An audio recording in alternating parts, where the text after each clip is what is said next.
Hello.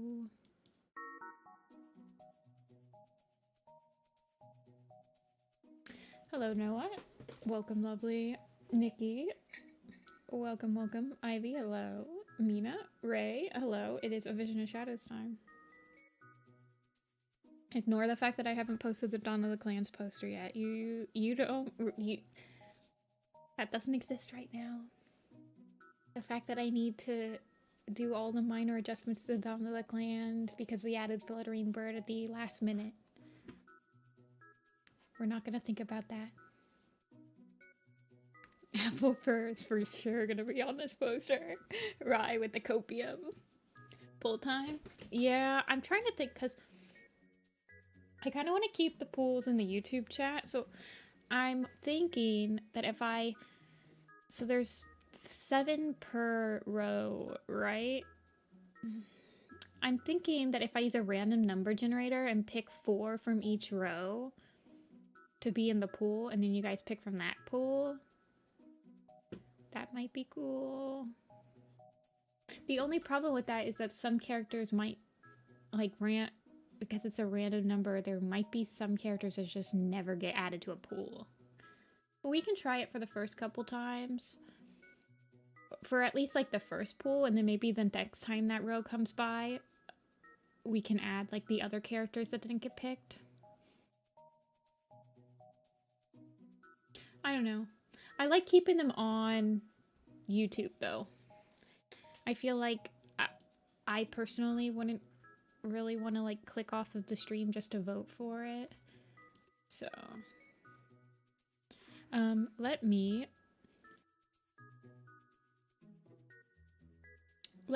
post on the social medias that I'm starting.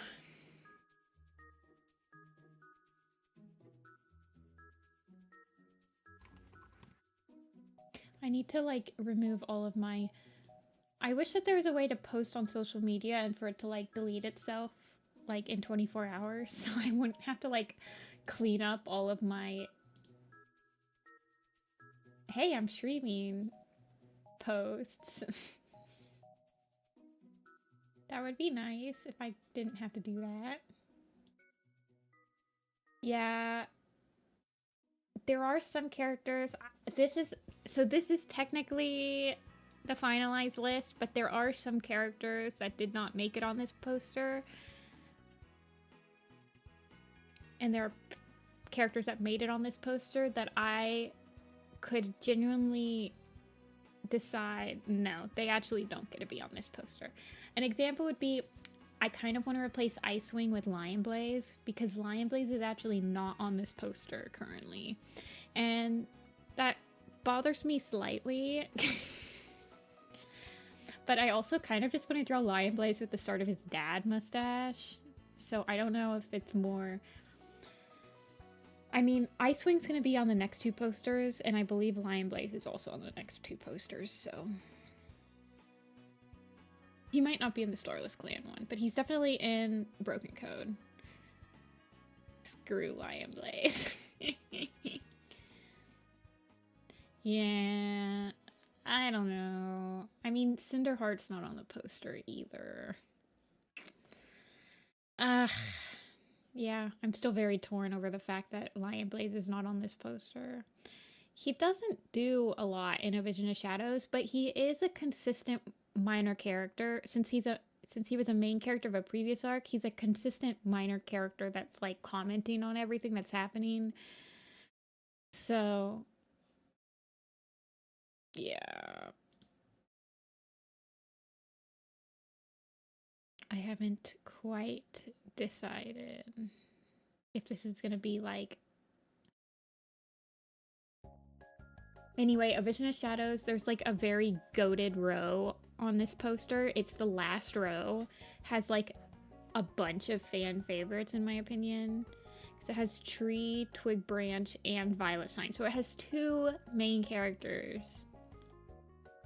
And, like, it's got Willow Shine. It's got Tree. He's my favorite. Like, row 9, absolutely goated. Zelda ended up on the poster, yeah. Yeah. There's only a couple that are on this poster that I could make a reasonable argument to remove. Icewing is one of them. Icewing and Reed Whisker. The only thing about Reed Whisker is that he's not going to be, like, the only poster that he's 100% going to be on at this point is a Starless Clan. Yeah, Nettle is Yarrowleaf's mate. He's part of one of the more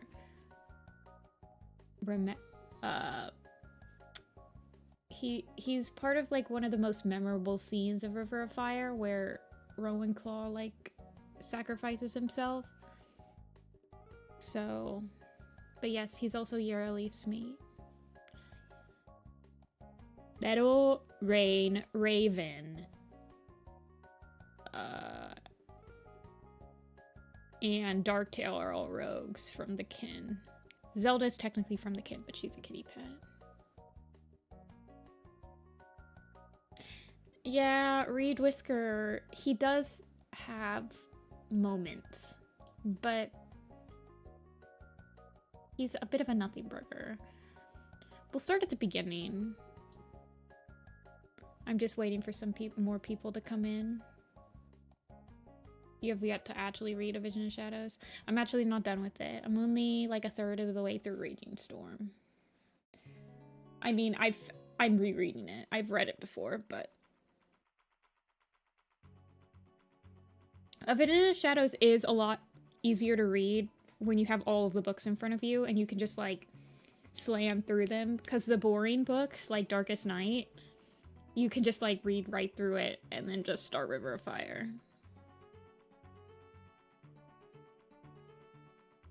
You remember way more of these than you thought you would.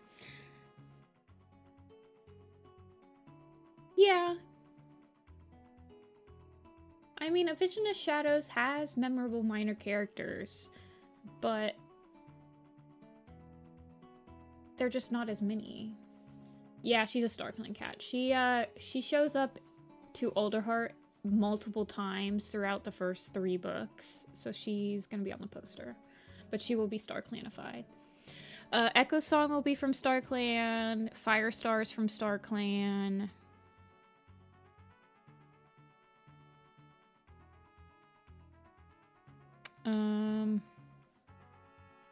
I think Pebbleshine will be StarClanified. She becomes a StarClan cat by the end of the book, or I mean, I guess I could make her. I think she ascends to StarClan after Raging Storm. Yeah. I don't know if I'll make her a StarClan cat or make her a ghost type looking cat. Yeah, A Vision of Shadows just has a lot, like, there's a population boom in A Vision of Shadows because the entirety of the arc takes place, like, over the course of, I think, 2-ish years. Like, it covers almost the same amount of time that the first arc does. I did finish the Dawn of the Clans poster. We're gonna pretend that I've uploaded it and that I'm not, like, dragging my feet on fixing the formatting of the poster, and I've already posted it. Oh my gosh, look guys, it's on Twitter, it's on Tumblr, oh my gosh, it's so good. No, I'm just kidding, but no, I just need to fix this. I have to redo Shaded Moss just to make them a little more droopier so that they're not having illegal touching moments. I fixed Acorn Fur. Acorn Fur's been fixed. Everyone's been fixed. I just need to fix because we added Fluttering Bird at the last minute, so I had to shift everyone over. Yeah.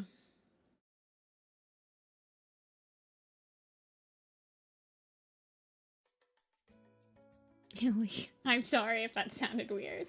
I didn't mean for it to sound weird or awkward.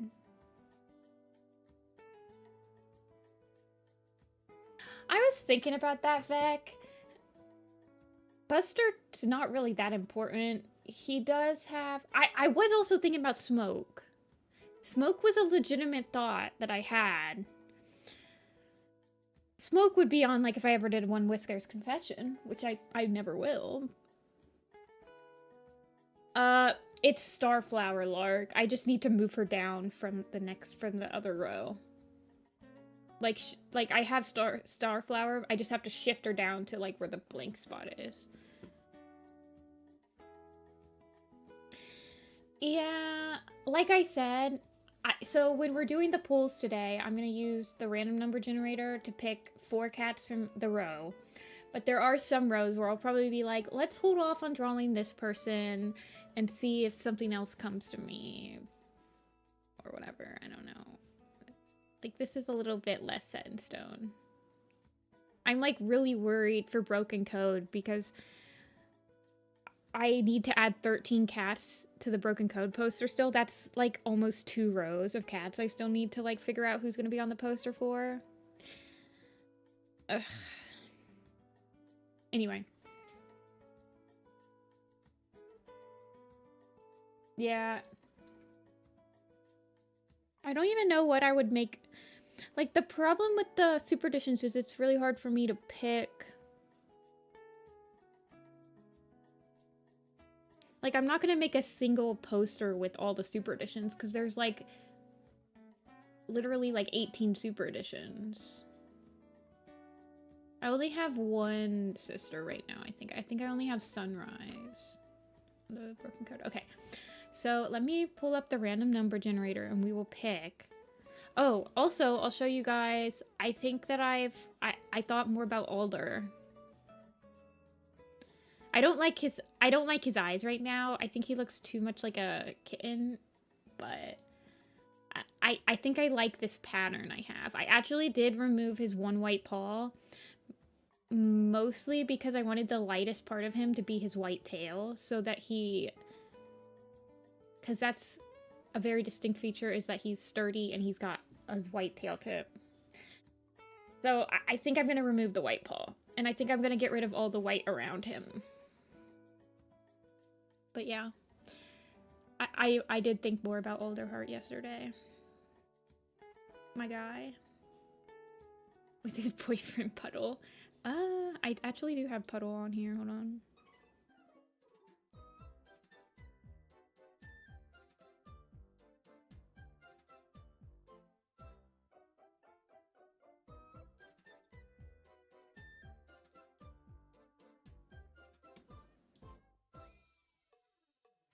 Oh my gosh, look at their size difference. He's so freaking tiny.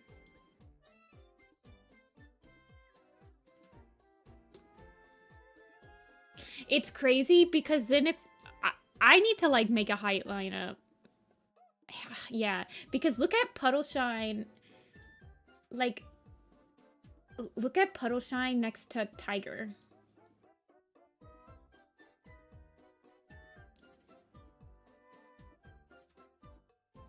Dude, how like, Alderheart's getting into Munchkin territory. I might have to fix that because I don't want him to, like, look like he's a Munchkin.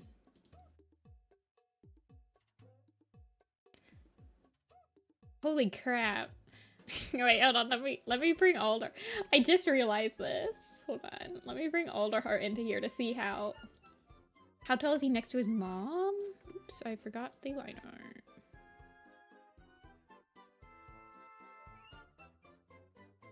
I don't know. Hold on. Maybe he'll be like that size. That might be a better size. He's still so short compared... Dude, maybe he'll be like the same size as him. Maybe they'll just be the same size. Squirrel's this height. Dude.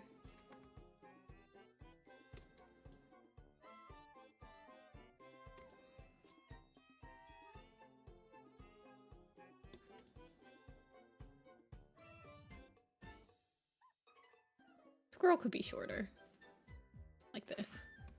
I still want Hairstar to be shorter than her, though. Now she's, like, slightly taller than him. Anyway.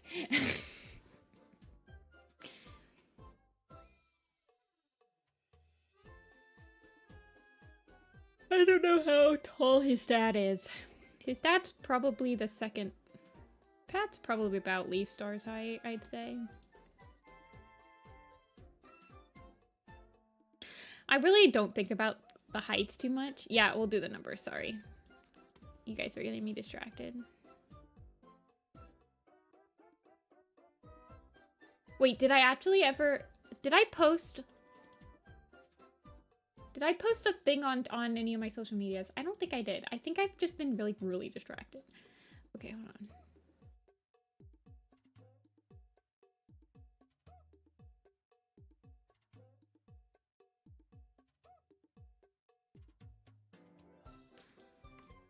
I've just been having... Actually, all week, I've been bouncing around on like projects all week. Like I haven't been able to sit down and actually work on a single thing for like for more than an hour. So if I can actually like focus and do this poster for the next like 4 hours, that's gonna be a goal.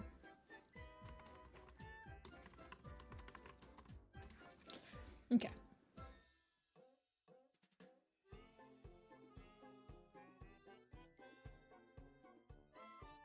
Okay, let's get the random number generator up.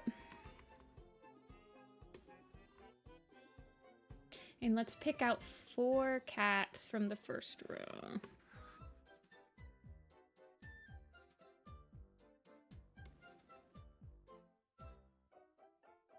Okay. So, number 6, that's Briarlight. Hello, Saturn.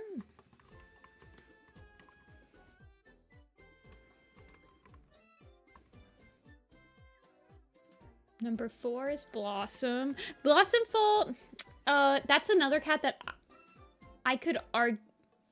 You could make a legitimate argument that I could remove her. So I don't think I'm gonna add Blossom. Blossom's definitely not gonna be on. She might not be on this poster. 1 is Alder.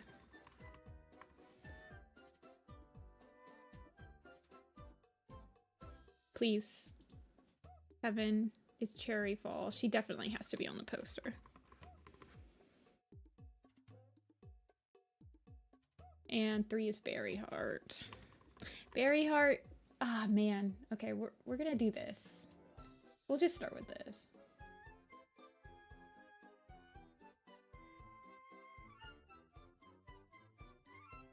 Not Ashfur. Ashfur's on the next poster. I have 3 slots. I have Ashfur, Bramblestar, and the Imposter. Grids. It's,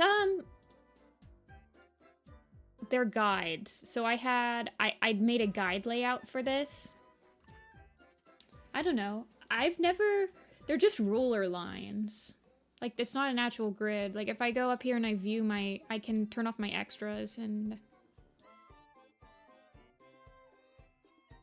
Yeah, Berryheart... Ah, oh, man, there's just so many cats on here that... I mean... You could definitely easily make an argument that they don't need to be on here. I am not married to this list quite yet. But there are cats on here that I know 100% are going to stay on here. So.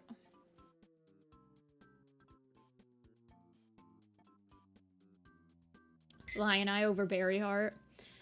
See, you're right, because Lion Eye, some of her more memorable scenes for me is when she's an apprentice with her brothers, because that's when Violet Paw is still in Shadow Clan. So she really... Berryheart has a scene... She has a scene in River of Fire that I just read.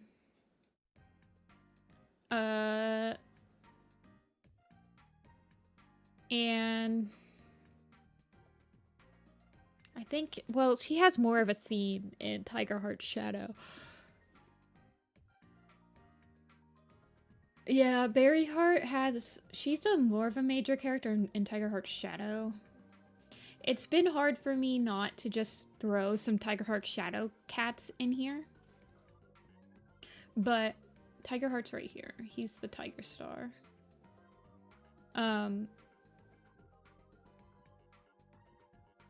Even though I did that in Dawn of the Clans, I threw in some like major characters from River Star's Home on the poster. You haven't read Past Home of the Stars, and you keep mixing up Berry Nose and Berry Heart. Fair enough. They are two different cats. Shadow Kit's on here, yeah. Shadow Kit's on here. Okay.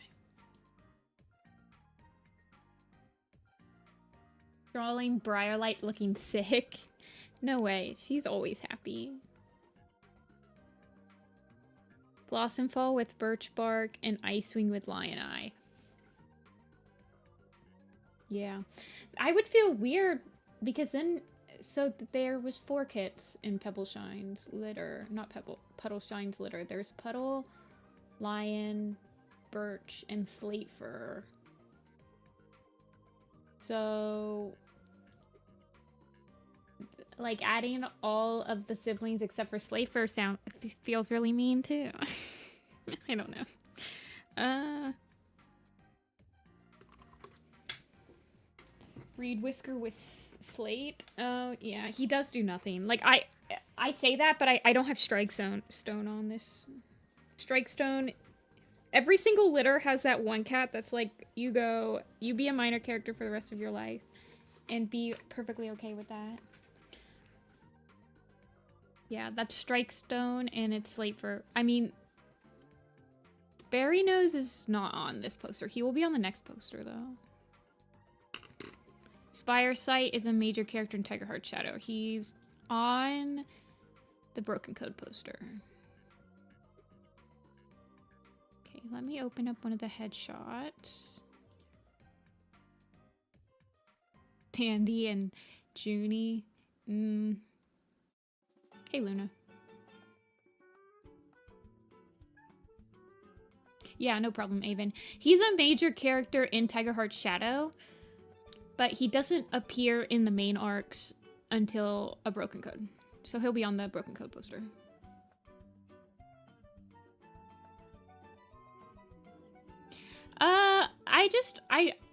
I don't know. I mean, I guess I could, like, cut the poster in half for Super Editions. Be like, oh, well, we're only gonna give you... Maybe the Super Edition posters are, like, mini posters. And there's only, like, this many cats. I don't know.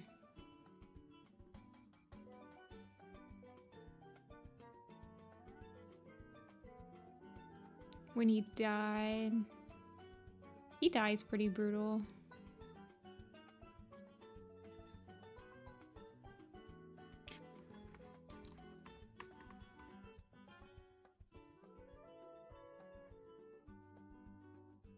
Yeah. I don't know. We'll see. We'll see how much of a... I'm struggle busing A Vision of Shadows and Broken Code. Like, filling up a 63 slot poster. So, like, for me, it just seems like there's no way I'm not going to struggle with filling up a...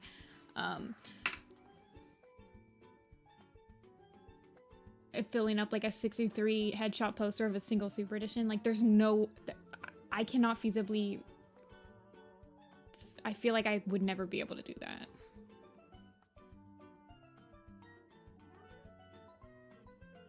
That's why I was like, oh, well, I could probably fill up a huge poster with, like, the 4 prequel Super Editions. I don't know. You could argue that, like, Gray Stripe's Vow, Leopard Star's Honor, and One Whisker's Confession could all be, like, connected. Hey, Sorbet. What's going on? Nothing much. Just, overthinking, as always. I'm an overthinker. I'm trying to catch myself as like stop thinking about this. You can't do anything about it. My brain needs to be rewired sometimes. What'd she look like in... Okay, she looks like this. Let me... Yeah, Crooked Star's Promise. When I say like half a poster, so what I'm thinking of is instead of like 9 rows, because then I could like, if I get them in the mail and I could just cut them in half myself. So like maybe each super edition is only this big, and then if I put them on my wall, I can just like stack them.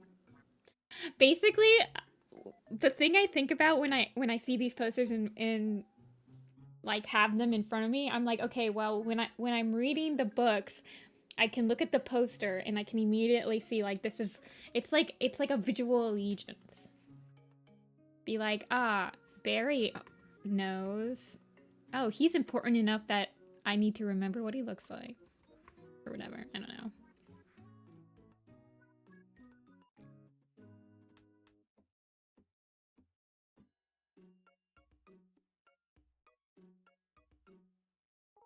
Hello, Cavers.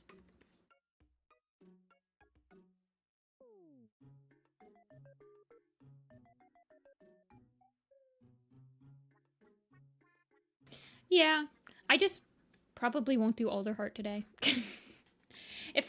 If we get to a row that there's a cat that I'm like, I definitely want to so like Rain. I definitely want to rework my Rain. So I just won't draw them today. I don't have to draw everyone at once. We're not going to get through this poster as quick as we did the Dawn and the Clans one, guys. There's no way.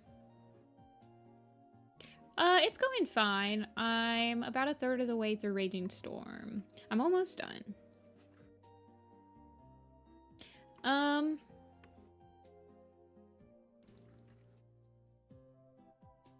Every time, every new book that I'm rereading from A Vision of Shadows, I definitely think that the main issue with it being such a weak arc is that the major characters are so weak themselves.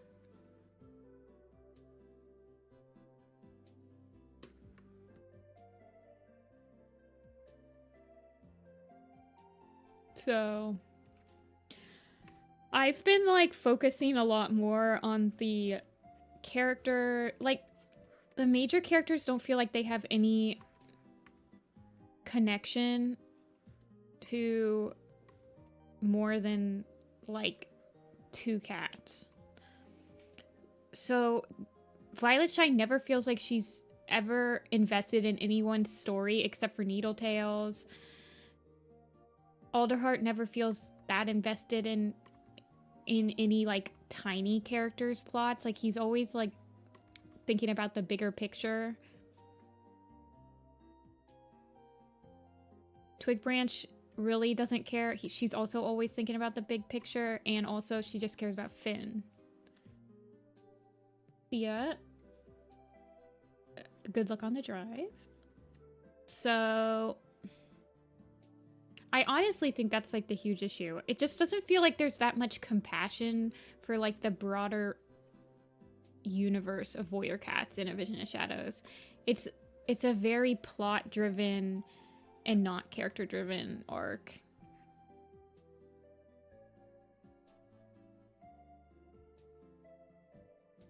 Yeah. I mean, you could argue that really, I feel like the last 3 series have been like that. Like, there hasn't been a lot of focus on little character plots. And that's why a lot of the cast falls flatter. I feel like as Warriors goes on, they're trying to tell, like, more and more grandiose stories to, like, keep your attention. And by telling more and more insane, wacky, huge main plots, we're not getting a lot of simpler subplots, I guess.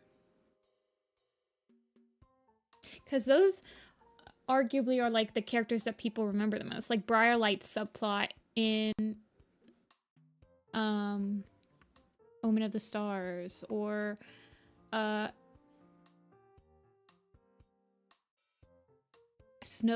subplot in Broken Code. Like people like that stuff, and I don't know why they keep brushing over it.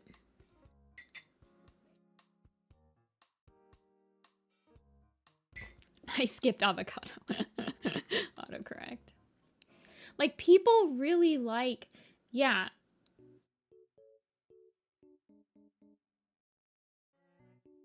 Yeah, I genuinely think sometimes Warrior Cats gets lost, especially in the newer arcs. They just get lost in the sauce. Like, people, I genuinely think a lot of people that read Warrior Cats appreciate the smaller, like the littler stories more than they think that they do.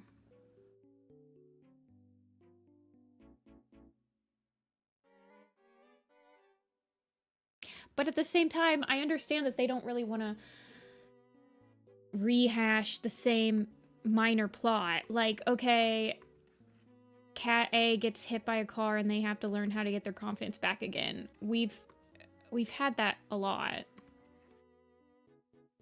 Like, something happens to a cat and they have to learn how to, like, gain confidence or whatever. What's Holly tough? Yeah, but it's like,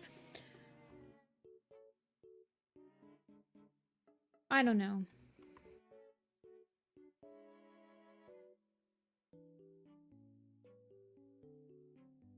A Vision of Shadows, I feel like, was the epitome of, we're not even really gonna talk about minor characters or like focus on interesting tiny plots.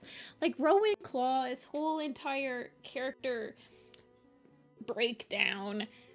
If Fireheart was in that clan, we would be so close to that. It would be so, like, Firestar would have been so invested, like, as a character. And when it happens and Violet shines the point of view, she's like, oh, anyway, I hate Shadow Clan. I don't care. I'm like, you go, girl.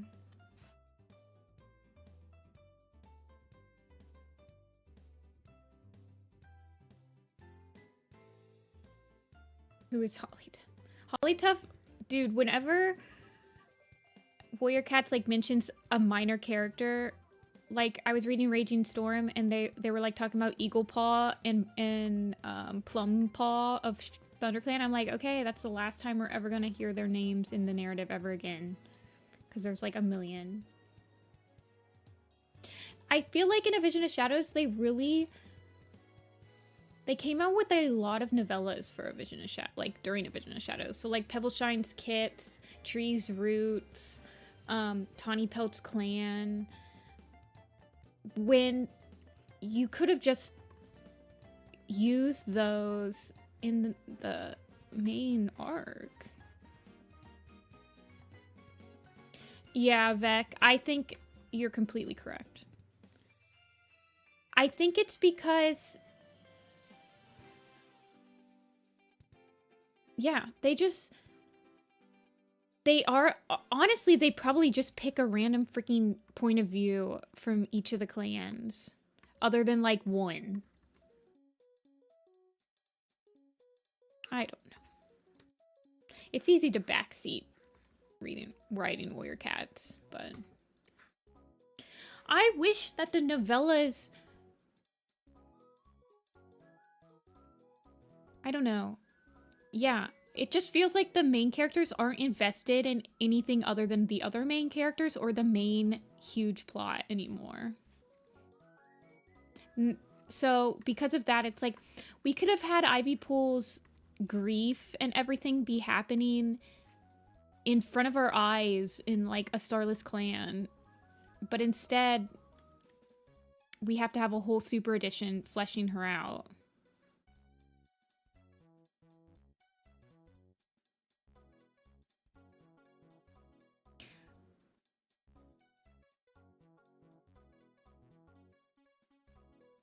I don't know. I think it's because the writing team... I think the writing team prefers that the entire arc of the plot is interesting. I don't think they have any novellas planned at all. They haven't came out with a novella since like 2021, I think. I don't think that they will be coming out with another novella. I don't think they sell well. I think the best we can hope for if you want like more novella stories is for them to continue the standalone graphic novel adaptation, or not adaptations, the standalone graphic novel stories like Feather.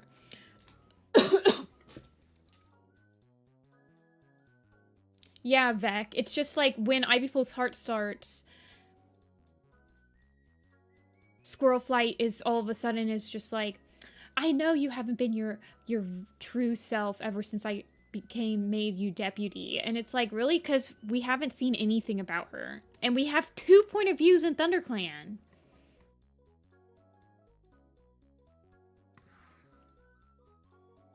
Ugh.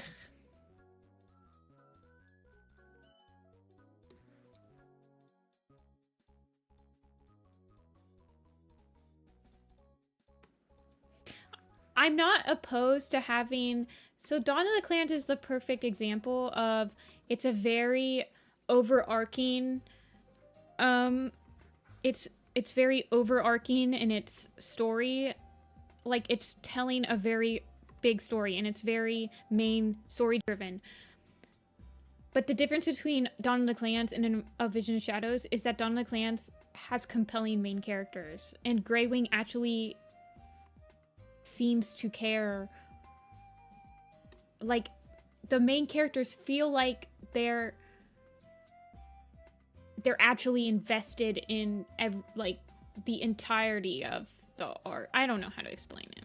Whatever. It's just like, ugh.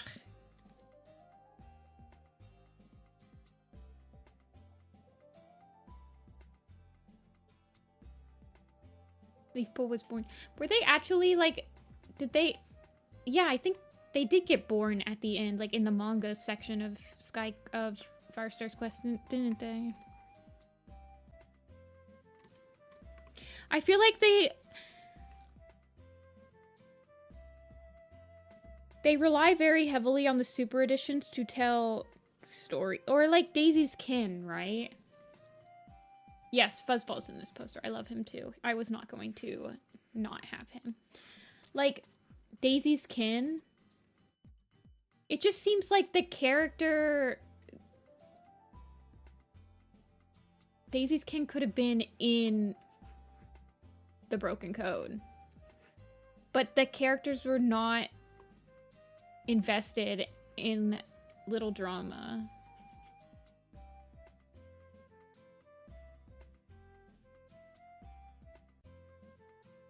The conflict in the new books. It only lasts so long because the characters...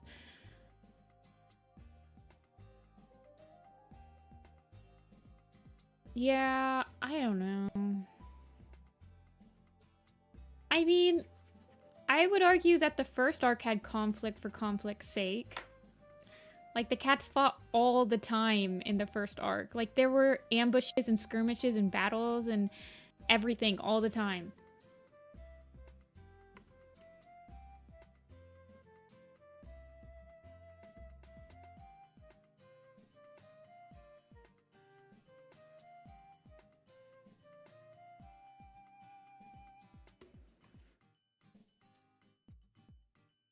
It's... Yeah. Oh, hey, Nicole.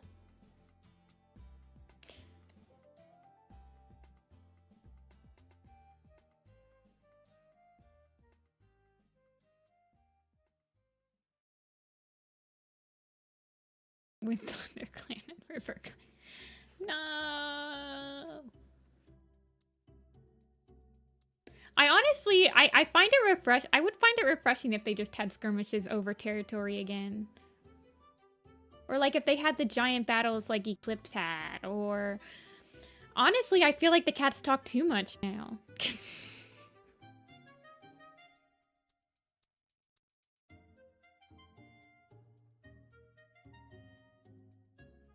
Like, for me, Star almost feels like a first arc book because it literally opens up with like a battle or like anything. But no, we're civilized cats now.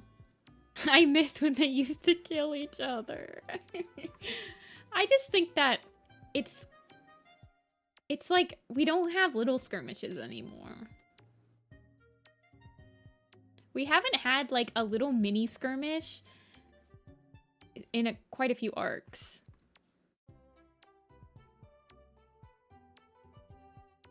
Like, every battle is just a big battle now.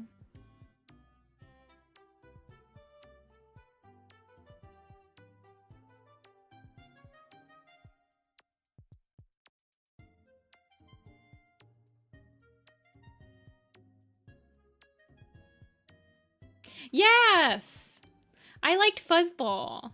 The Fuzzball was really fun, and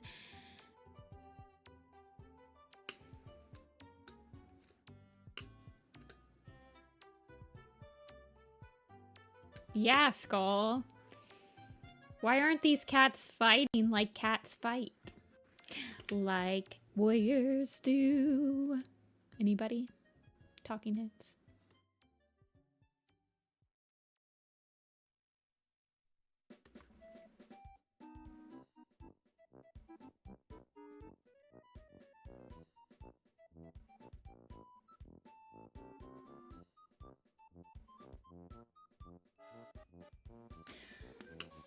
You like the first book? The first book has a strong start and it has a decent end. But the middle of Apprentice Quest is brutal. Like, once the quest actually happens, you're like... it's hard.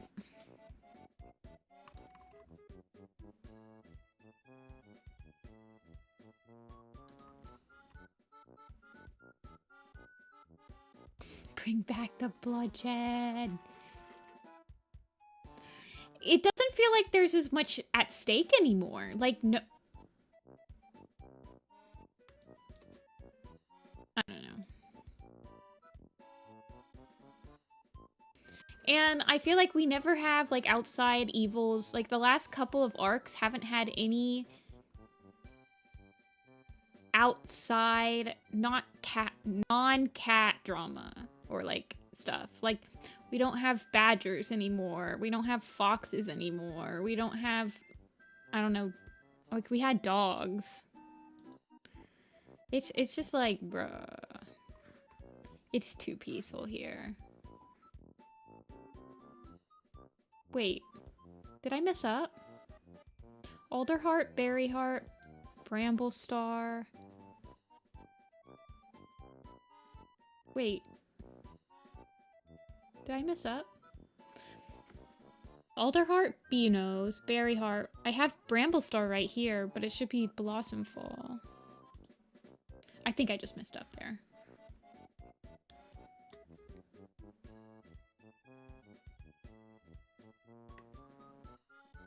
I mean, I know I said that, but like in A Vision of Shadows, there's a lot of cats that die. Well, there's an unproportionate amount between the first 3 books, but... Like, why can't we have like a prey shortage? Like, there ain't no way that these cats haven't hunted all of the prey around the lake to near extinction. There's like 150 of them now. I mean, in Changing Skies, we're getting, like, 2-leg issues again, but... I sleep.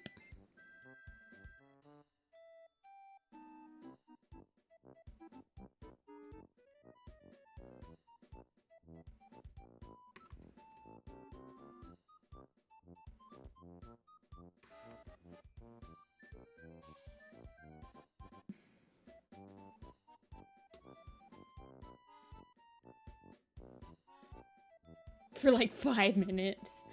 There's no skirmishes anymore. Like, literally the first... So I think that there was a skirmish in Shadow when Shadow Clan, like, quote-unquote, took over River Clan camp. And then there was a skirmish at the beginning of Star.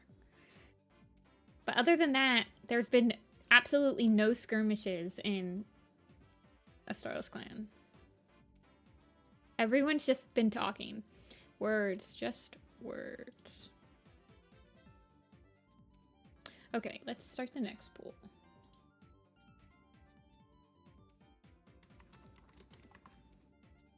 And the same thing happens in A Vision of Shadows, the last 3 books. There's no skirmishes.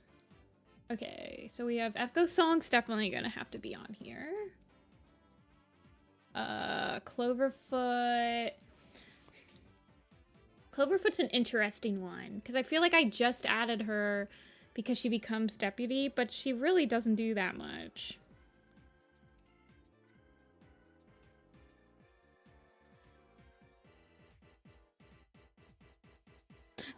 Screw it. I'll add her. She's a fan favorite. Oh, wait. Don't vote, guys. Don't vote. Don't vote. I started it too soon.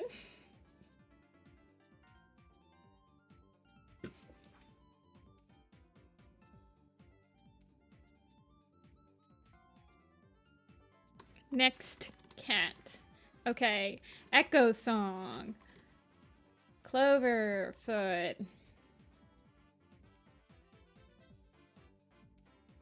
Crowfrost. Oh man, I want to redesign my Crowfrost. So if you guys pick Crowfrost, we might be on him for a while. Because I want to like revisit him completely. But I'm okay doing that on stream. Or Dovewing.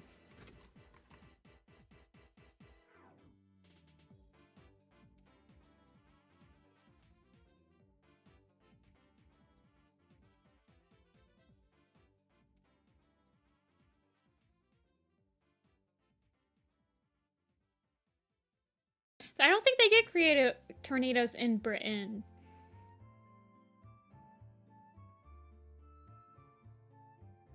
It's just like cats are not. Like we haven't had like a great starvation event or whatever. I reread the blurb for Changing Skies today. And the blurb for Changing Skies is actually very interesting. Let me pull it up. Because the way that it worded something made me think about it a little bit more. Yes. It said,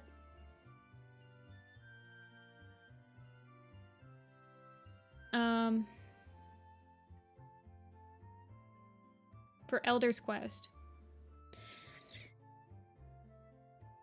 So the warriors, so it finds the clans navigating an ominous prophecy that foreshadows the destruction of the moon pool. I remembered that part, right? This is the part that I didn't quite remember. It says, and the end of the cat's connection to StarClan. That's interesting. It was like a flood, and it was Bramble Star Storm. It was like a hurricane almost, it felt like.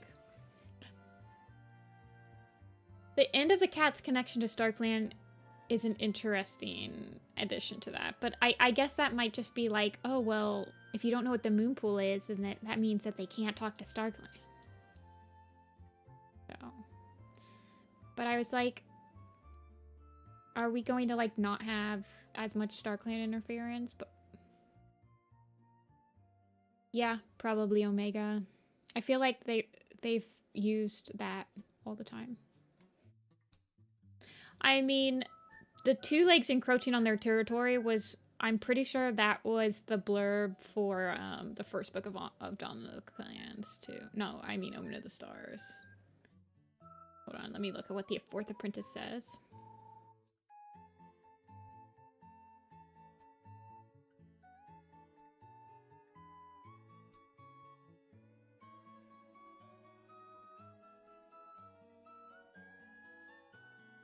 Yeah. Fourth Apprentice's blurb was, in the midst of a cruel season that threatens the lives of all 4 warrior clans, bonds will be forged, promises made, and 3 young cats will start to unravel the secrets that bind them together.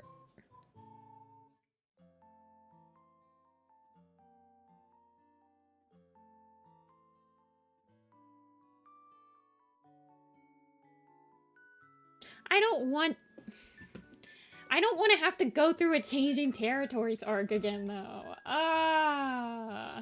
But yes, Changing Skies is definitely... The arc is definitely going to have a... the arc is definitely going to have a prophecy that pertains to change. Like, it'll have, like, a changing sky. Like, beware the changing skies, for they could destroy you all, or some stupid. Destroy you all! Destroy us all!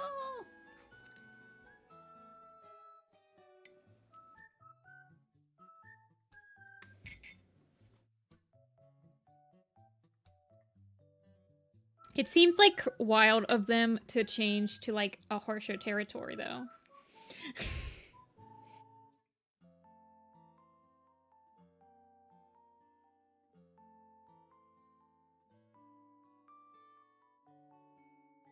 Yeah, I think...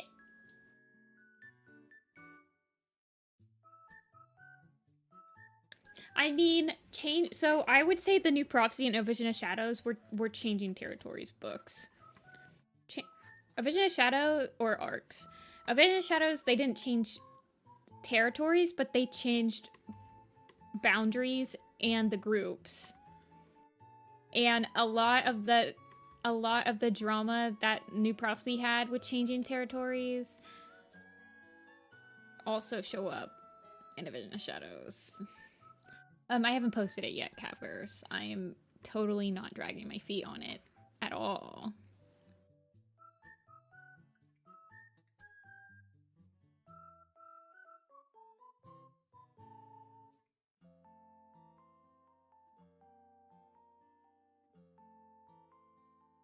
Yeah, Dawn of the Clans was good because it was all new.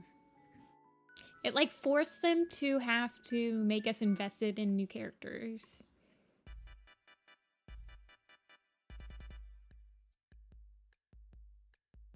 I'm trying to think. What does... Okay.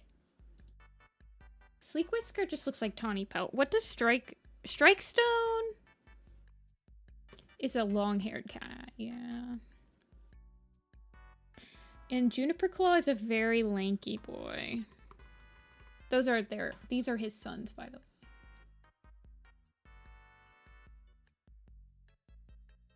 Yeah, Twig Branch is by far the best point of view in A Vision of Shadows IMO.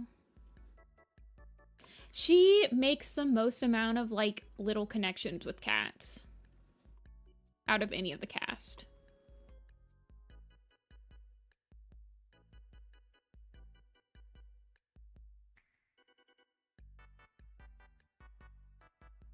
I'm like wondering if Crowfrost should have... The problem is I don't want him to look like Crowfeather at all. Like he needs to not look like Crowfeather. So I do want him to be like more heavy set and...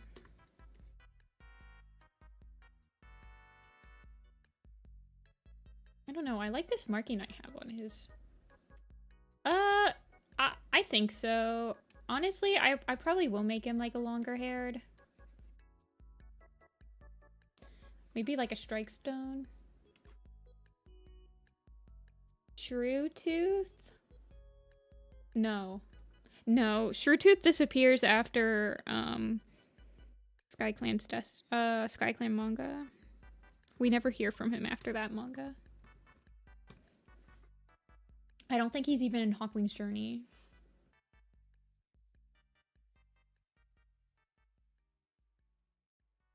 I wrote Strike Tooth instead of Strike Stone because of that.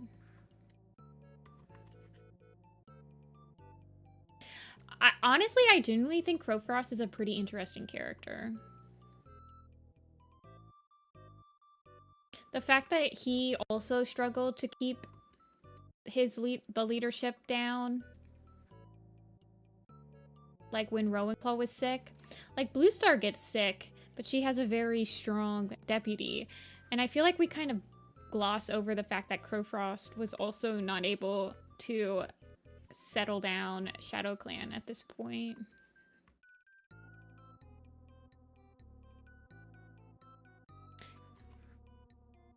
And I also, there's a scene, yeah, I honestly think he might look better with long hair.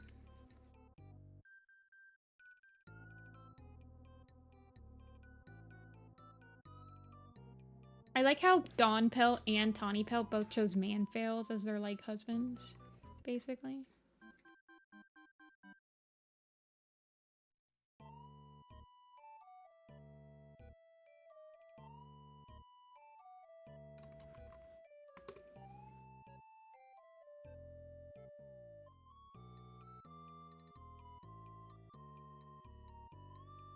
No, he looks too generic.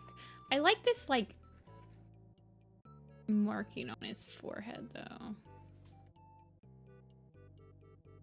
Let me look up what his actual description is.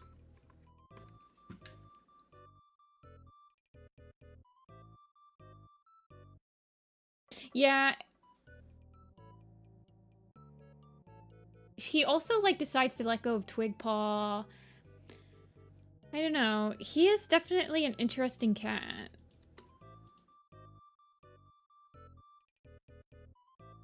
Why is the Warriors Wiki not showing up when I type in Crowfrost? Okay, it's right here. He's a sleek, black and white Tom.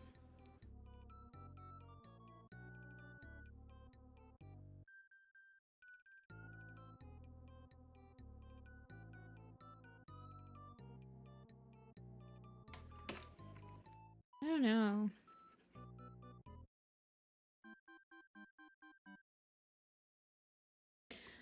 Crowfrost is an interesting character. He tries to have, like, he has, like, a sense of dignity to him in Thunder and Shadow that the rest of Shadow Clan just seems to... I mean, it's legitimately, like, Scorchfur and Spikefur against Crowfrost and Rowan Claw in Thunder and Shadow. I don't really want him to look old. I don't see him as, like, an old cat. I just see him as, like, a dignified cat. Like, I imagine him looking very dignified.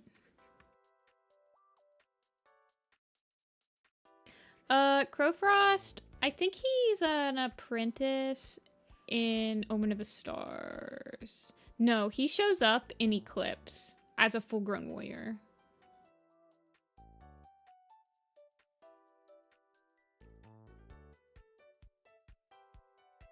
Yeah, he shows up as a full-grown warrior in Eclipse. He's one of, like, the cats that they use to pad out the battle in Eclipse from, like, all the clans.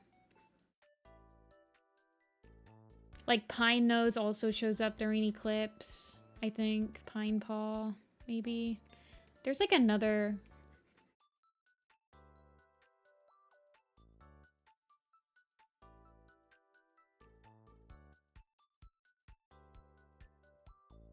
I like the big nose I have on him.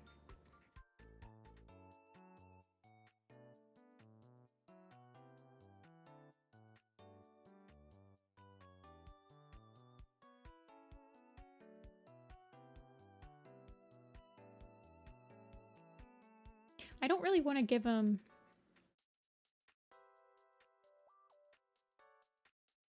a brutish look, though. Like, I don't want him to look like a brute. I want him to be, like, regally large.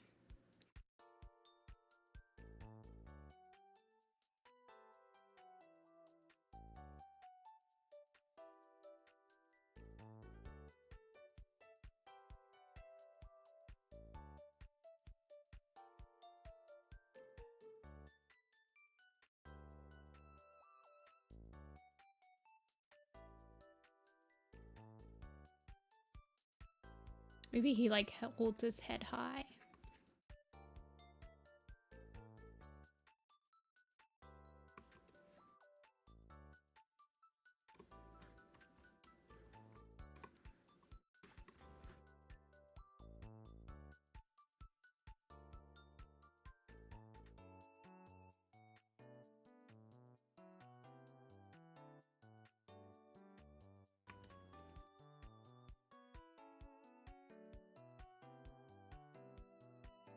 I also like the idea of maybe he has frosted, something frosty happening to like the tufts of his fur, like on his face. Maybe they're lighter. Maybe his little bits are lighter. I guess I could give him like a frosted muzzle. That would make him look a little old, but... Hey, Violet. Sorry, I'm not really paying attention to chat currently because I was like sketching. I kind of want him to have...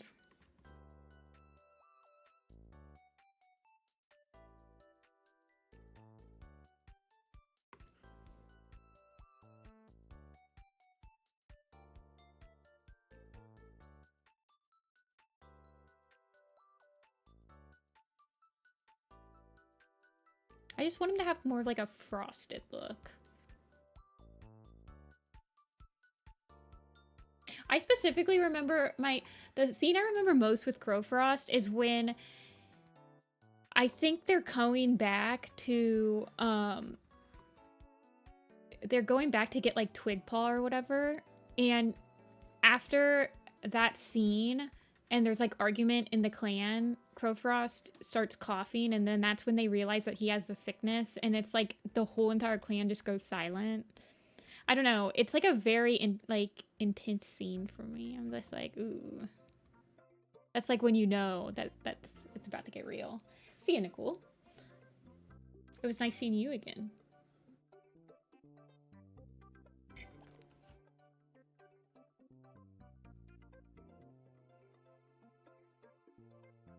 A Lynx look. Something like that. I kind of want him to have like a round look to his face, though. I honestly think this could work. Maybe if I made his eyes smaller. Maybe he has tiny eyes.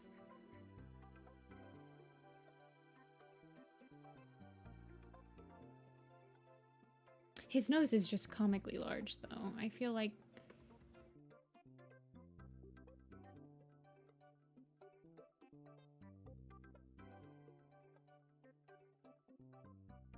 I think that he's giving the brute look because he has this, it's his nose. Like, I feel like if I tighten up, or if I widen up the rest of his portfolio... Like, I want him to look regal compared to, like, Scorch Fur.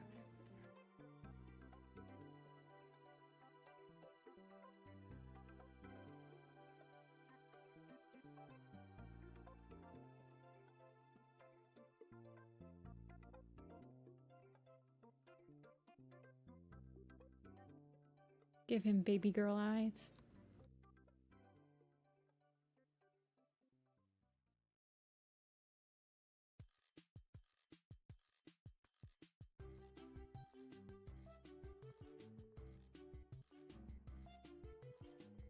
Now he just looks like he's judging me intensely. See, the mustache doesn't do it for me. I was thinking about adding the mustache, but no, it's not. I kind of want his cheekbones to like be like this.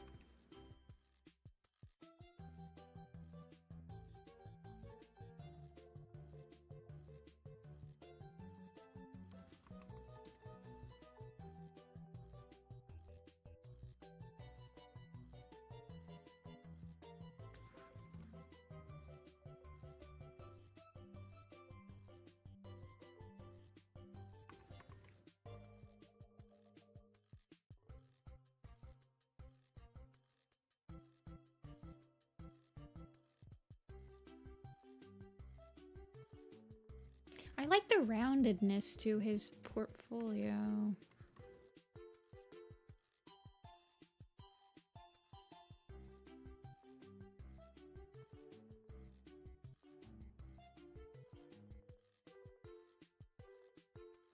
I could give him frost around his eyes.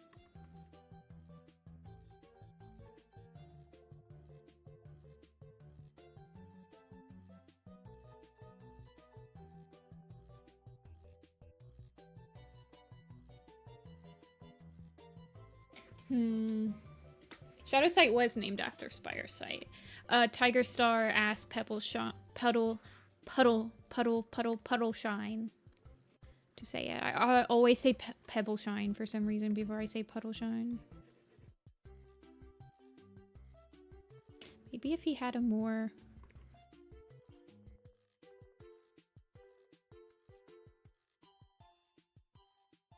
AVOS time. Yippee, said like 3 people ever. No, I don't want him to look gaunt. Man, I didn't think I'd have this hard of a time trying to figure out how I wanted to shape him.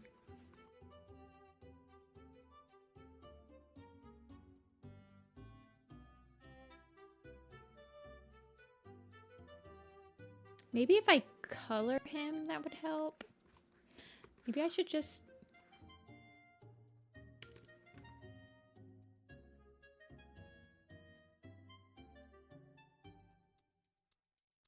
See, the other problem is I don't want him to look like Rowan Claw. My Rowan Claw, I like his face. I'm completely satisfied with how Rowan's face looks. So Rowan looks like this. He's got a very wide face. He has got an extremely wide face. Hi, Purdy. So I think I'm running into this issue too, is I don't want him to look like Rowan. Like, I almost feel like I should try to make his face, like, slim down his face even more so that he doesn't... He is a disappointed dad.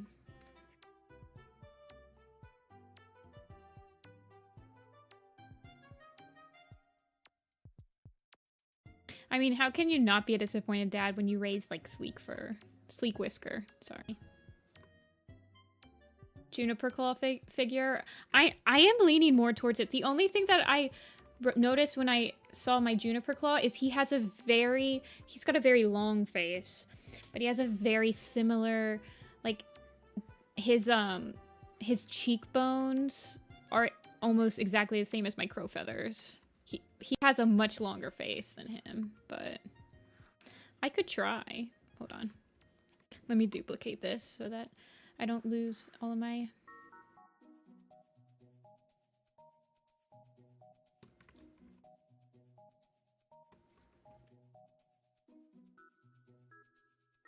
The upturned cheek fur, but that's what Crowfeather has.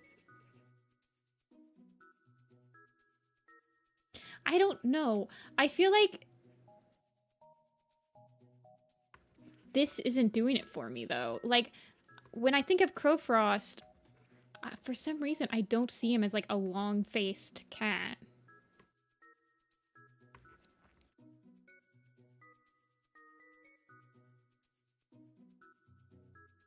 He has an absurdly long nose. Juniper Claws in this picture is also, like, he's facing down. He's, like, looking up. Yeah, I don't like that. I don't see, that doesn't scream Crowfrost to me. He's like...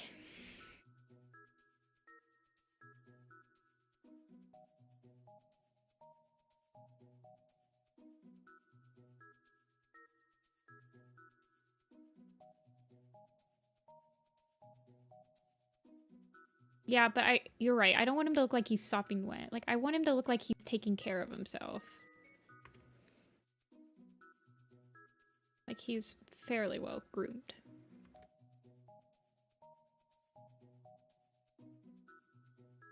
His eyes further apart? Mm. See, Rowan Claw's eyes are, like, super wide. He's got a wideness to him.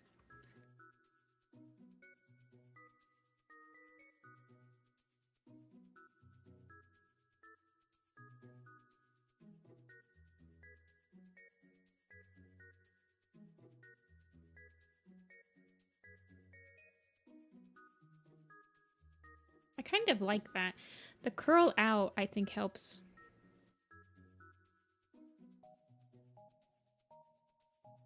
Hello, corner.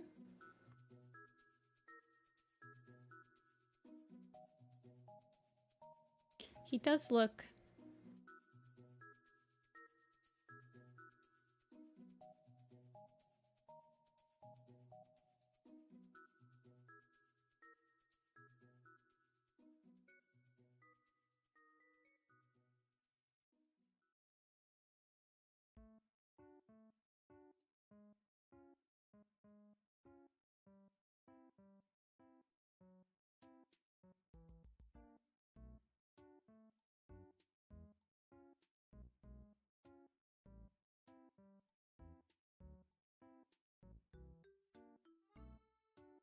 You think narrower face? Yeah, like...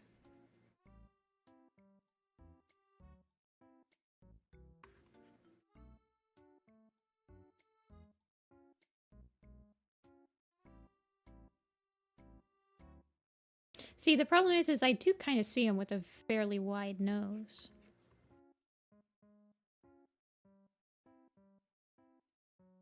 I just don't want him to look too much like Rowan. Here, let me try coloring him. Maybe we can fix it with some color. Even though you should technically establish... Okay, I want him to be, like, very blue.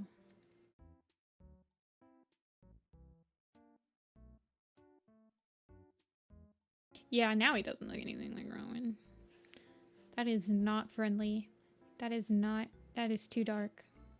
That's not gonna print well at all.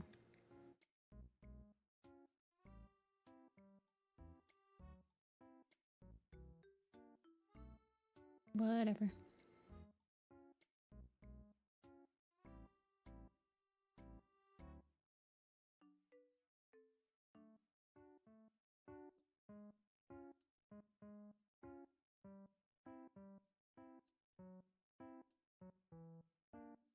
Who's he next to? He's like right next to Berryheart. He looks nothing like Berryheart. And Darktail. He looks nothing like Darktail, but those two are both black and white. And B-Nose is also black and white. There's a lot of black and white cats in A Vision of Shadows.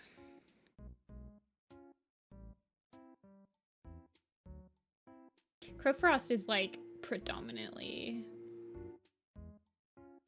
black cat though.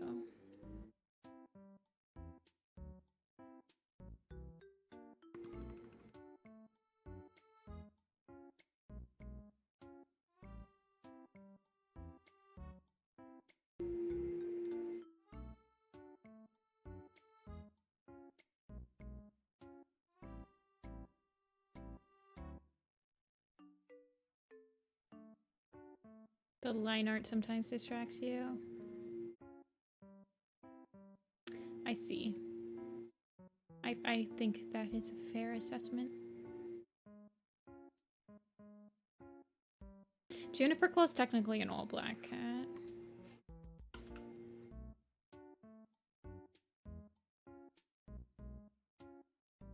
Fidget Flake's a black and white cat. Dawn of the Clans has black and gray cats.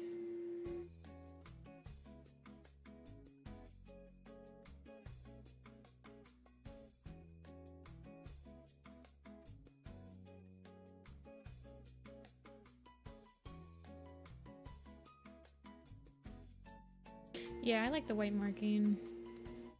The white marking is from its old design. I like the white marking.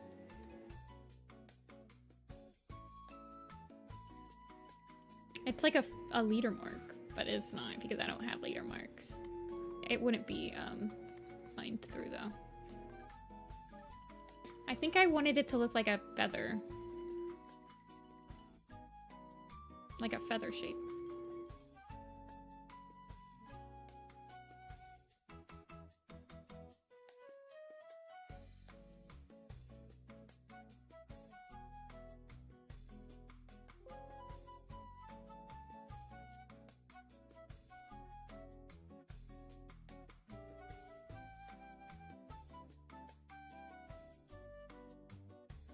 No, I don't want him to look like he has a mustache, I don't think. I don't want him to just have like a black nose though.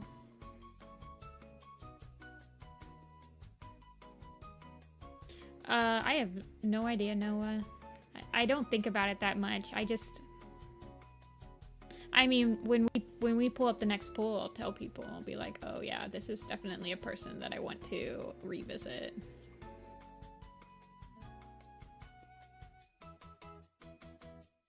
And I wanted to have, like, ice blue. Rain is one, yeah.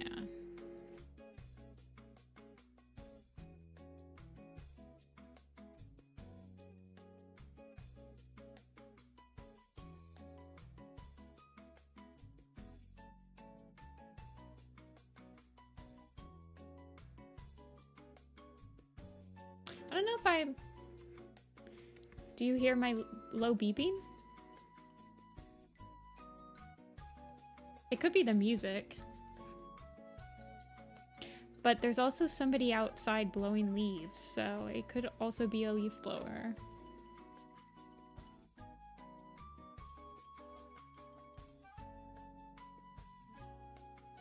It's not beeping though, it's like a sound.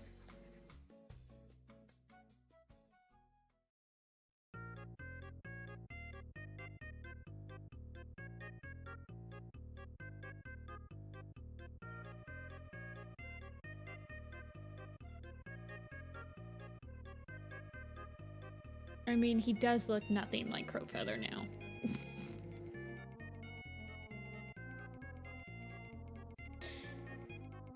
Yeah, it it probably does. With the white tune. Yeah, I could see that.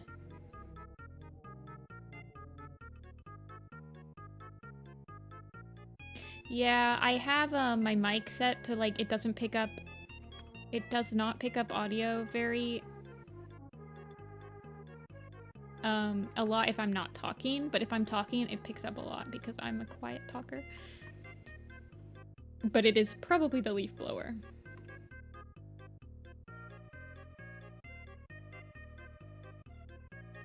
I do kind of like that. Let me turn off that so we can see it. Yeah, well, I live in the woods, so... Well, the development's in the, like, has woods all around it, so people are constantly blowing leaves in the autumn.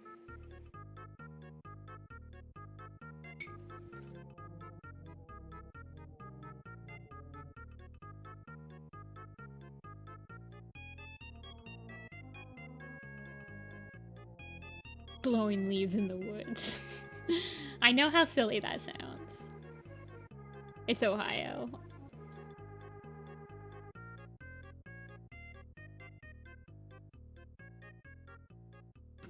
I don't know.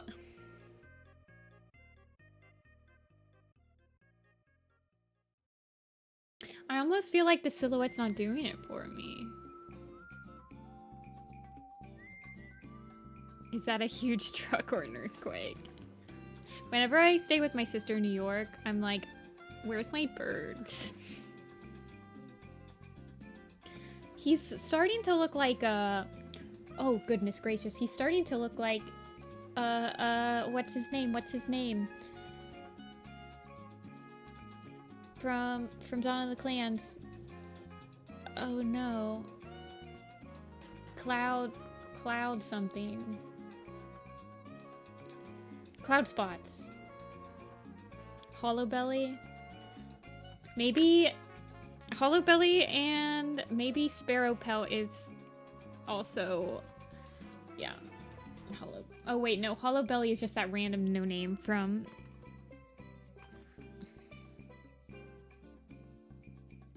Yeah, he do be looking like that.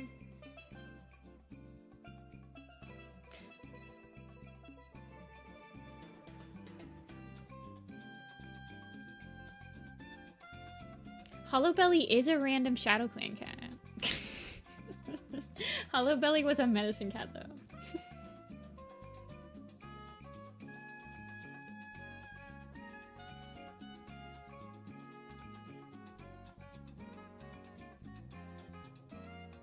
Uncle? He lived like 300 years ago. This is interesting.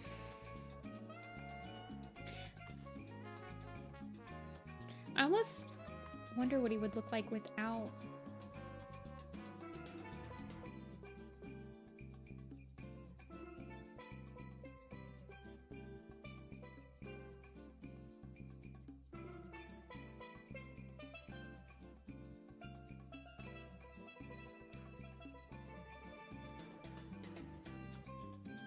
One second.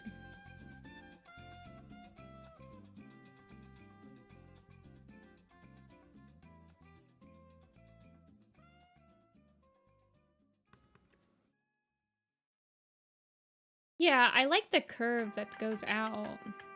I'm wondering if I could just like This is like the perfect music to design warrior cats to. I wonder if I should just like, yeah, just make it a little bit more subtle.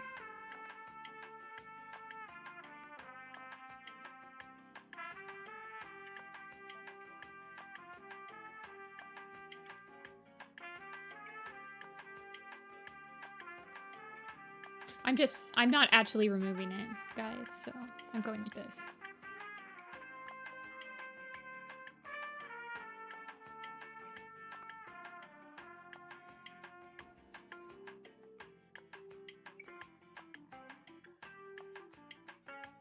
He is being chiseled into shape.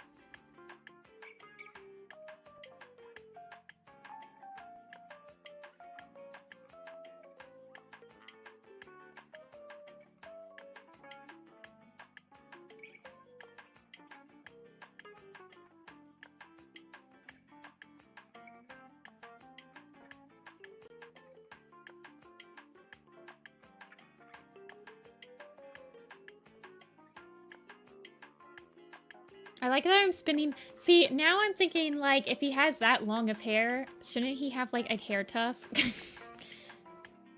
Like, should he have the emo bangs? No. No. No. No. Cursed. Cursed. Cursed. Cursed. Cursed.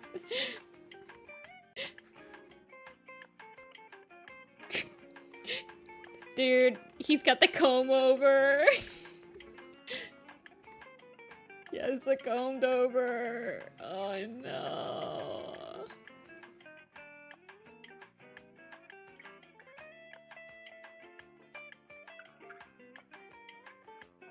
No. Oh no. No, no, no, no, no. No, no, no, no. I kind of like this.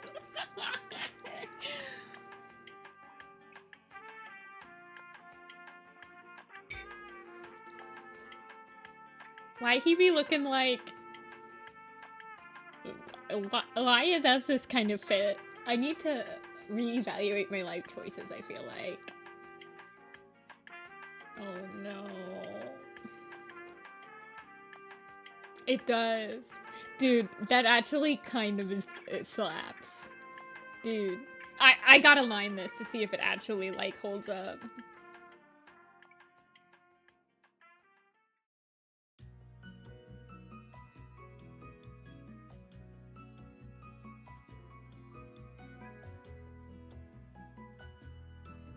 I think we're gonna line this.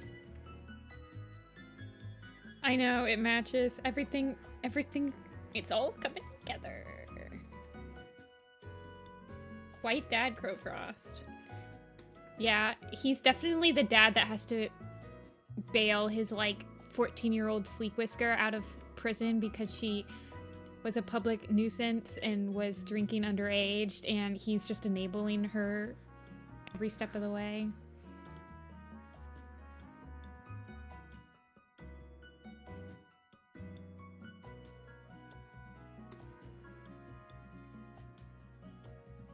Sorry if that got too real for any of you guys. He's the guy that married into, like, the Kardashians as well. Like, his wife has all of the, like, power. Even though he's deputy, it's just because his literal father-in-law is leader that he's deputy. Like, he married into that family.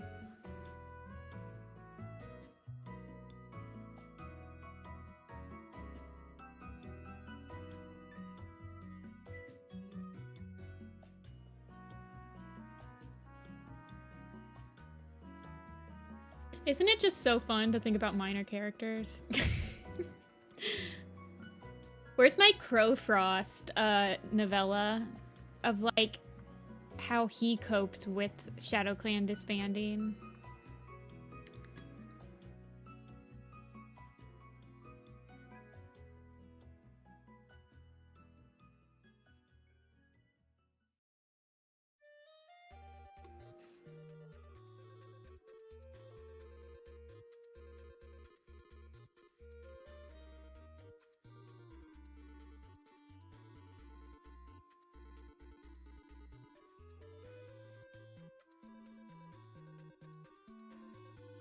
Combing his hair 2 hours before work. And he's the guy that you know is married at your job, and you know that he has like 3 kids, but he doesn't have a single picture of his kids on his desk. So you're like, oh, I'm not gonna ask him about how his kids are because, you know, he's not proud of them at all. It's a sore subject for him.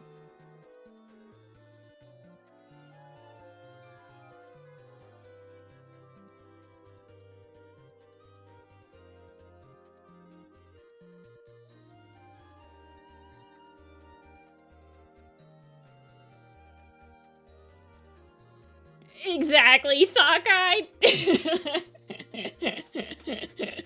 That's actually perfect. Sorry about that laugh.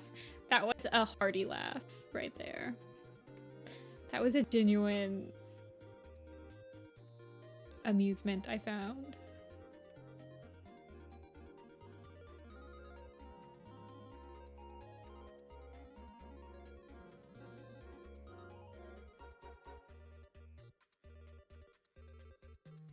This guy never talks about his private life. He's constantly talking about his work life. And he's the one that always wants you to go out after work for like beer or a drink at the bar because he doesn't want to go home.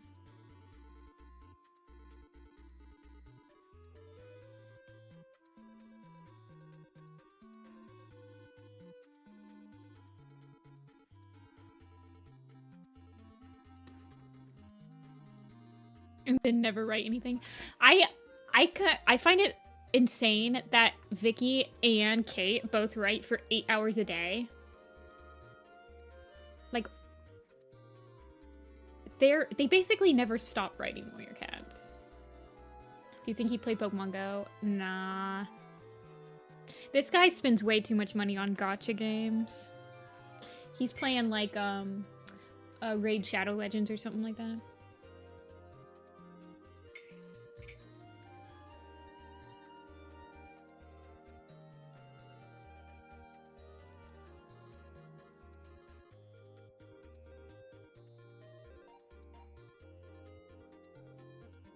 That's true. Now they both have silly hair.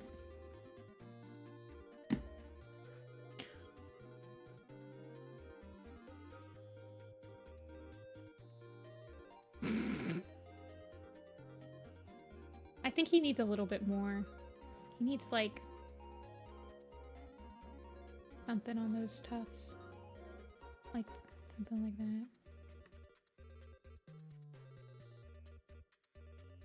That you might relate to. Oh my gosh, Dia. Can I share on stream? Is it appropriate?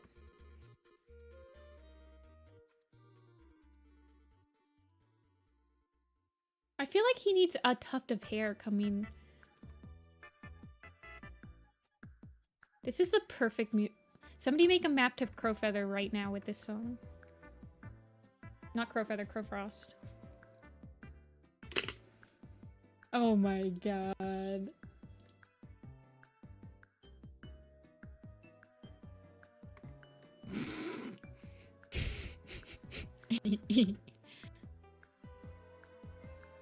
Plans not yet found. Founded. Okay. Year 73.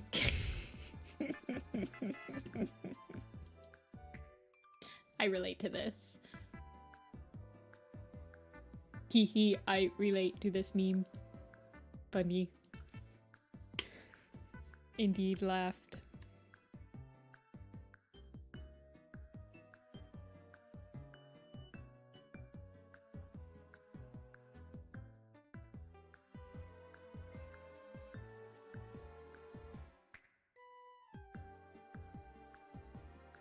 Right now I'm too busy, like, polishing my spreadsheet for like the first 4 books of the first arc, and I need to actually like read Dangerous Path and add it to my spreadsheet, but I'm just like, But, like, I forgot Greenflower. But, like, I forgot Ash Fur from Shadow Clan. I've got to add them in somehow. This is why I will never stop adding hair to my cats. Because I don't know. Whenever I have to design a cat with no hair, I feel so restricted.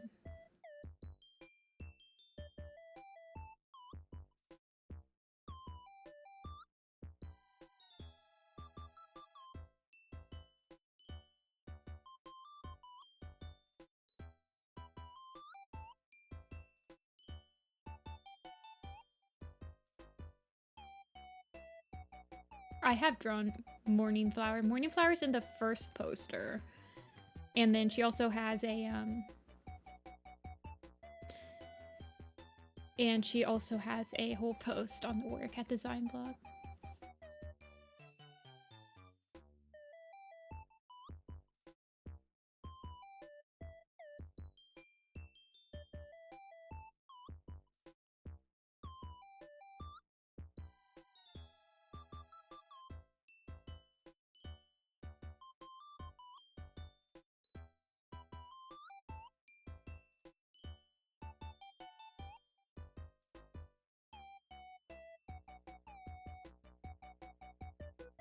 I was wondering where this song was from. It is an Animal Crossing song.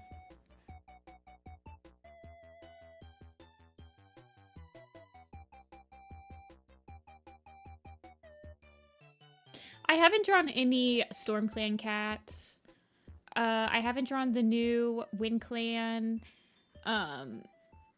kits, and I haven't drawn all of the wild cats. / they haven't been publicly available yet.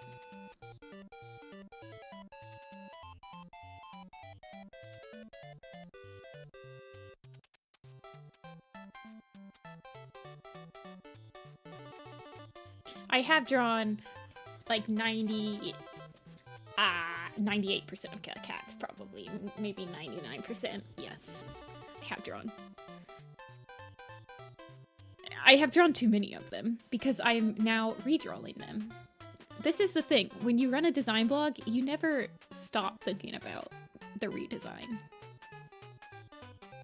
There's like 1,400 cats. There's always a cat that you want that you're not satisfied with. Yeah.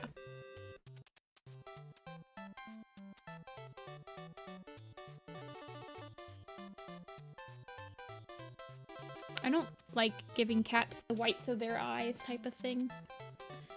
Cats don't do that. I don't typically. I just want him to have white frostiness to us.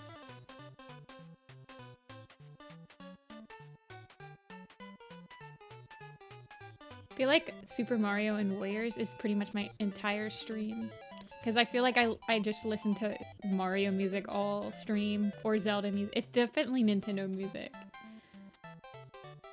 With a couple of indie hits smashed in there. I don't like that. I'm literally, like, you won't even be able to see all this line work on the poster. The poster's, like, small.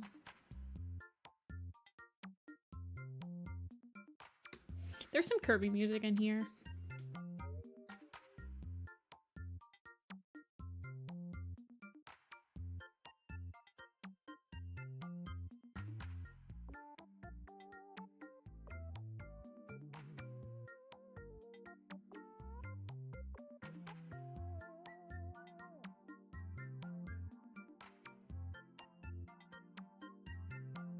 This definitely looks like a guy. Oh my god, the hair is kind of sending me right now. I cannot take this man seriously.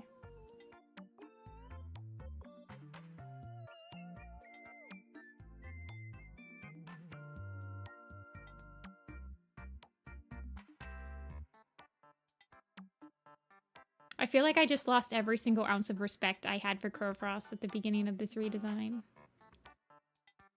Okay, stop. Just give him the blue eyes with the very light part at the end so that he has eyes that really stand out against his black fur. That's it. Just do that. Just make it simple. Thank you. Stop hyperfixating.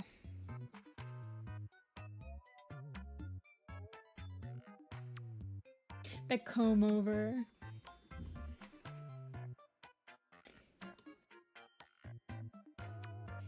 I mean, realistically speaking, I'm not saying this to make fun of anyone. If I'm not intending to make fun of anybody, it's a genuine question because I feel like I can only, like, I can use one hand and name the amount of A Vision of Shadows maps that there are, and they're all Needletail and Violet Shine.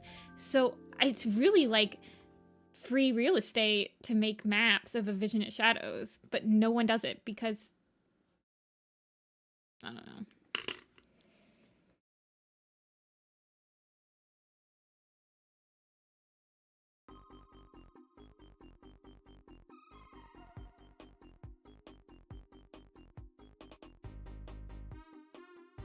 I have a couple, so I have 2 maps in mind that take place during A Vision of Shadows.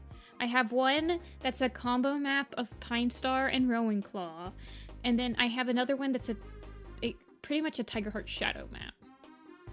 And that's it.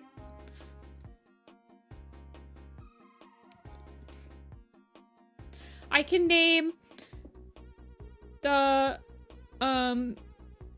Vocaloid song, but it's in English, Unravel Me. And then there's a, it's from American Tail. It's, the one with Violet Kit and Twig Kit, and they're singing to the moon.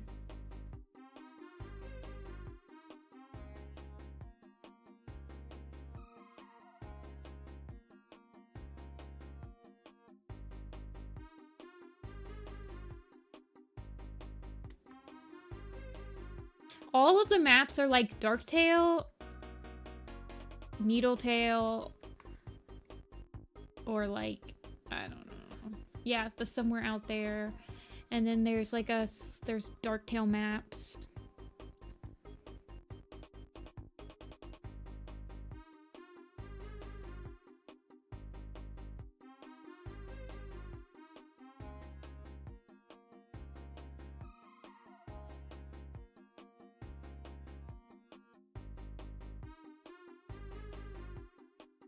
Dawnpell would be such an interesting idea for a map because she's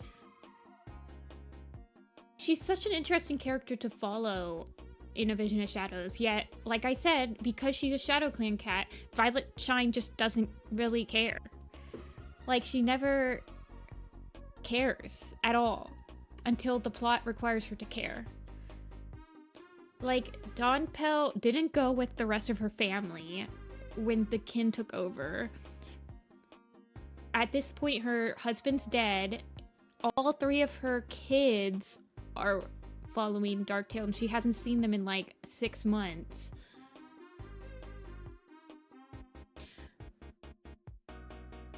Yeah, she gets killed. I feel like there's a lot of wiggle room you could do because so Dawnpell convinces Juniper Claw and Strikestone to escape, and they do escape, and they get to ThunderClan. Dawnpelt does not escape. Darktail catches her, and she actually gets killed.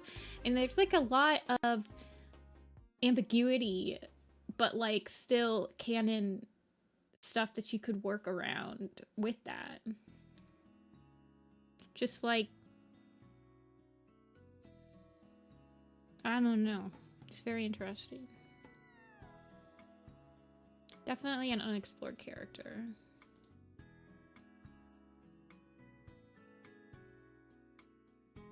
And then I die.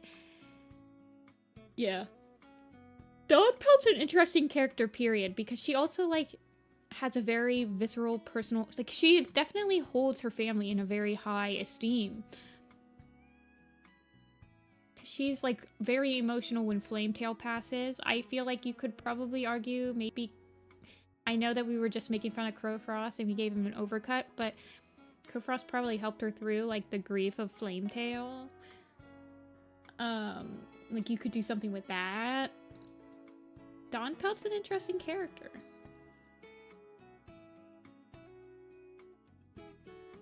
Maybe her loser husband reminds her of her anxious brother, and she helps. I don't know. Who knows? Anyway, next cat. Let's generate some numbers. So we have Fuzzball. Fuzzball. We have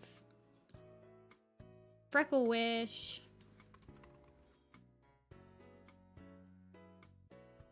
We have Flypaw.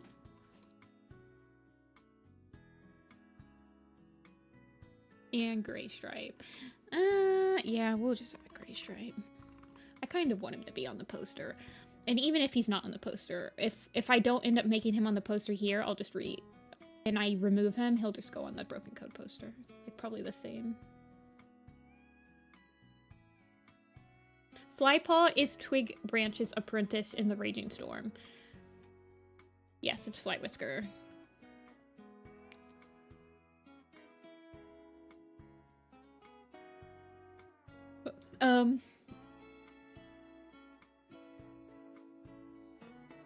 Yeah, Puppy. Dawnpelt is the one that is indeed the same cat.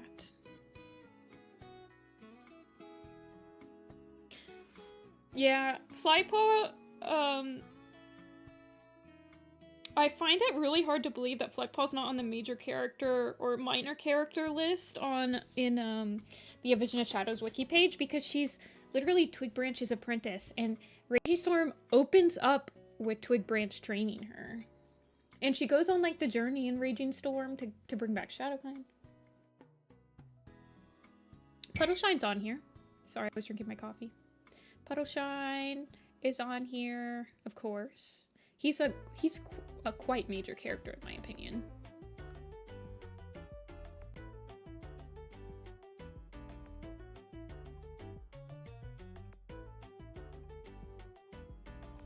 You guys picking Fuzzball? Freckle Wish as a large... She was a kitty pet, so she could be a purebred, honestly. I don't really like my Freckle Wish design that much. I would probably want to revisit her a lot. Although, I did use this exact design for the SkyClan Gorge picture, so it is kind of hard for me to redesign her a lot. Fuzzball. I might just, Freckle Wish is winning. Fuzzball is literally... Fuzzball and Tree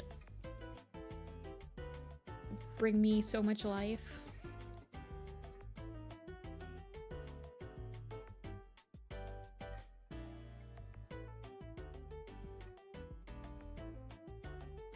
Yeah, Twig Branch, it is very interesting.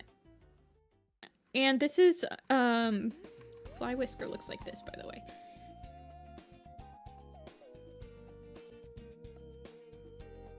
Velvet and Olderheart. That's such a stupid it's crazy. It's so hammered in. It's so funny. The thing I hate the most about that relationship is at the end of River of Fire, when Olderheart's sharing tongues with StarClan and Cinderpelt comes to him in his dream. And she's like, let me tell you about me and Firestar. I was in love with... I'm like, shut up, shut up, shut up. I'm not listening. La, la, la, la, la. I would so rewrite it. That she was not in love with fire. Like, shut up, blah, blah, blah, blah, blah, blah, blah. Yeah, honestly, the only line that I like appreciate Olderheart saying out of that relationship was, he says, it was nice to have someone caring for me instead of the other way around, which is an interesting thought about medicine cats, where they really don't have anyone that's caring for them. Like, it's kind of sad, but it's true. Like, a medicine cat never really has anyone else, like, caring for them, except for maybe their parents, but they tend to outlive their parents, so... because they don't have like any. Yeah. It's like that was an interesting thought. That line is interesting. I don't think so, Sockeyed. I don't think that they ever meant for that to be anything more than like a very platonic relationship.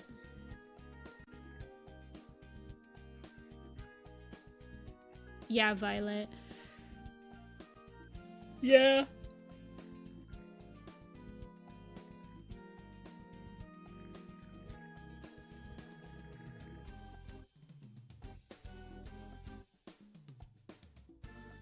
No, I don't think Alder ever had feelings for her. He just, well,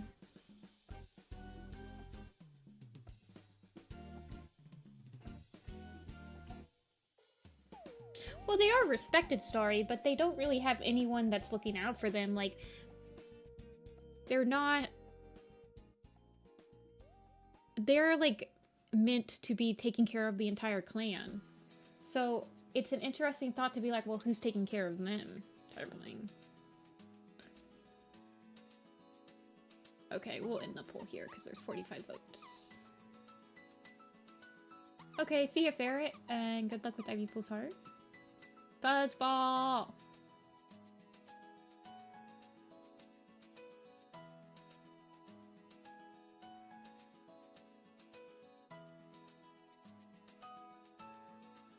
Okay, basically, Fuzzball needs to be all fuzz and eyes. Like, he needs to be just like a fluffy little dude.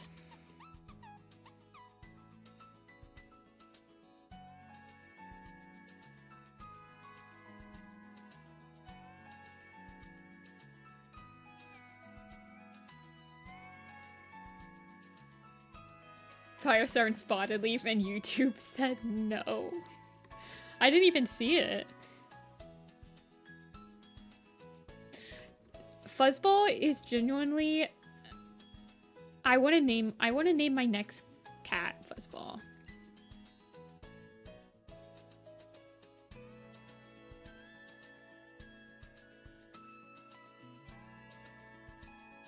That's a peak cat name. Fuzzball is in River of Fire.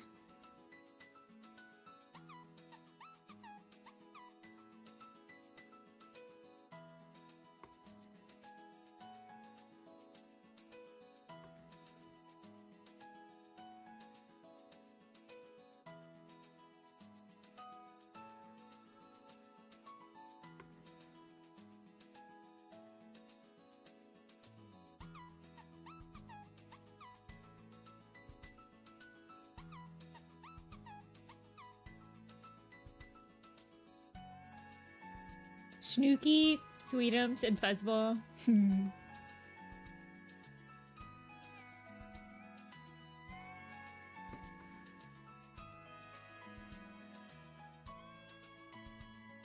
Fuzzball is basically like I think of him as Little Judd from Splatoon. That's Fuzzball.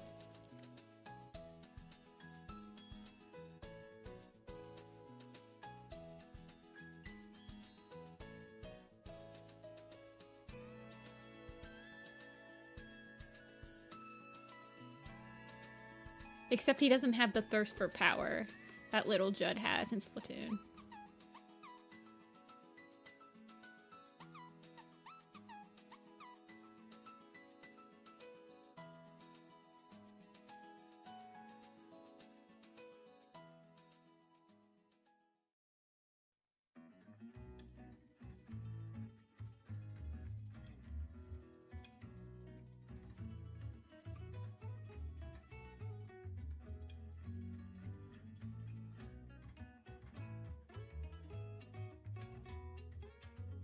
He got tiny face. He's not a kitten, but I can't help but think he's like a kitten.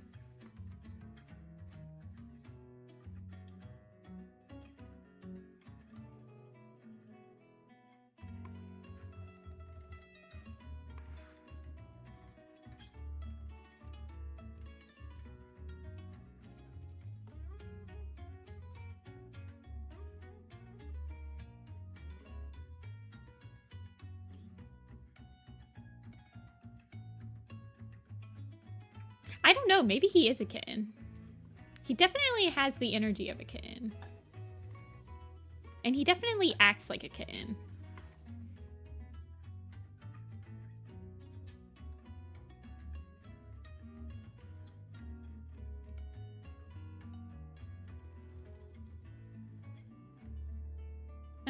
I don't really want his face. I want him to look like...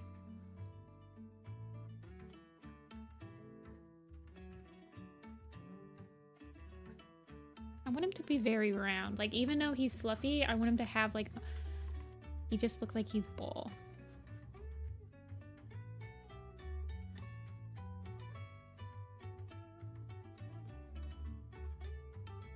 I mean, I feel like house cats kind of act like giant kittens anyway, so I feel like more kitty pets should just act like giant kittens.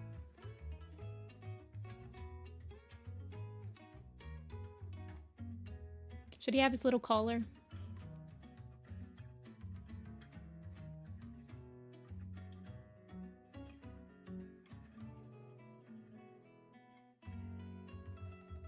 He's so fuzz.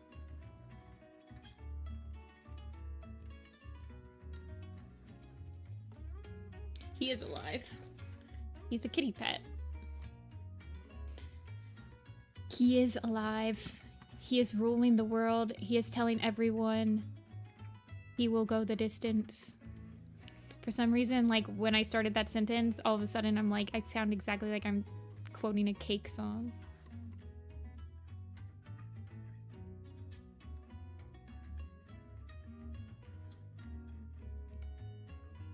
He's going the distance.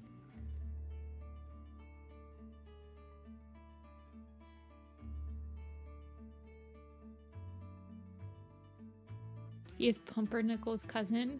Maybe. Maybe. He tells everyone back when he gets reunited with his house people, he tells everyone that he's like knows how to fight and he knows all the herbs and he's basically a warrior cat now. And I love that for him. I think he's also the first iteration of a kitty pet saying the word warrior cat. Because in River of Fire, he's like, oh, are you guys the warrior cat? Are you guys a warrior cat or something like that? He says the whole word.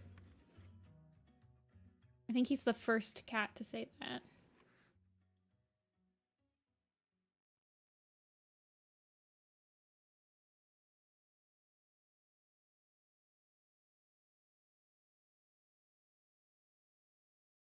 Yeah, true. Pumpernickel also has the really fluffy eyes.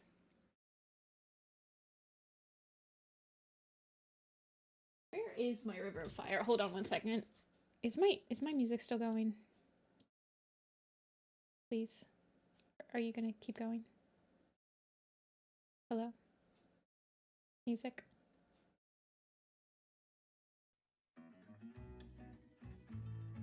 Did you really go through all of them?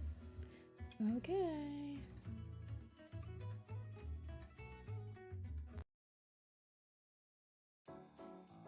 One second.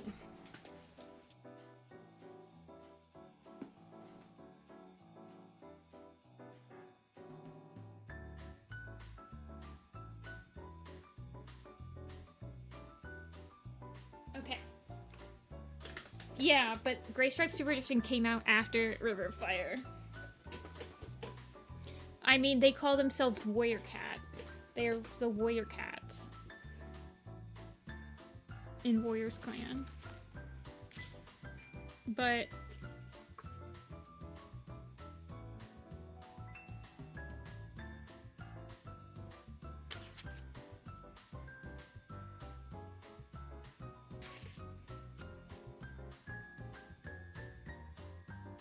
yeah.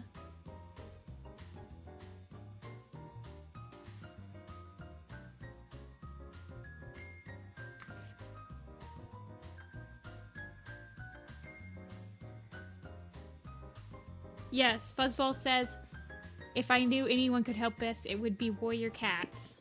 He's the first one. He's the first one that said Warrior Cats.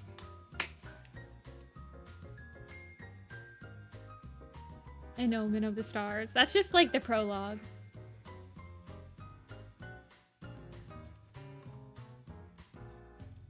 I can't believe that they title dropped in the first prologue of the series.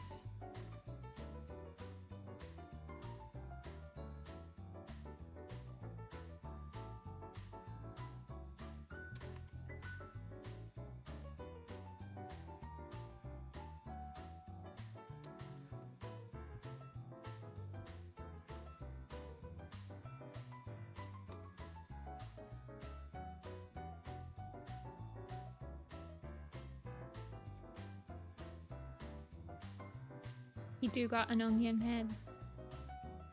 I like to imagine that his owners give him a bath and then he actually lets them blow dry him out, so he's like super freaking fluffy afterward.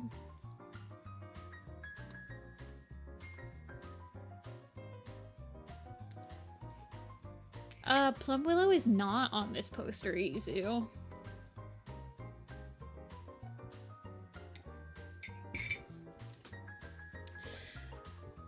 But there are cats that are on this poster that, I mean, if you make a compelling enough argument, I would replace them with Plum Willow.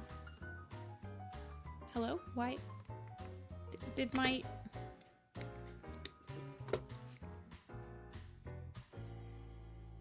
Okay.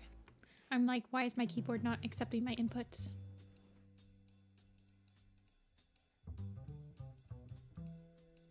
He needs his little...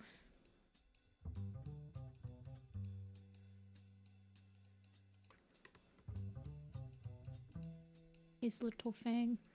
Little fang, little fang, little fang.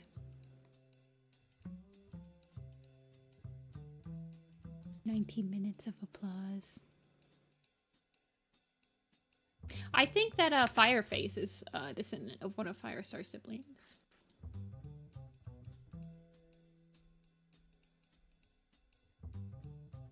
Mostly relevant in You are correct. Yeah, you're correct.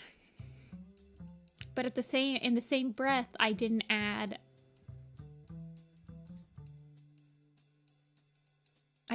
Blaze to this poster, even though he's quite relevant in Tiger Heart Shadow.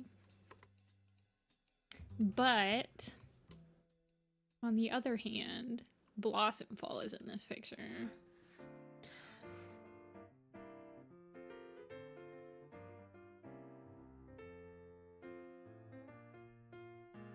He only has one tooth. It's okay, his owners give him wet food.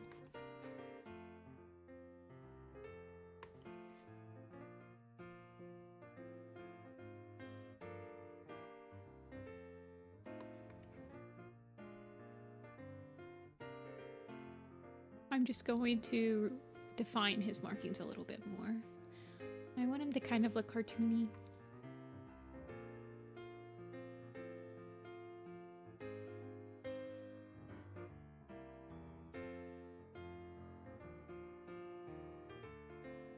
And then goes in for the kill. I've never heard that meme before.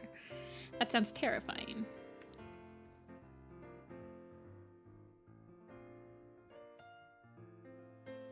If he stayed with Princess. This is true. This is true.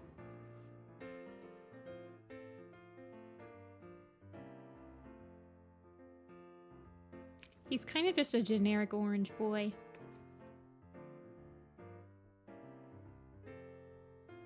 I think I spent more time on like his silhouette than I did on his markings on this picture. I probably just like, oh, he's orange. Okay, whatever. Because Fuzzball, his personality is not in his coat. His personality is in himself. He doesn't need his coat to reflect it. But I do feel like having his tabby stripes be like a little all over the place.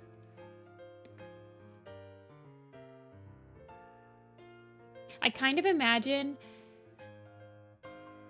when they try to take like pictures of ThunderClan with Fuzzball in it, he's like always moving, so he's always like blurry in every single picture they try to take.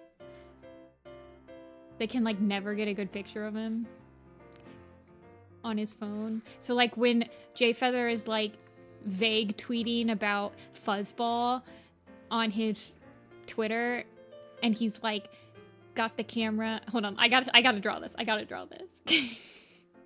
Where it's like Jay Feathered right here, and he's like,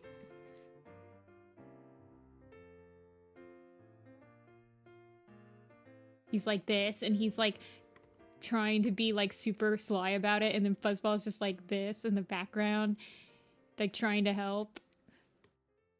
But then he's always just like looking like this.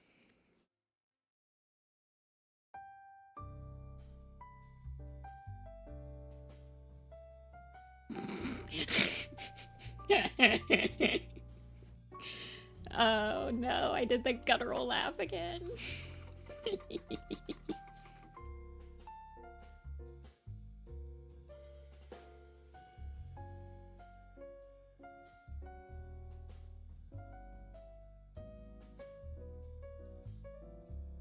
That's basically Fuzzball.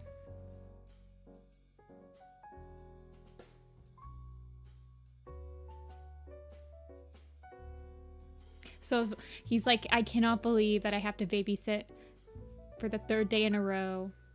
How am I supposed to get anything done? I keep telling him I don't have his Adderall, but he just keeps on looking for it.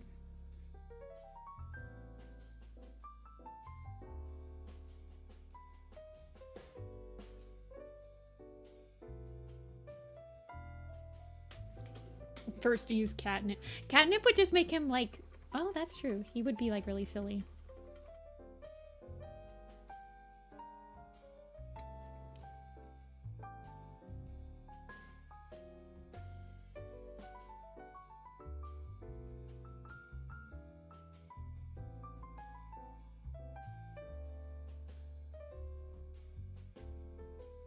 I feel like a Vision of Shadows.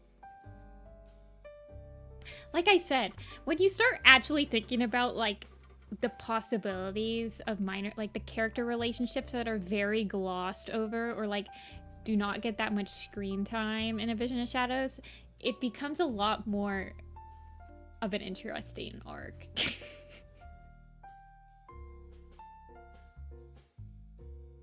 For me, at least. When you actually like think about a single duo of cats. I wanted to have like a really red mouth. Not that red.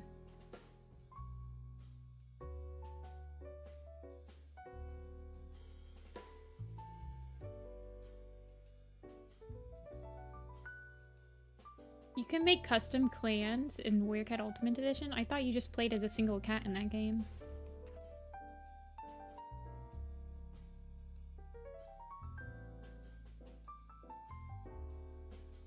This is like really fancy music for me drawing Fuzzball.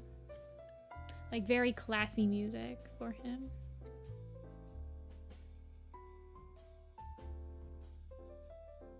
Oh, welcome, Chibi. Chibe, I think.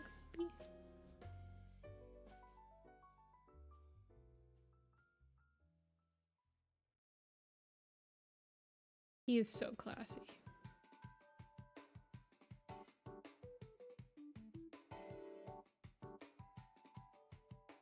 This guy carries around his DS in his back pocket.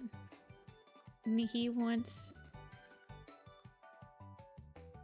to street pass everyone he meets. And he's typing in caps lock. He only ever types in caps lock.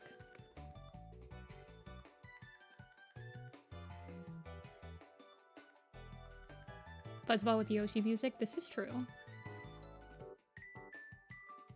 As in chibi. Okay. Chibi. Okay, that's what I thought, but then I saw the bay and at the end, so I was like, maybe Chibe? Anyway, welcome. Welcome, welcome.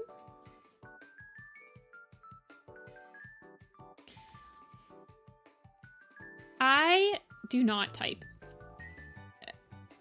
in caps lock that much anymore. I find myself... I overuse emojis or like Discord emojis because otherwise I'm a very dry talker, I feel like, on text. I just like say it and send it. I'm like, I don't have time. But I'll just send an emoji. Be like, okay, you can read it with this emoji and then maybe it'll get through.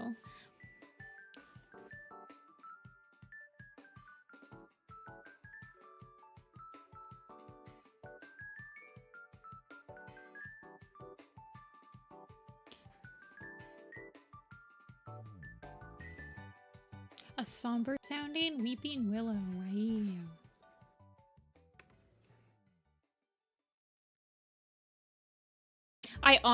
Honest to God, I feel like Fuzzball probably has like a Rudolph the Red-Nosed Reindeer, like 10 bell collar.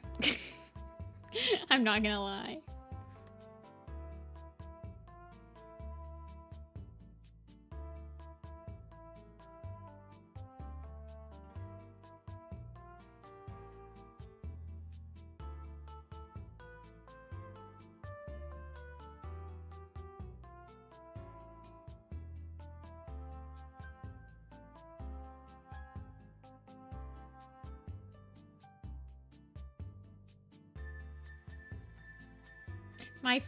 Fuzzball rotates around my brain like a microwave. He is one of my favorite kitty pets they've ever introduced to the scene.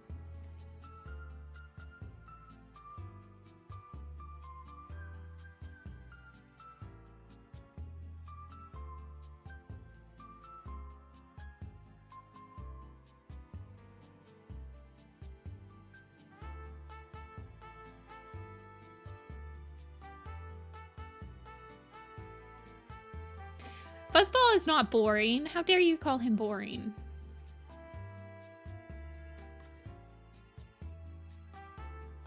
Fuzzball is a gift.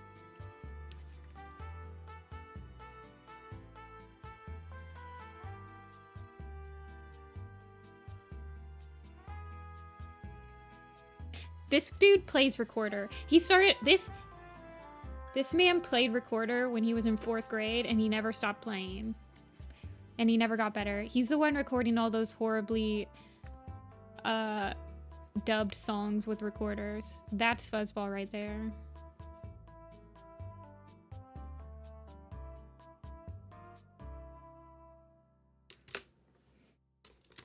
Throws down the Xmas tree. Oh, he is definitely...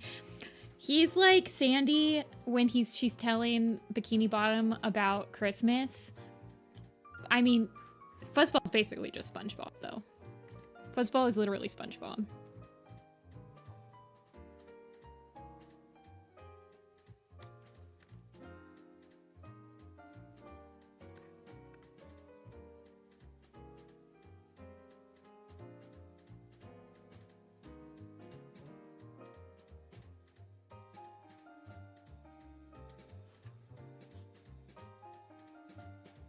Yeah, Squidward is Jayfeather and Fuzzball is SpongeBob.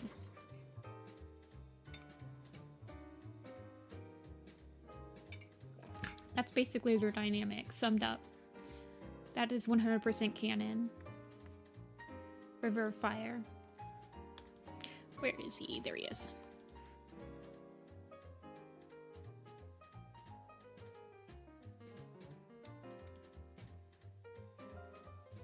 Somebody make a SpongeBob reanimated the Krusty Krab pizza, but it's Jayfeather and Fuzzball map right now, guys. That's what we need in this fandom. That's gonna restart the fandom.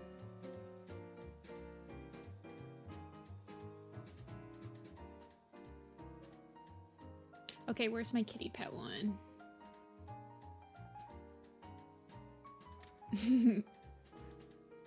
I need to get one of the voice actors to, from Where Kids Animated to pretend to be SpongeBob. I bet you Connor could do it.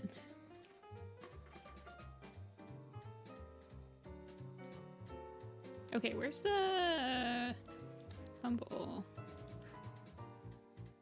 Okay, why don't I get the kitty pet one on my circle icons? Thank you.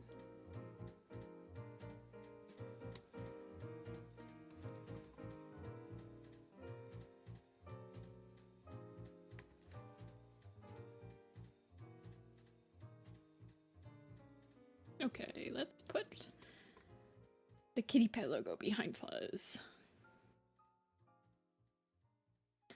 Tutorials? I don't know. I don't have any plans to. The backgrounds in my little pistol animatic, I don't really draw backgrounds like that anymore. I mean, I do. But it hasn't been the focus of my background work in a while to do like heavily lined backgrounds, I guess. It's hard to explain like the... So the background style on Little Pistol is, I mean, it's a like semi-realistic, and it kind of does the opposite thing of like negative space in the background that like the character isn't in is actually much more lined, and it's much more busy, and it kind of leads you to have the opposite effect of you don't look at it because it's too busy type thing. I don't know how to explain it. Lately, I've been working on a much more... It takes me a long time to draw backgrounds like that, basically. It is the reason that I have stopped working on it too much, and I also get, like, really bad carpal tunnel when I'm doing my line art for those type of backgrounds. Lately, I've been trying to balance lines more throughout the whole piece, and then coming up with a appealing but easier to paint style for my backgrounds.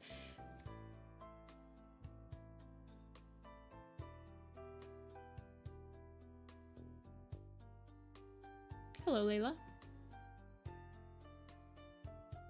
Yeah, I don't hate those backgrounds by far. I like them. It's just it's very hard for me to keep drawing stuff like that.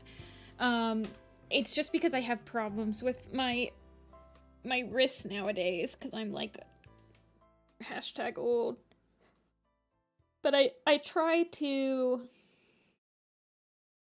been trying to work on making my background renders faster too, because right now I can't offer that many.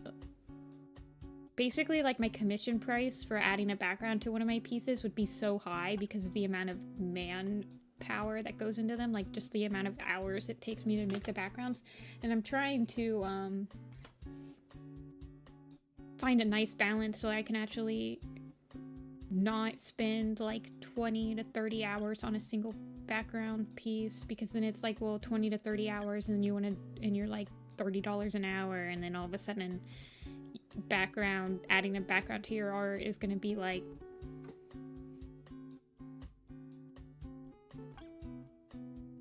yeah. I'm pretty fast at drawing I'm pretty fast at drawing characters and character art, but when it comes to backgrounds, it's just like I'm a very detail focused person in backgrounds. I like adding those little details to make it like pop more. I like having the background just appeal. Like, I don't want it to feel like the background was an afterthought. He is a goober. I'm glad he looks like a goober. So I've just been, you know,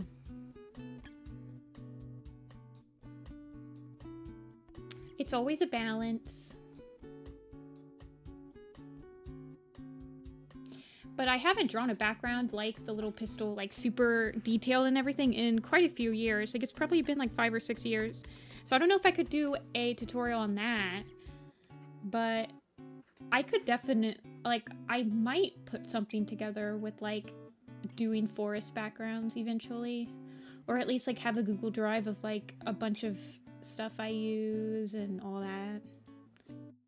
Okay, so Hawkwing is in the next pool. He's definitely got to be on this poster, no questions asked. Hairstar definitely has to be on the poster.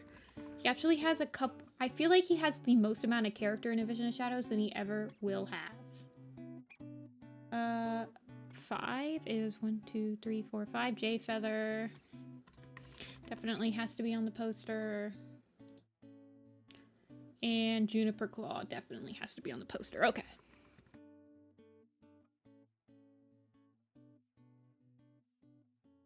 starting the pool. Starting pool. Backgrounds are easier for me lineless. Yeah, I can do both, Puppy. It is actually a lot easier for me to do backgrounds lined, I think. I think it's because when I do line backgrounds, I don't feel like I get lost in the sauce of like rendering out everything. But I can do both. And typically when I help people with map parts, I ask them, do they want lined backgrounds or not lined? My lineless background style definitely is a lot more shifting and not, it's very much more fluid than my lined backgrounds though.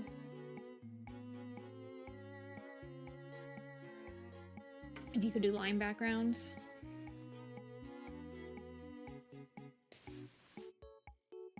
I don't know, I've always preferred doing line backgrounds. Hey, Seer. J-Feather sweeping. Ugh, you guys are so normal. Y'all want the normal pick. I see how it is. Bum bum bum bum bum bum bum bum.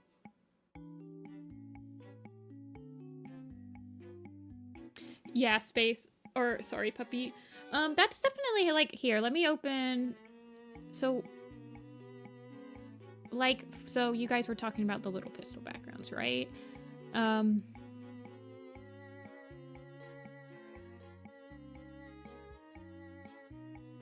This is like a remake of one of the little pistols, like with a more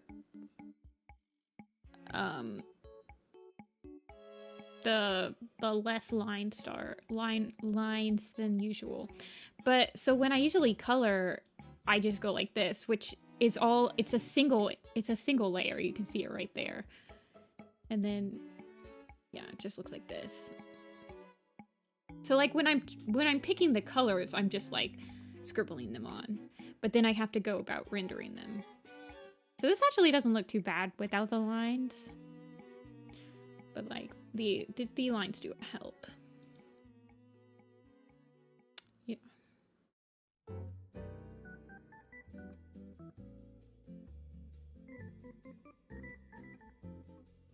And here's the other one, which you can see as well.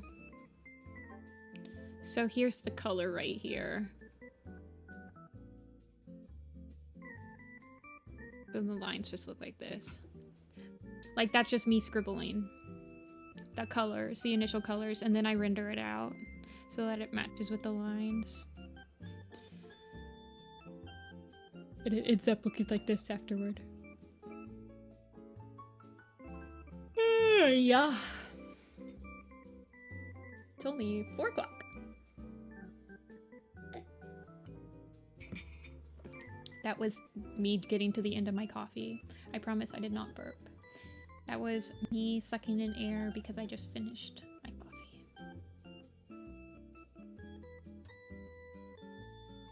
More than grass and tree and bush. It definitely helps to have ground foliage, especially when you consider like, if I pull that up again, I mean, I still do this. Like, these are ferns right here, and like Blue Star is right here. Like, these are tiny ferns.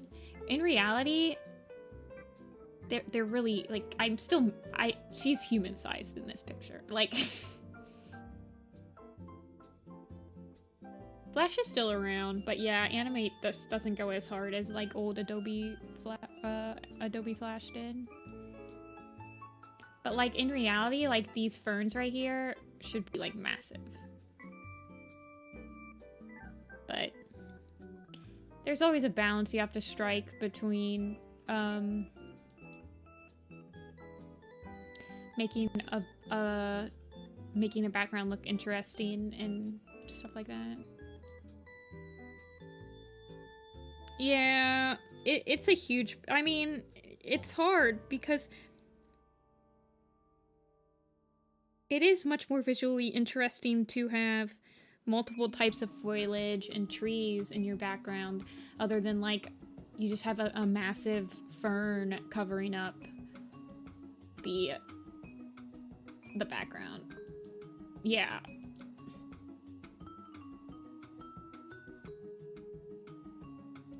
Yeah, the numbers did really... Well, Ivy Pool wasn't picked.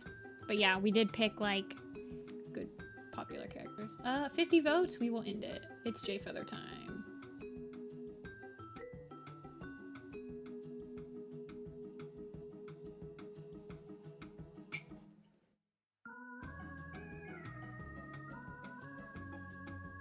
Yeah. I think that's why I prefer drawing really wide shots when I frame cats, because then I feel like it's a lot easier to make cats look cat-sized, because I can still have all the interesting foliage in the background and not make it seem like it's just a single like bush or whatever.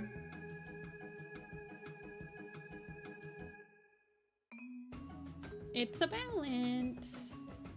Okay, I feel like J Feather was one of the first cats we drew for this poster. Yeah, he was. He is just like so done in A Vision of Shadows. He basically acts like he's 10 years old and he's an old man and he's allowed to complain about everything now. Yeah, I definitely do that while I go on hikes and stuff. Like taking pictures from... Even my mom does that. Like my mom and dad camp a lot more than I do nowadays because they're retired. And my mom will like send me an email with like 20 pictures in it from like a hike that they did, and they're all from cat's eye level because she knows. She's like, I thought these would be interesting to send. I'm like, thank you, Mom.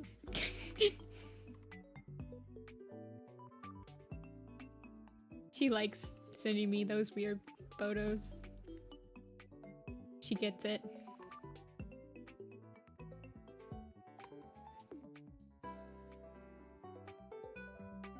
J Feather is the definition of RBF. Oh, poor Jay. Got the RBF. I don't want him to look angry though. He's just like...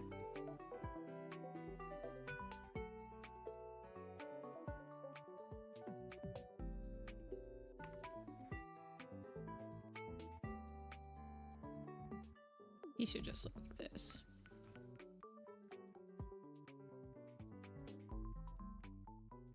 Yeah, my mom is a real one. She watches my streams sometime, but she said she watches my streams and she likes the YouTube polls that we do. She says that when she votes for the cats, but she always votes for the underdog. She's like, I always vote for the one that's not getting that many votes. I'm like, okay.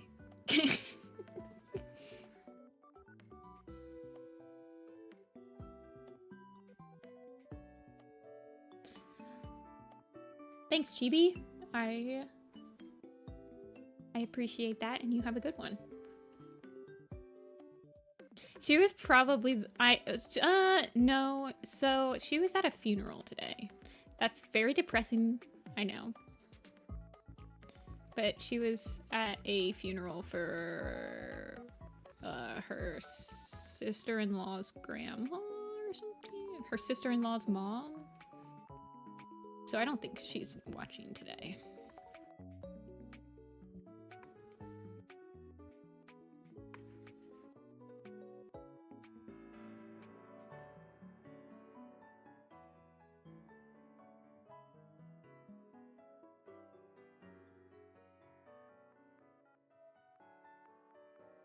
Yeah. So like in Dawn of the Clans, when Tom was on the list and Tom would get like the one vote, I was like, oh man, bold move to pick Tom. Whoever picked them, it was probably her. She was probably the one that picked Tom. I'm like, oh, okay, that makes sense now.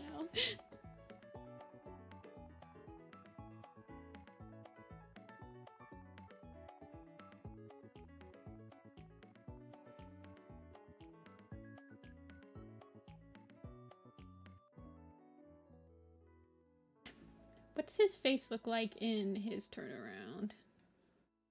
Like just his resting face. Okay, why is it so tiny?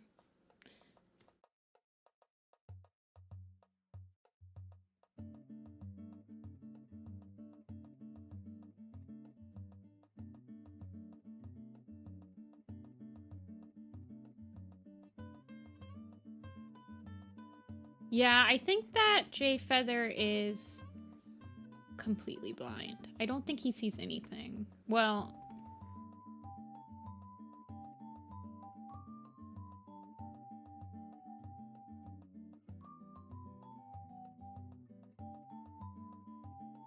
at least I don't think so. Why am I having such a hard time with his face?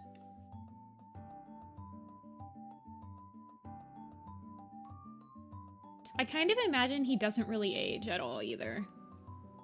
Like he's always got baby face.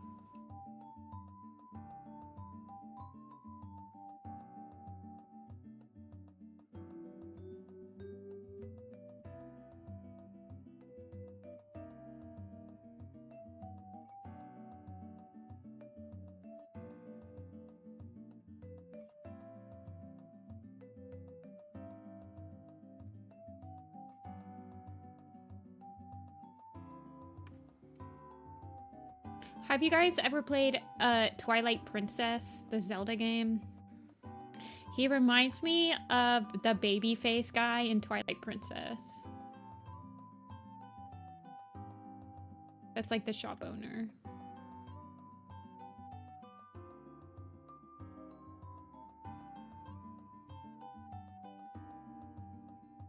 Mallow. That's the Mallow theme song. Mallow Mart.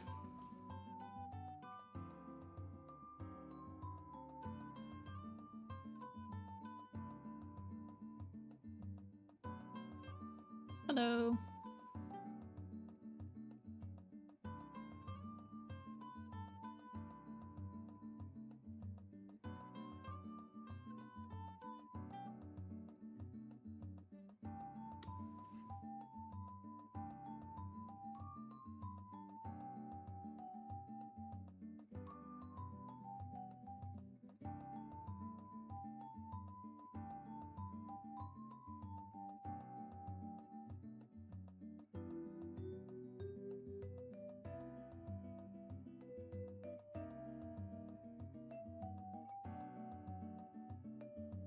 Please. No, not Fuzzball. I want to go back to Jay Feather.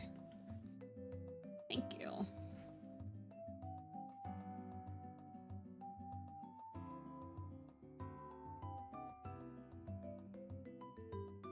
Maybe his hair is drooping just a little bit, but other than that, he probably's not showing that much age.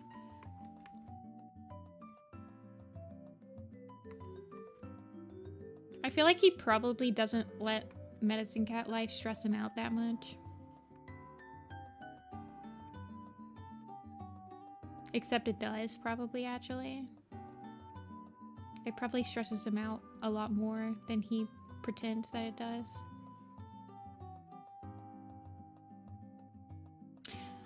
Do you think we'll ever get a Jay Feather Super Edition? Probably not, right? I mean, he's been the main character of 2 whole arcs.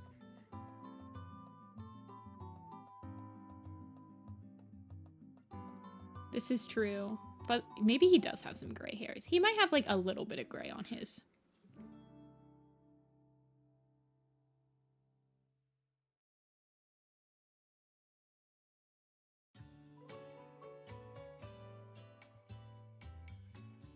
I mean, I know that there's like plenty of people out there that say that when Jay Feather dies, they're not going to read the books anymore.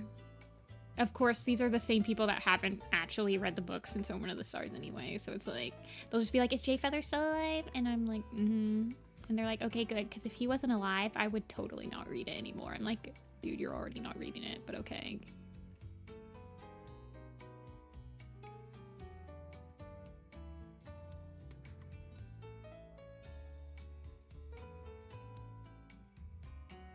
Hello, A. You have missed. Who did we do today? We've literally only done 3 cats. This one is taking a lot longer than it's going to take. We did Briarlight was the first one. And then we did Crowfrost. He took about an hour because we redesigned him. And then we did Fuzzball. Yeah, it's mostly been a Crowfrost stream. Oh, let's be real here. Crowfrost took like an hour and a half to do.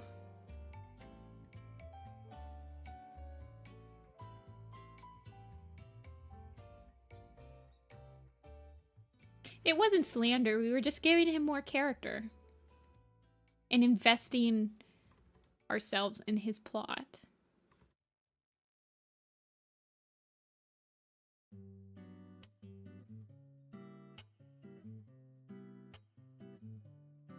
No, you didn't miss Leaf Pool. Leaf Pool is in the next row, but the way that we're picking the cats to do is a little different than we've done before.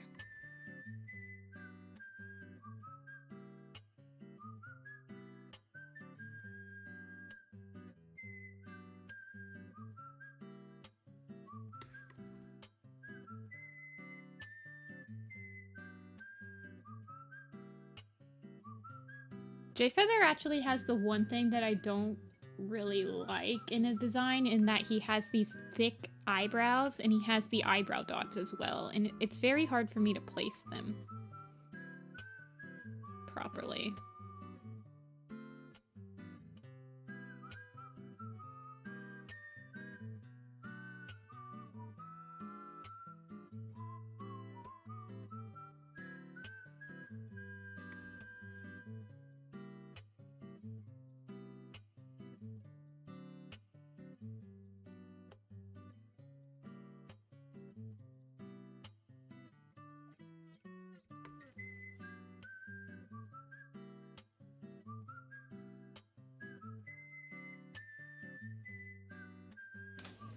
It's 4 eyebrows. Yeah.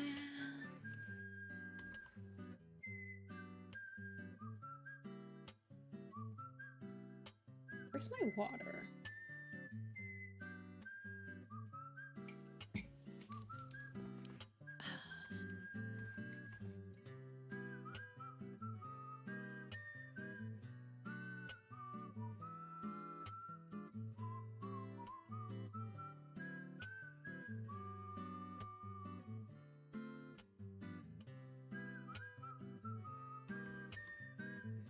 Yeah, I mean, he's pretty angry and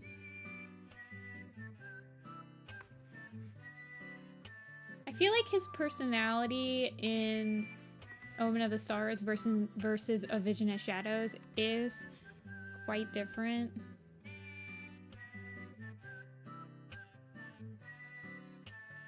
He does have these moments of like, I mean, man, when Briarlight's death happens in River of Fire, it's brutal. Like, just like the little things that they write Jayfeather doing around it, it's... And then he blames himself for her death, actually. Oh, it's such a heartbreaking scene.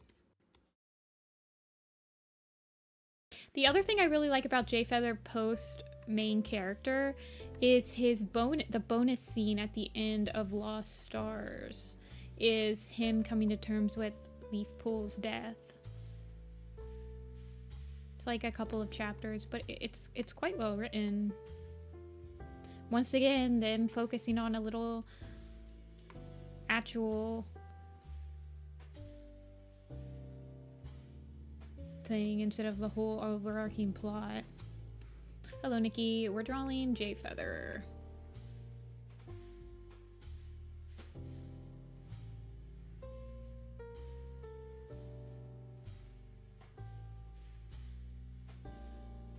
Yeah, I really like his bonus scene in Lost Stars because it shows he actually, after Leaf Pool dies, he doesn't go to the Moon Pool for like quite a few Medicine Cat sessions, and it's because he doesn't want to see his mom in StarClan. Like, he doesn't want to share time because he doesn't want to see her. It's such a it's actually like a very interesting little short. Yeah, and then Jay Feather during Briarlight's death, because I feel like Jay Feather really softened up with Briarlight. Like, they had such a unique relationship, not like romantic in a sense, but just like they really complemented each other.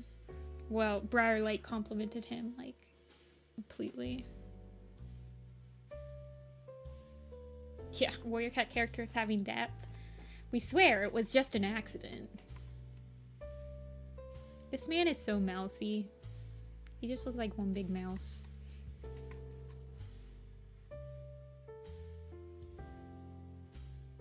I mean, he's pretty torn up about his sister's death. Like, he doesn't talk about it.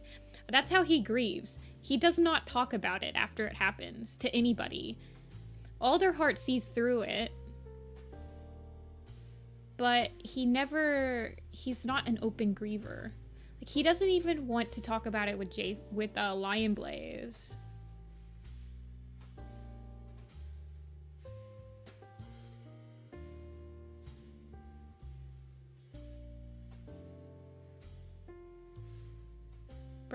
Yeah, it's horrible because Briarlight's death and Leafpool's death, I think, happened within the same year, canonly.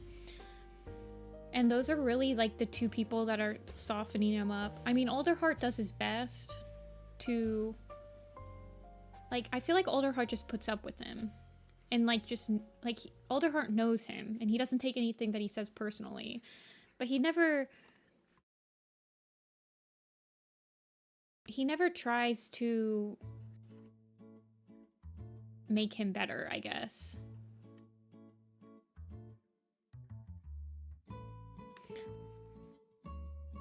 Like, he just accepts him, which is fine. You can just accept somebody and be, like, friends with him, but... I feel like...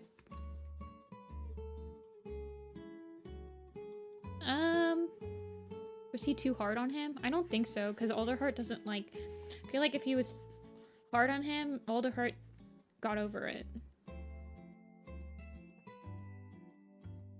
Yeah, Purdy and Briarlight have similar deaths in A Vision of Shadows, where they were sick and they decided that they didn't want to burden anyone with...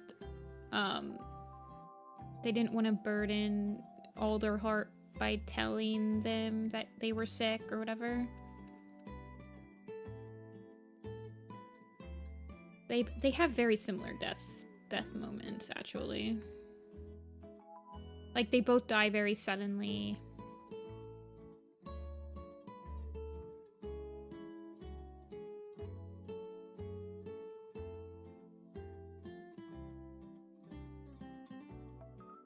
Helps Mousefur and Longtail. Yeah, I like when they eulogize. Sometimes I feel like they could write better eulogies, but I do appreciate when they try to do a eulogy when a cat died. So they did that with Briarlight and they did that with Purdy. Sorreltail, yeah, she does. She dies from her injuries after the Great Battle because she doesn't want... She didn't tell anyone that she was badly hurt. So yes.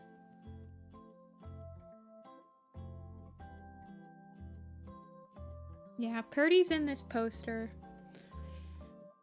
But it will be the last poster that he's in.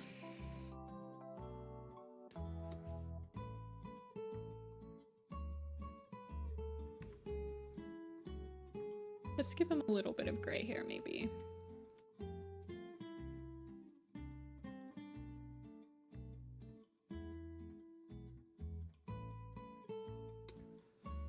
Sorreltail is you. Sorreltail is an interesting character. I think I really like her and Bracken. But I also just like both of those characters separately, so... Yeah, a lot of the deaths, they've admitted that a lot of the deaths that happen in A Vision of Shadows is to thin the crowd. That's why Sandstorm dies. And that's why well, the only person keeping Briarlight alive was Vicky, so once Vicky left the writer team, they killed her. Because they didn't know what else to do with her.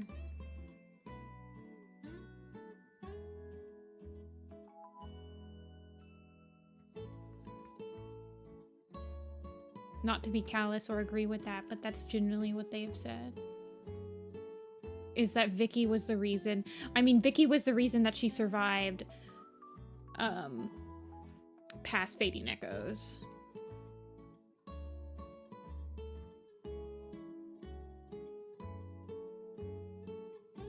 What am I missing? Oh yeah, I wanted to add like a little bit of gray.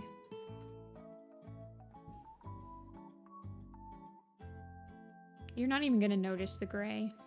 Maybe if it's just a little white.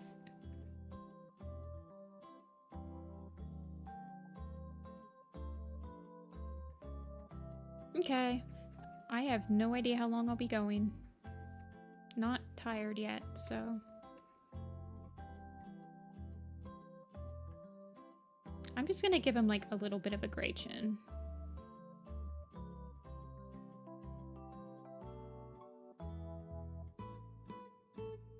Yeah. I'm glad Purdy's in Starkland, though.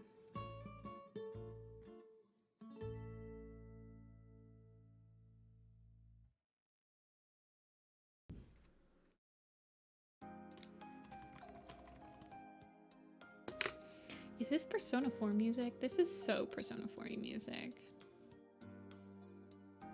Yeah, Persona Q.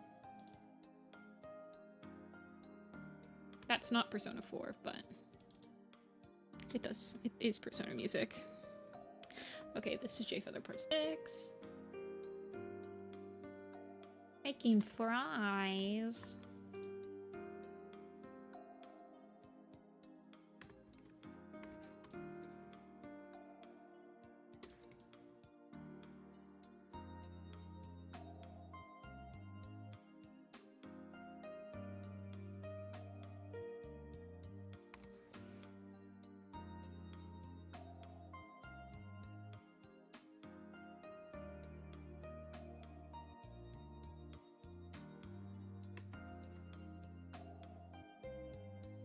I had nachos for lunch with leftover taco meat. Ooh.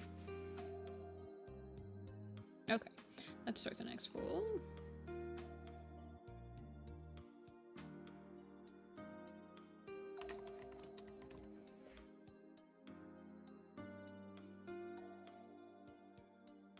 Four is a Lily Heart.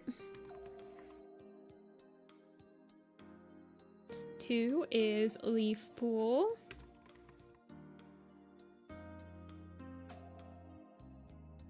1 is Lark Song.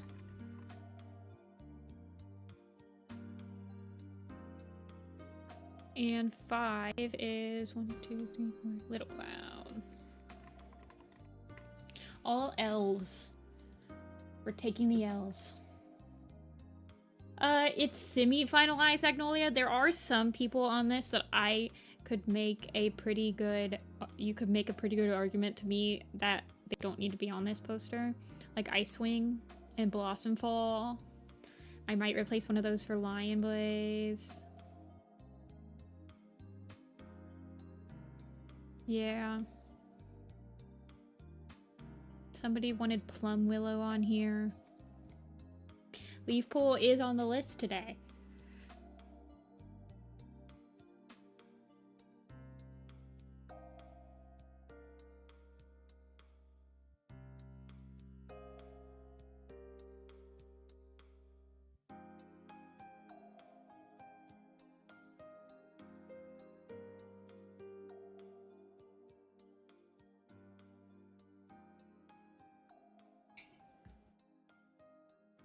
Leaf Pool is absolutely sweeping.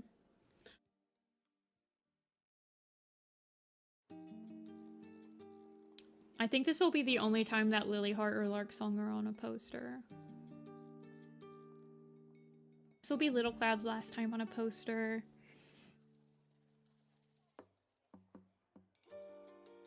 Leaf Pool. Oh, this is actually Leaf Pool's last time on the poster too, now that I think about it. I think all 4 of the people that are in the pools will not be in the next poster.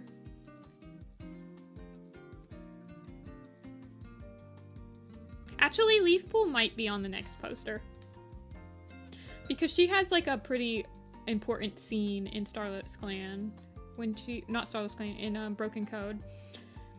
Like when she's talking to Shadowsight at the end. So I might add her.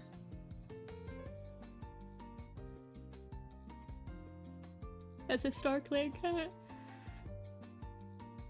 Squirrelflight is on here, but she really doesn't do much. I think I added her because she's a deputy, but she really does not do much in A Vision of Shadows. Except for like being deputy. She doesn't really, like Alderheart doesn't really have that much of a relationship with her. He has a much more established relationship with his father. Lilyheart is important in a Starless Clan? Is she?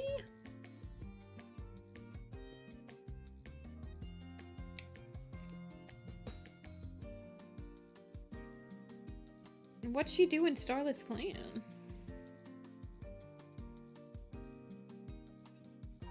Oh, she's Nightheart's mentor.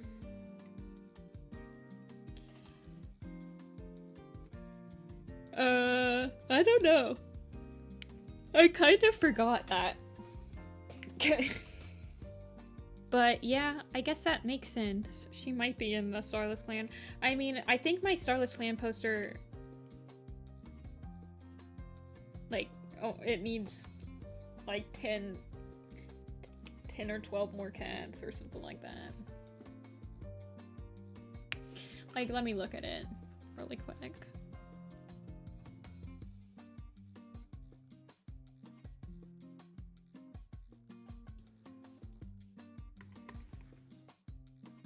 Ooh, my shoulders are...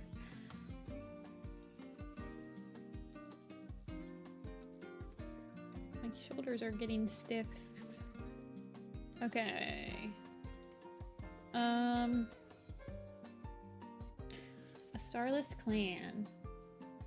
Yeah, you're right, she's in there. I already have her in there. She is in the Starless Clan poster.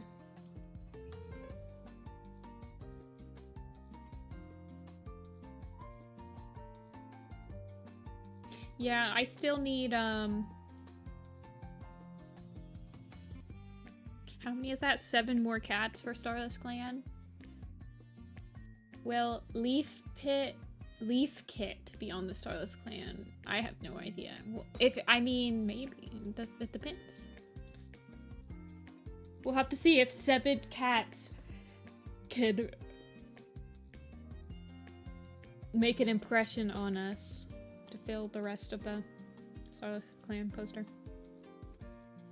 Yeah, see, I only have 50 people for the Broken Code. I need 13 more names for TBC.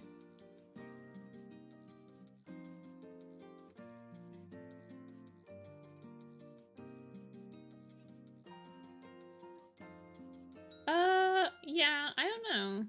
Maybe. Depends.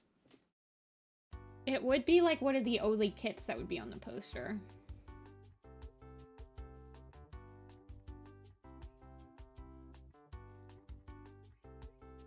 Oh, I have Rowan Kit on there.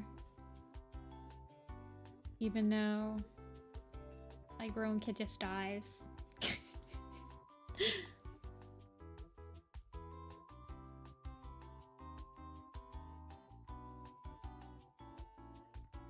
Red Willow's on this poster. Yeah, Red Willow's on the Broken Code already.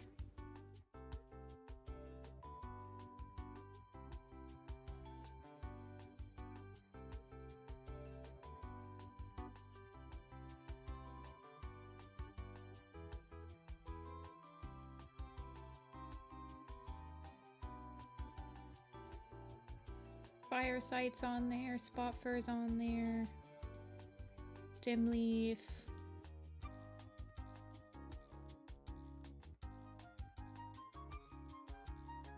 Juniper Claw.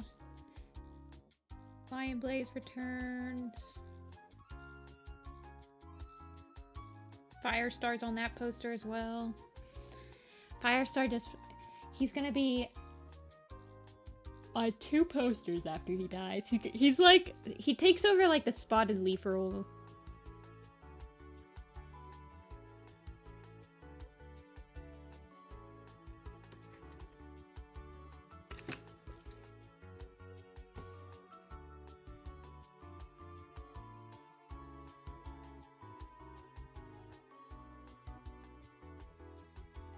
Where is Leaf Pool? There she is. She's old now. She's getting up there in her age.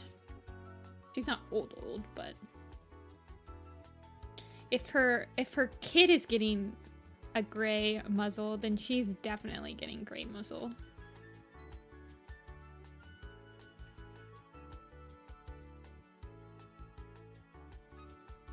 She's like everywhere at once in this arc. Like I think she's the temporary medicine cat / the helper medicine cat for every single clan except for Wing Clan.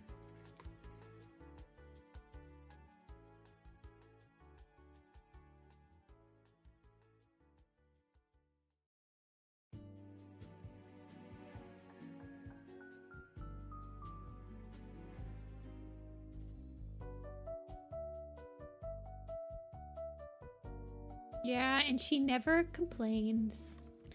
My girl never complains. She is Doctors Without Borders. She really is.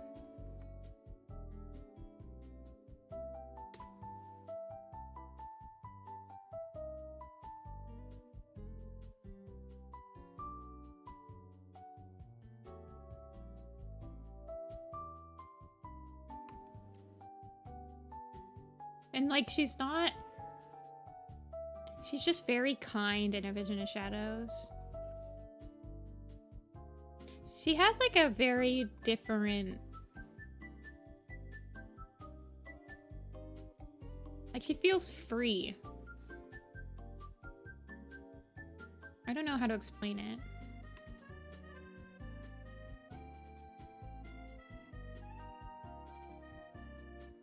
Like, she feels like she, for the first time in her life, can genuinely, like, be happy with... Like, be satisfied that she doesn't have to keep any secrets. She's, like, just living her life. No, she's a full medicine cat. Yeah.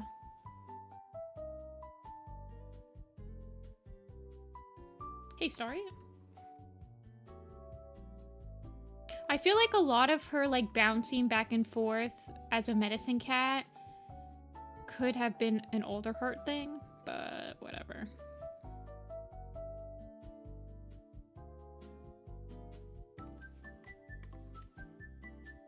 She's kind of like the medicine cat mediator in a way.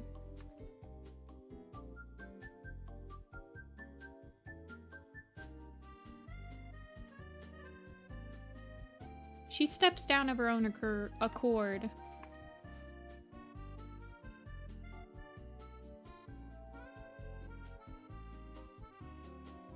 Because she doesn't want them to have like a nepotism type thing.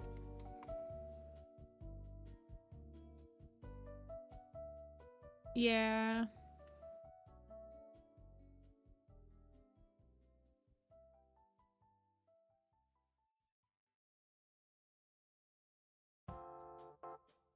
I'm gonna droop her hair just a teensy bit. She'll have like a gray streak going through her hair.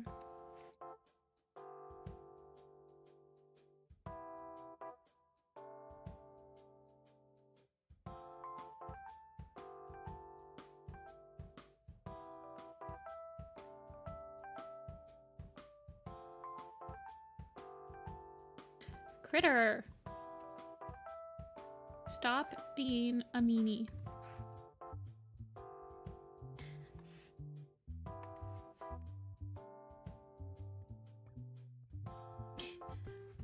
Leaf Pool as an old lady just reminds me of Little Bird.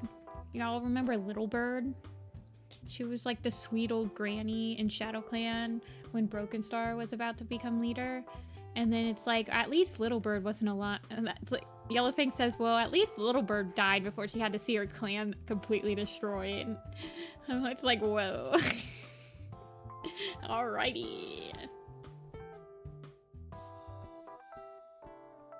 Can you guys refresh my memory? Does Hollyleaf,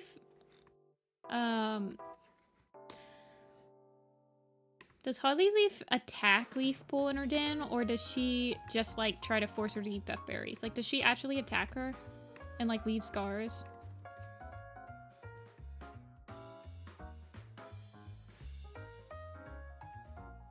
Okay, that's what I thought. Magnolia. I didn't think she actually attacked her. She just threatened her. That's what I thought.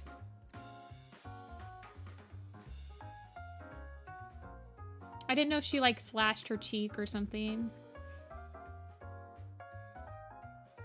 She didn't actually eat the death berries, but that's what she said she should do. Freaking brutal, by the way.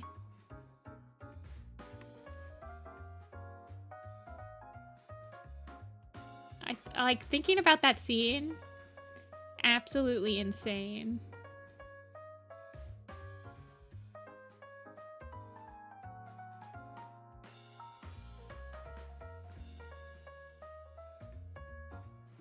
Literally, Hollyleaf is like Xbox voice chat, live chat from like 2009.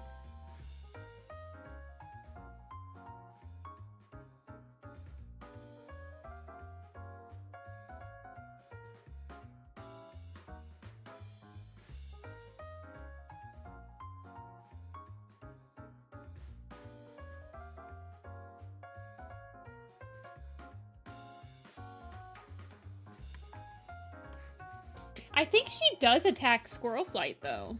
Like, I feel like she swipes at Squirrel Flight. I feel like she swipes at someone.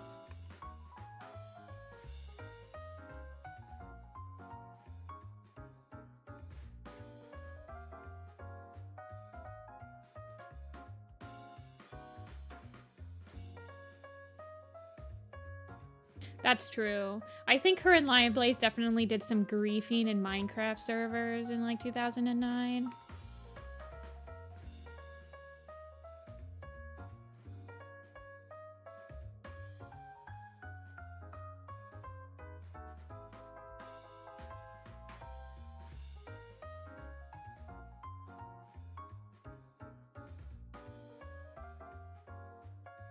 Yeah, I guess not. For some reason, I can remember her. I guess I'm just like thinking of the scene where Leafpool comes in and is like, I forgive you, or whatever. Or like saying the secret. I'm probably just mixing it up with that because she like explodes after that. That's like, he's like, why are you forgiving me? I don't regret doing that. Eat these death berries.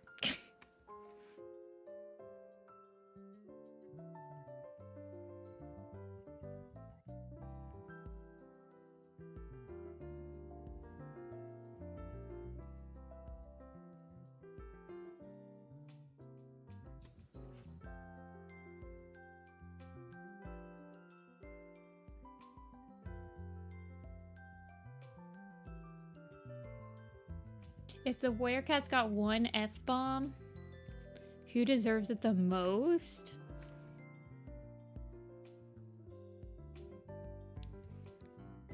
Mouse fur.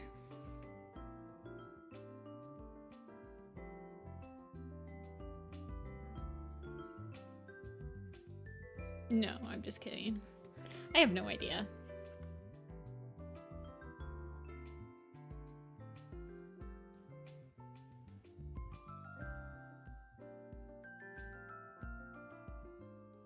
Your name is Jessica? It might be.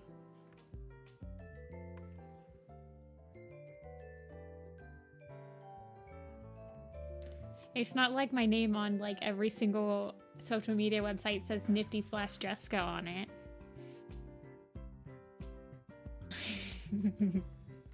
Yes, my name is Jessica. I am being funny and silly. Except YouTube. This is true.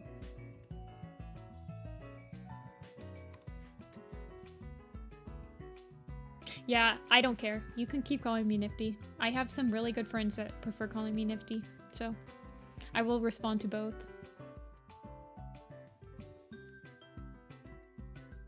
I will respond to both for the rest of my life. Every time I see the word Nifty come up, I'm just like, huh, my word, do not steal. Copyrighted it. You guys want to know like a irrational fear of mine? Do you guys want to know it? This is an irrational fear. That one day Nifty will be considered like a slur of some kind, and I have like no way to stop that from happening. It better never become like some like weird word that you can't use anymore. I think I would cry myself to sleep. It's an irrational fear I have. Thank you for coming to my TED Talk.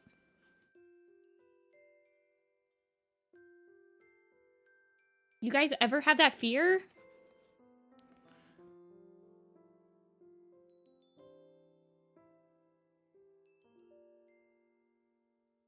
You have a weird fear of opening doors. Thanks. Messed with the word acoustic? Is that a bad word now? Oh no. That's also one of my fears, is I don't keep up with social media like at all, so sometimes I don't like I just like I accidentally start lying while you're on the toilet? What? That is an irrational fear. Yeah, exactly, Wendigoon. That's so depressing. Oh, that's so sad. See, that's a fear I have. Like, I hope Nifty never ends up as something.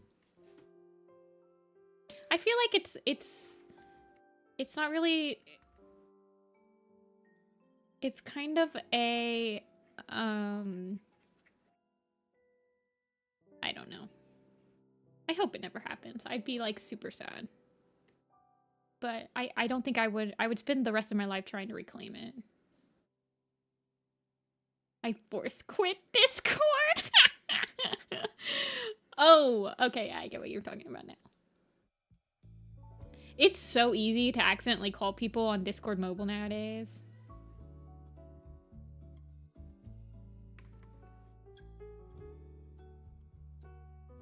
Like, you just have to accidentally double tap their name.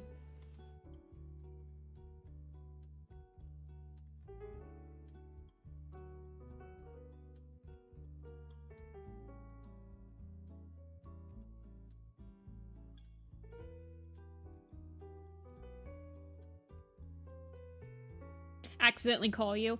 Exactly. Sometimes I'll accidentally. It's also really easy to accidentally join. This isn't a mobile thing, but on your computer, it's really easy to accidentally, when you're trying to click on like the voice text chat, like the VC chat, to accidentally click on the voice channel and join it. Oh my gosh. And then I get like, oh god, people are gonna think and then I have to like explain myself in VC chat. Like, I accidentally joined. No one saw me accidentally join. I didn't. It's just like, oh my gosh, oh my gosh. You were on stream when the leaf blower impression happened. Oh no. That's what I'm gonna be known for, is the leaf blower impression now. I'm like the girl that calls the mechanic and they're like, this is what's wrong with my car. That's what it's saying. I'm basically that with machinery. I say that, but I built my own computer, so I don't know. Maybe I'm not like that.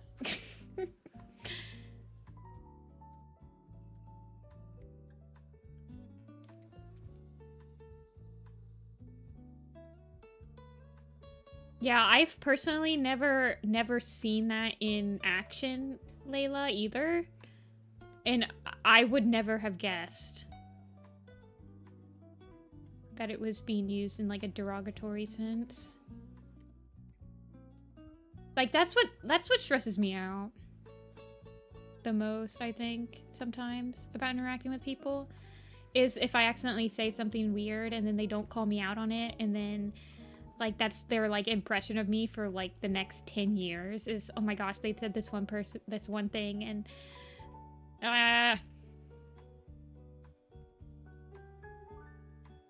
TikTok and Twitter. Okay, well, I don't use TikTok or Twitter.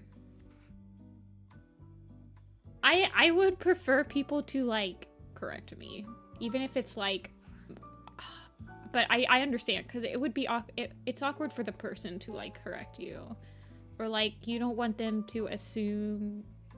Like, I understand, like I have empathy for the other person, but I would like to be corrected if stuff like that happened, so that I can remember it for next time. You don't use Twitter, yeah. I don't have a TikTok, and I only use Twitter to post my art, so I don't like scroll on it. I think she also just goes gray in her muzzle, like her. Maybe she just has like a bit of a white nose too. Oh my gosh, Dia, I've never thought about that. But I know a lot of people that do that, where it's like, if you don't get a reply right back, they'll like delete the message, because, oh man.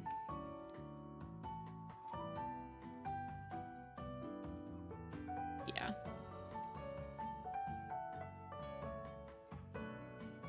Gray chin. Wait, what does Sandstorm end up with? Because I've drawn Sandstorm as an elder. Everybody wants me to draw Brightheart as an elder. Okay, yeah, she just has like a gray muzzle. She just ends up with the gray muzzle. I think that's what Squirrelflight gets.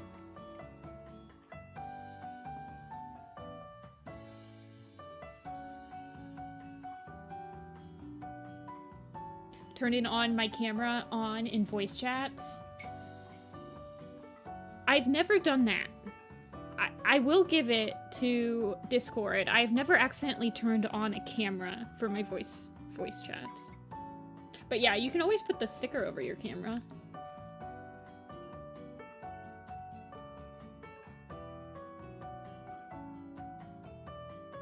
I'm gonna give her slightly lighter irises. Just a little bit. Oh no, I don't have a MacBook that has a touch bar. The MacBook Pro 2021, I think, doesn't have a touch bar anymore.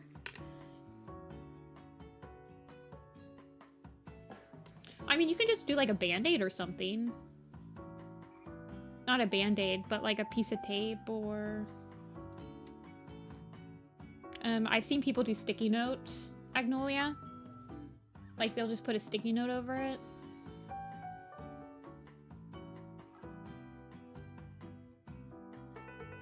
Oh yeah, emergency. I don't have a smart car. My car doesn't have any smartness to it, so it doesn't have like any buttons or touchpads or emergency 911 calls. It doesn't connect to my phone at all. I have old car.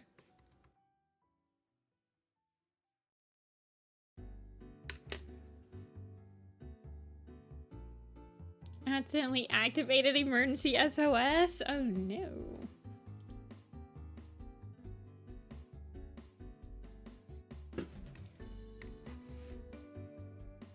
Anytime that happens to me, that my first thought is, oh my gosh, people get arrested for like prank calling 911. What if they think I'm just prank calling instead of it being an accident?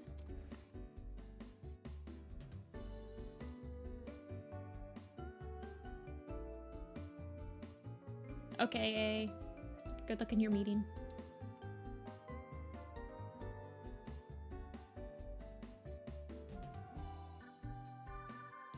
I know, it's like...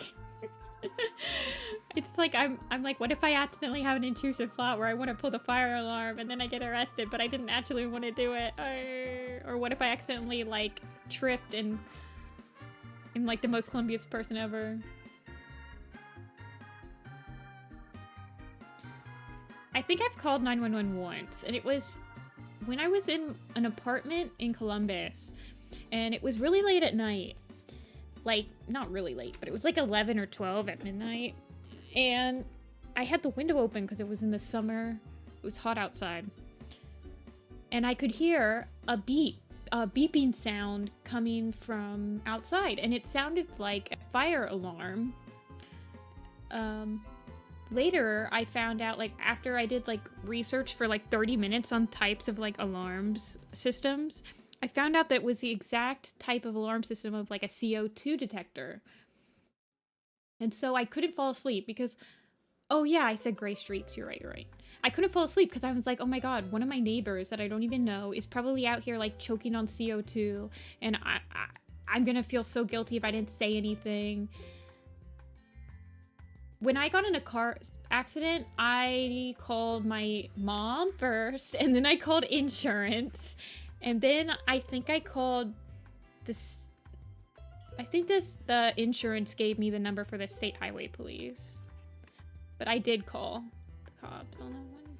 But they were the third people I called. But yeah, so I called 911 because I was like, can you get the fire department out here to make sure somebody's not, like, dying on CO2? Because the CO2 alarm had been going on for, like, an hour at this point.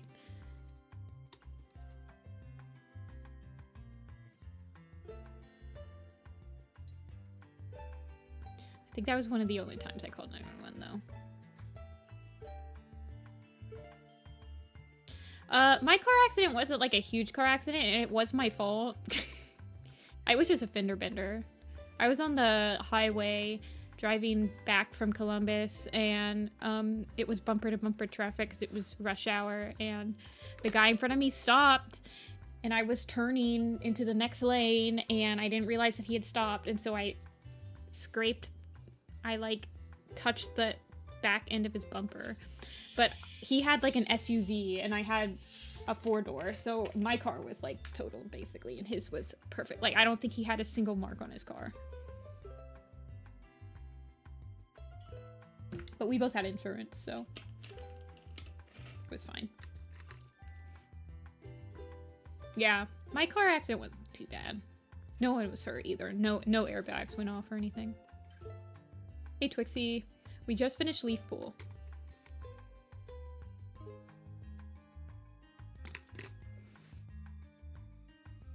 The screaming alligator emote.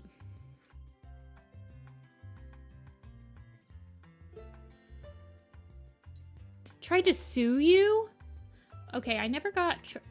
he didn't sue me.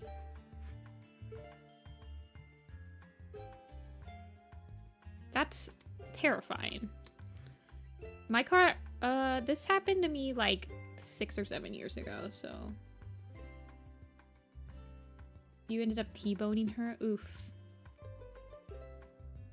You like SUV design?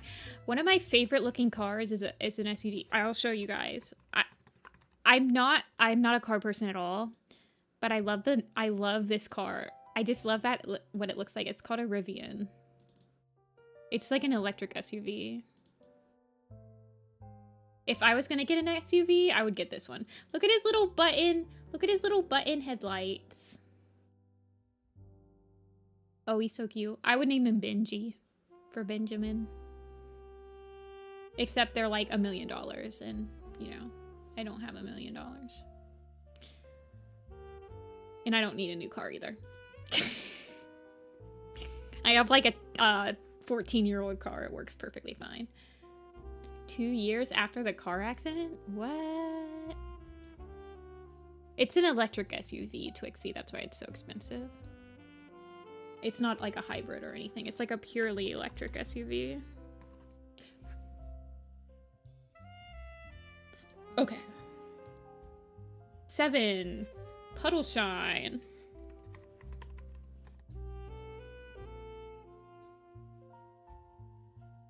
Mothwing.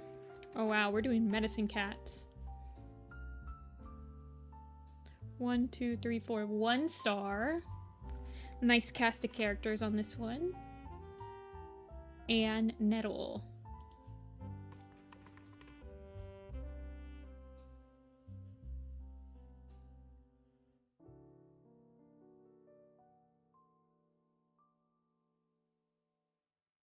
Tips to start driving. It definitely depends on where you are in the country or what country you're in. Like, you, in the Midwest, it's actually really easy to learn how to drive because everyone is genuinely a lot nicer on the roads than, like, when I've driven through, like, New Jersey. Anywhere on the East Coast, I hate driving on the East Coast. Everyone's so aggressive. On the coast, everybody's really aggressive. Yeah. You're from Canada? I feel like I haven't personally driven through Canada, but I haven't heard any horror stories of Canadians being aggressive drivers. But I had a lot of anxiety driving. There was a time in my life where it was like when I was 18 or 19 where I just didn't drive because I had so much anxiety of like car accident happening because the other person swerves in my lane and there's nothing I can do about it and stuff. And that stuff happens, but it does get easier as you drive. Like, a lot of stuff is preventable.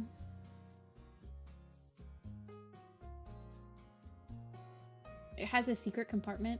The Rivian truck. Yeah, they're so cute. But I have absolutely no need for a SUV at all. I really like SUVs because they have 4-wheel drive. That's like I would get an SUV for 4-wheel drive exclusively. Because I wish I had 4-wheel drive. Whenever I have to rent a car, like an Equinox or something that has 4-wheel drive, and then I have to go back to 2-wheel, I'm just like, I feel like so much less in control. Yeah, Tails, I've actually driven through New York City. I had to drive a rental Equinox, so like a rental SUV, through the middle of New York City when I was helping my sister move her stuff into her apartment there. I actually, to curb my anxiety of driving through New York City, I basically VR'd my entire drive with Google Maps. Like, I followed the streets on Google Maps, like the street view, all the way up to her apartment, just so that I could visualize exactly what the route was, because I was so scared. I still got honked at, like, so much, but I didn't make any wrong turns.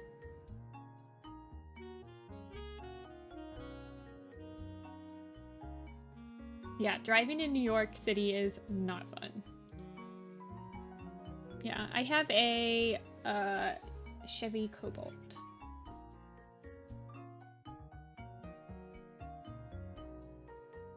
And it's the only car I've ever driven, or it's the only car I've ever owned. It's like, it's the same car that I learned how to drive in. Yeah, SUV would literally just be like if I have enough merch that I'm selling at conventions that I need an SUV to carry it all around. You still road rage.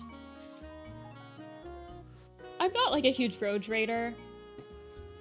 I just find it very pointless most of the time.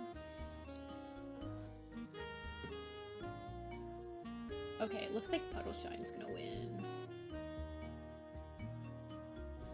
Like, I'll say one thing, I'll be like, I'm like, why didn't you use your blinker, dum-dum? And then I'll, like, forget about it. Why do I draw everyone's forehead so big? I kind of understand. I also draw cats with massive foreheads, so. Okay, Puddle.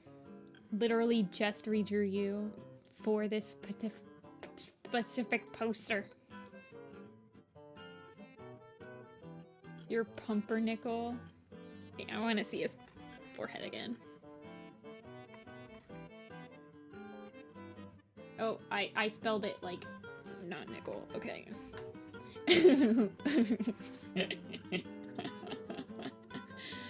Yeah. Oh my god. Dude.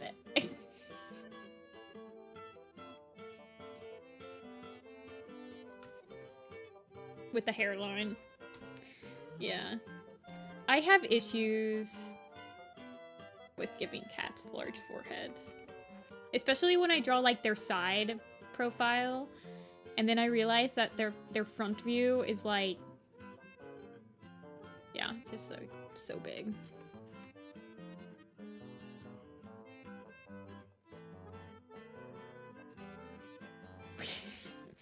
I don't get that reference to yet, but I'm laughing still.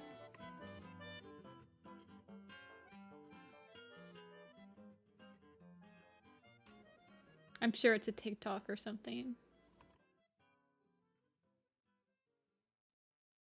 Let's see. He's very from the front. I've actually haven't drawn his new design from the front, so let's see.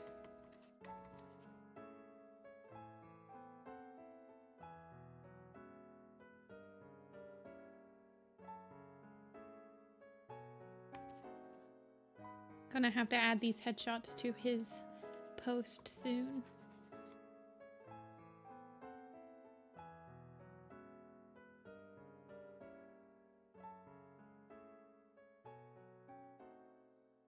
He has a very wide base. To me, my image. Man, it's that old.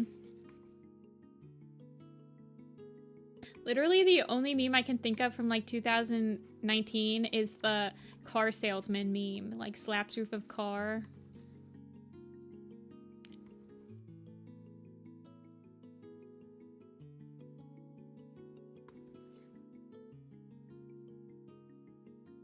This is the 6th character that we've drawn today. He might be the last character, it depends.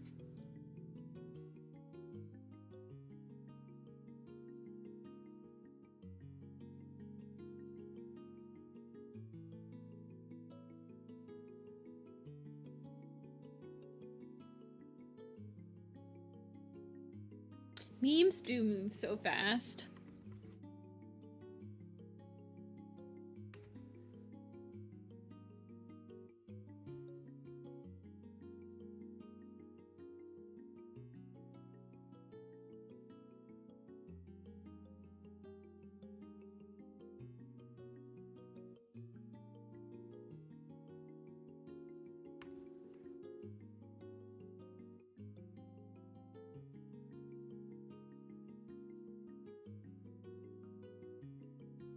Let's see. I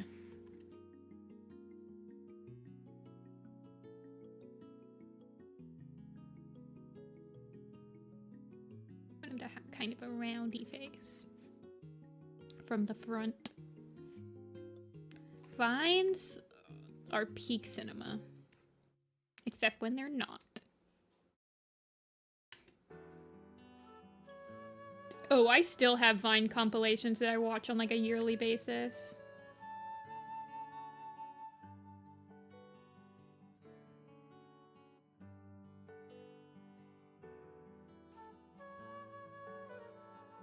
That are basically much... I mean, a lot of them are ones that me and my sister quote all the time.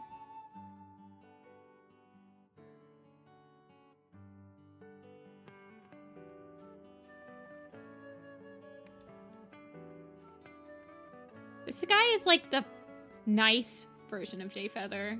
He's got the fuzzy eyebrows and everything.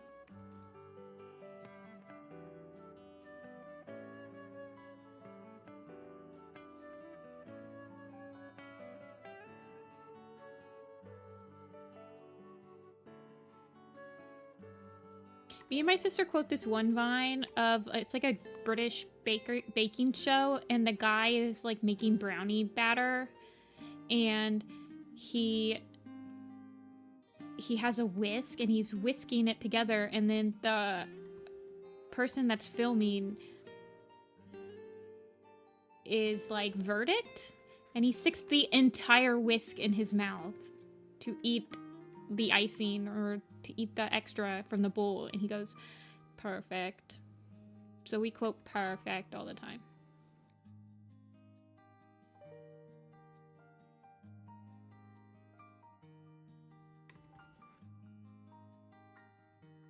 I never watched, you guys don't know what I'm talking about?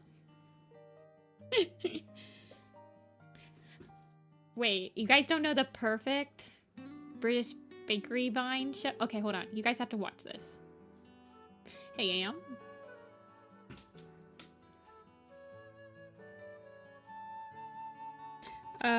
Perfect whisk vine. Let's see if I can get this. Yes.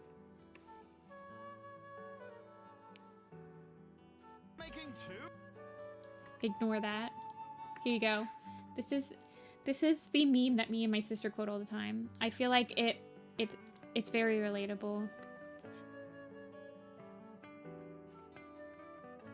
You guys will know.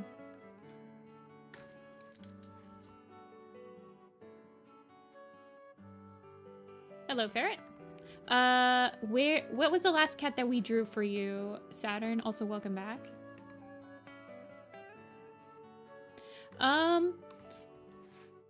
Actually, one of the biggest things I did to change my style from being like chibi-esque was defining the muzzles a lot more. I don't know. I love that though. I just love the way he says perfect. Me and my sister quote that all the time. We'll go verdict. Perfect. It's a classic in this household. You guys, you're telling me that you've never made brownies and then you just like lick the spoon afterward? That's like some of the best things in life. Oh, you joined before you drew. You were here. Wait, we didn't even start drawing anyone when you were here? Do you remember Briarlight? We did Briarlight. Then it took us like an hour to redesign Crowfrost. I don't know. I love that vine. That's like, I think out of all the vines that I remember, I had just started Briarlight. Okay, well, we finished Briarlight. Here's the recap of the stream for people that were not here. And then it took us about an hour because we were redesigning Crowfrost. Perfect. And then we decided that we wanted to give him a comb over and that it broke us and I had to add it because it's hilarious.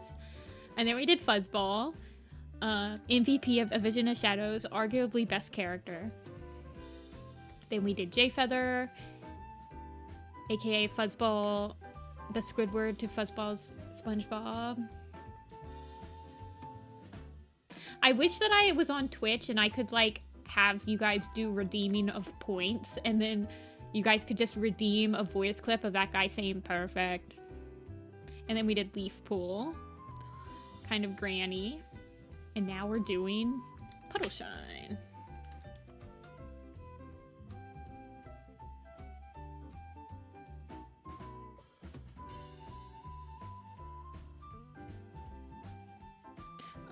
How old was she when she died? I actually don't know. Let's look. She was 8.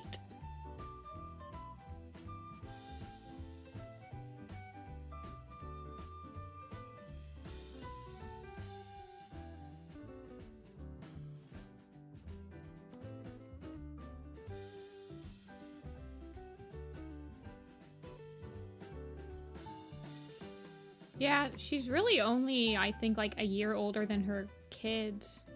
Like she had, she might be like a year and a half older than her kids.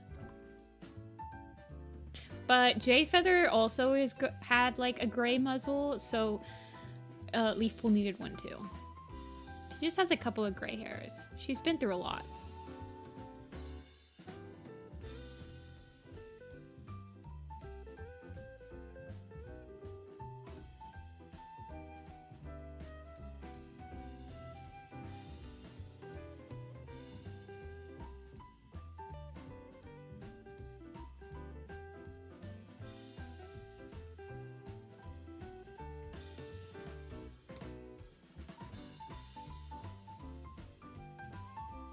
in terms of like normal cat age. I mean, isn't like a feral cat's average like lifespan only like 7 years or something?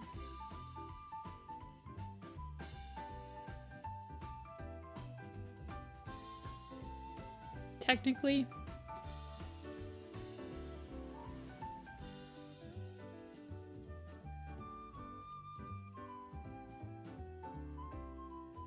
Hello, Flybert. Welcome back.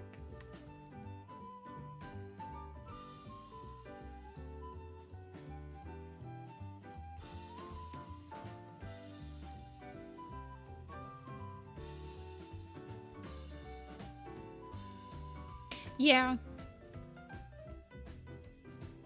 I mean, Apple is 15 years old, and she doesn't even have a like, she still looks exactly the same as she looked when she was 8, so I kind of just, like, granify them just more for the visualness of how of the cats than to be genetically accurate.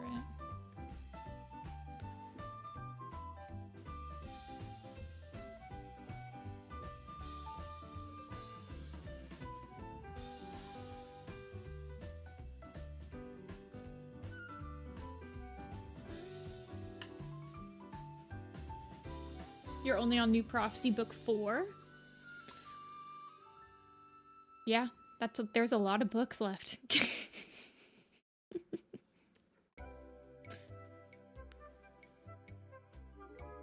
Oh, so you know Leafpool though.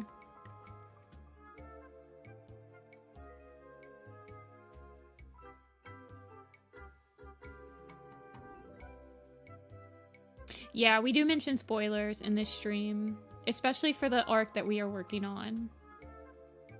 If that is something.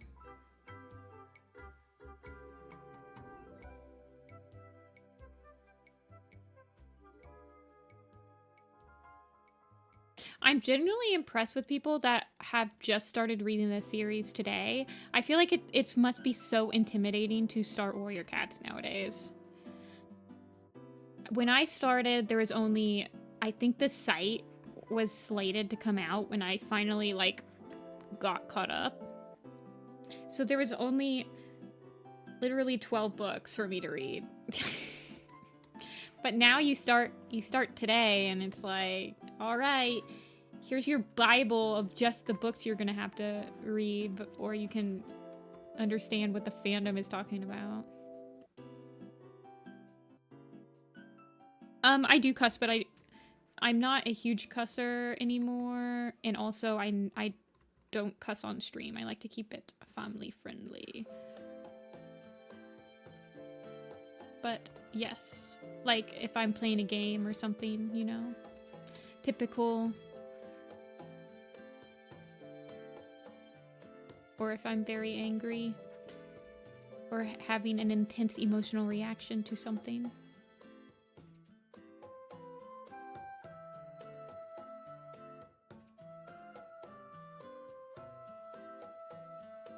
You don't curse. You don't have a reason. I mean, everyone goes through their cursing phase. I didn't start cursing until I was like in high school. And then I was a pretty hard cursor in college. I think I cursed a lot, but I think once you're around, like, once my cousin started having kids and like you have kids around a lot more, you kind of just learn to drop those words. It's fairly easy to just like just stop using them. But I do find myself when I start talking to my college buddies again, like when I like do a game night with my college buddies, I tend to revert a little bit back to like pretty liberally using curse words.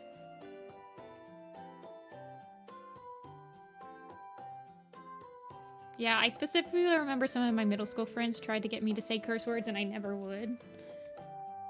I would say I never really started using them until high school. Do I feel strongly about Puddleshine? I actually kind of do now. I quite like him. I've grown very fond of him. He's really an unsung hero of Shadow Clan in A Vision of Shadows. I remember him being a little bit hard on Shadow Sight.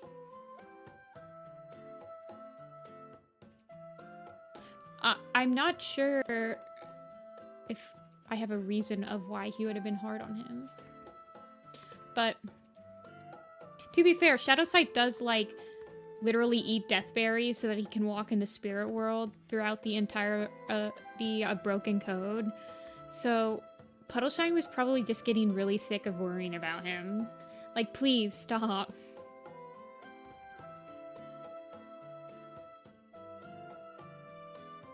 No. Say the F word. Foxheart.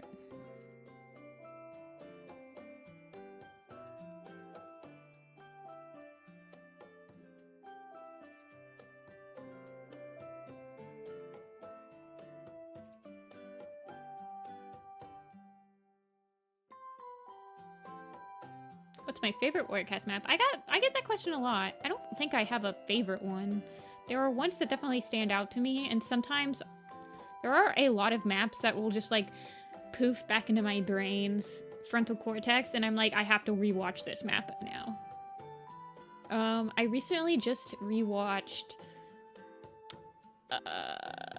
Wolf, because that happened. And I really want to watch Centuries again. Typically, maps that I remember, though, are ones that I were a part of. But I think that's just because I spent so much time thinking about it, because I did a part for it.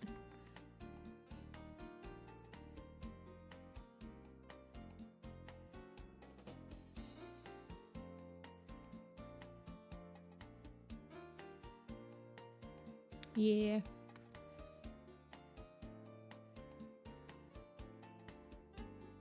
I don't actually tend to rewatch my own projects that much. I think it's because I spend so much time editing them that I feel like I have a photographic memory of every single part of it. Although, I did rewatch Always Gold maybe like last year. I kind of want to rewatch Blame. I might rewatch Blame. Oh yeah, I did a part for Next Up Forever. I keep forgetting that. Or I helped. I did a background and I did some keyframes for said part. Or I helped clean it up. I never did post that background. I should probably post that background somewhere.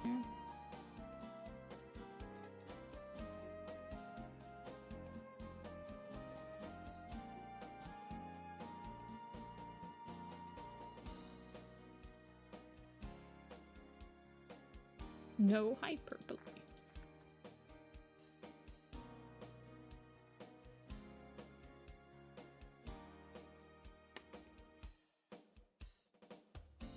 This is Puddleshine.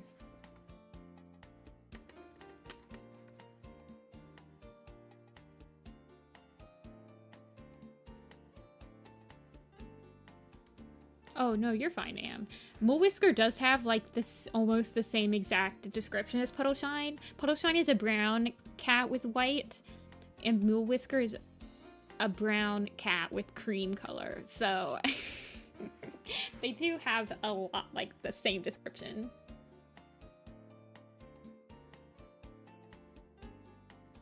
Hello, Noah.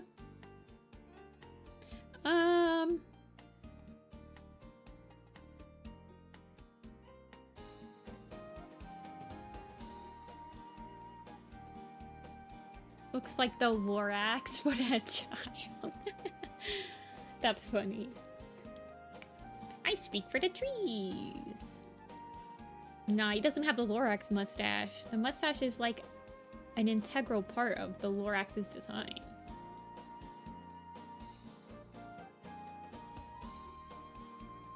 I'm trying to think if we're gonna do another one or not. Live. I haven't even been live for 4 hours. Mole and Cherry are Daisy's kids. I mean, Daisy's their grandma.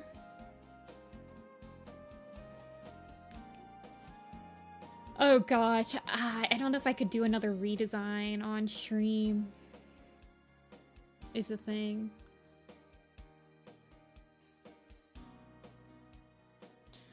Like, I'm looking at this next row and we have 2 old cats, like elders.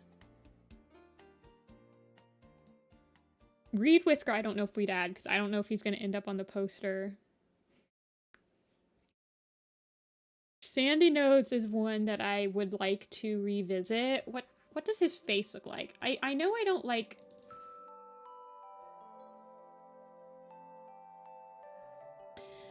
Yeah, he looks too young in this picture.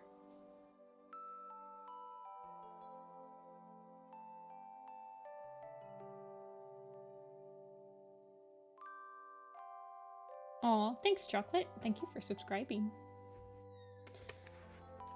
I appreciate that a lot. Yeah, Sandy Nose, I feel like...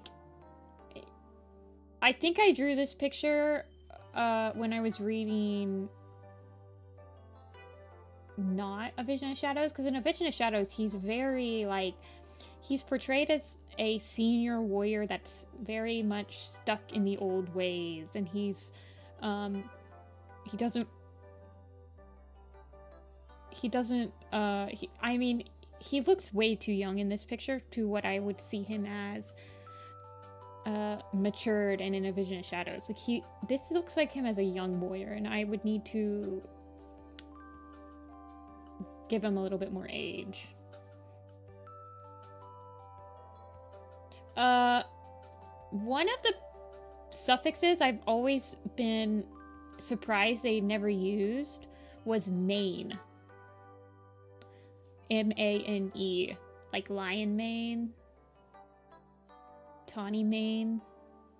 Like, I feel like that could be a suffix that would be in the books. But they've never used it. Raven? Do I want to redo Raven? What's Raven look like? Yeah, holy crap, she is wide.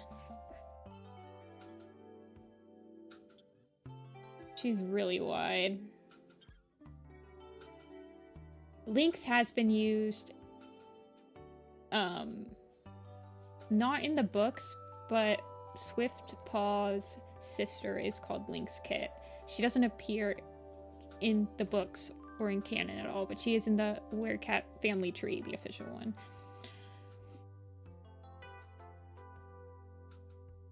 Purdy? Do I really want to draw Purdy again? I have no idea how I'm going to draw him. Probably like a very smiley... What did he look like in the Omen of the Stars headshot?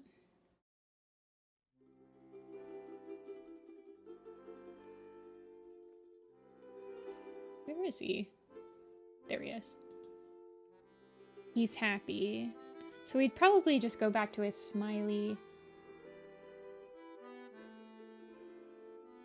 Like, a smile.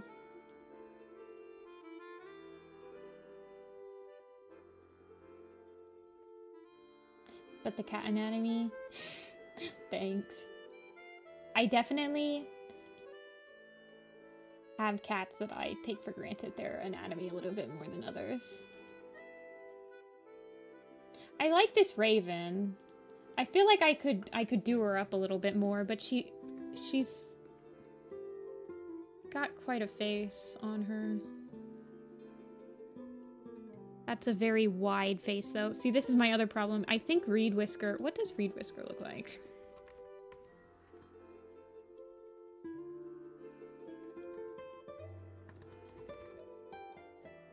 Okay, he's got a mane.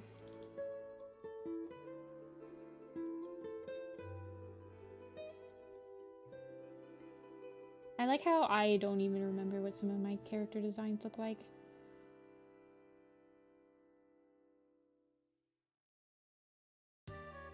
Like, my problem with Raven, Reed Whisker, and Rain, I think they're all very wide cats. So I feel like Raven is not going to be playing nice with Rain. Yeah, this is my old Rain, right? I don't like this. It's too generic.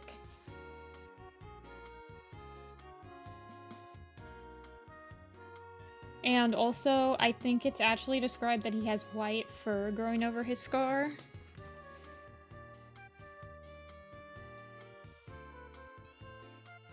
Yeah, pale fur covers where his other eye used to be.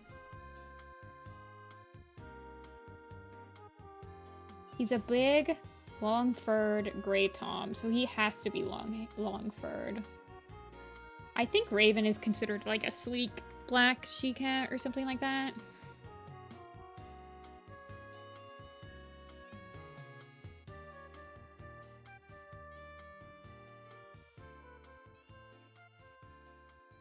Yeah, she's a muscular, ragged, long-furred. Yeah, he's pretty big. I mean, I wanted him to, like, feasibly have the girth that would give him the confidence to take down Darktail. Maybe we'll just do someone else. I'll just do someone easy and one that I would like to really do.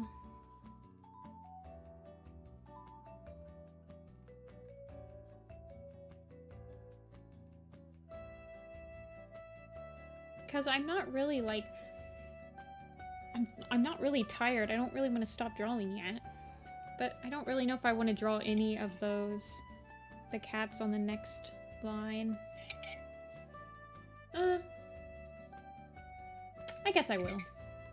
Yeah, let's just do the pool. See what the pool gives us. What's the random number generator gonna give us? Okay, so Sandy Nose.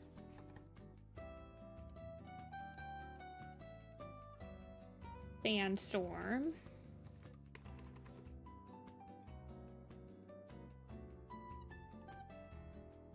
Rowan Claw.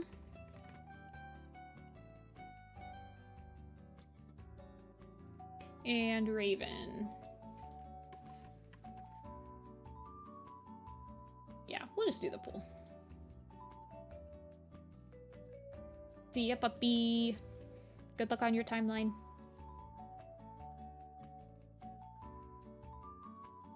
Yeah, his claws are big. But I mean, if you look at my Darktail, like, his paws are massive. Like, Darktail's paws are equally as massive.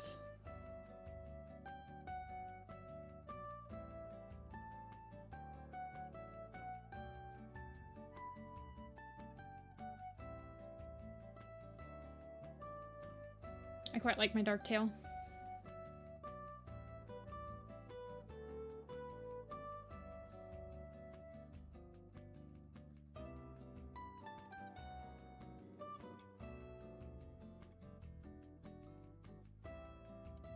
Sandy Nose coming out on top, it looks like. Sandy Nose or Sandstorm. I've already drawn Sandstorm as an elder, I think. See a feather? Of him lying down. Is it that different? I mean, I'm just making like a giant brute. Well, I modeled him off of a greaser.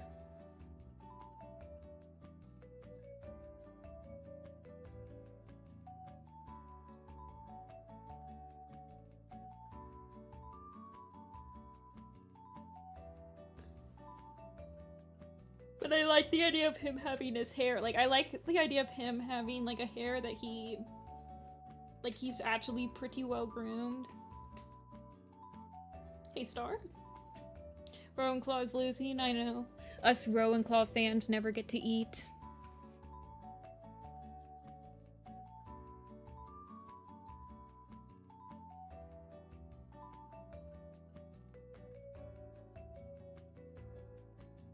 Is the music too loud? Because I feel like I turned it up and then I never turned it back down.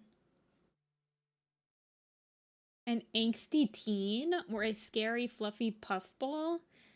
Really? Isn't, like, Darktail is... he's 6.5 when he dies. So he's, like... he is not a teenager anymore. Wait, I'm gonna look up Darktail on the internet.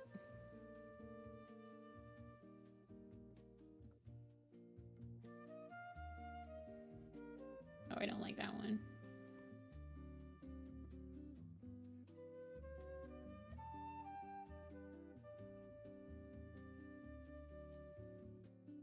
There are not a lot of Darktails. I like this one.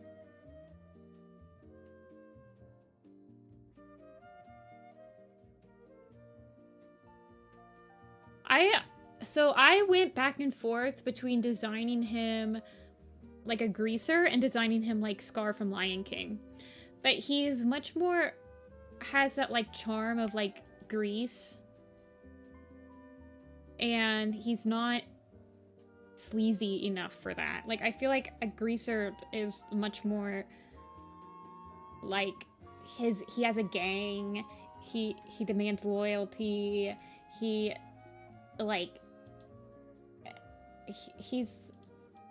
doesn't have as sly he doesn't need as sly of tactics as like Scar from Lion King uses to like overpower like cats. He's just powerful. So that's why I chose to make him more like a greaser instead of like a thin, like the Jafar or Scar from Lion King. Like, it's really obvious that he is not. Actually he does share the same exact tail. The only thing he shares from his father is. I believe that they have the same exact tail silhouette, yeah. And that's it. I think they might have the same, amount of, ear. They're both very ears, but... Yeah, he's definitely like a mafia boss. So I went with the greaser so that I could have the cool hair. That was mostly the hair. Like here's, I guess I can't make this any bigger. No, I can't make it any bigger. But, yeah. Or he just is like a gangster. Wow, Sandstorm is gonna pick up the slack right at the end. You guys want Sandstorm instead? Yeah, I'm very satisfied with my Darktail design. He's probably the most satisfied I am with a villain design. Sandstorm.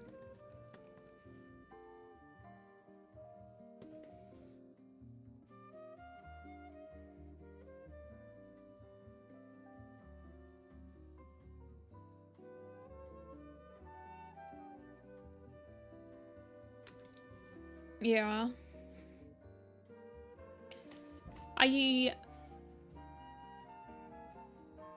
Yeah, he definitely reminds me of like a mafia boss. So that's what I went for. Like, I wanted his design to really like encapsulate that feeling.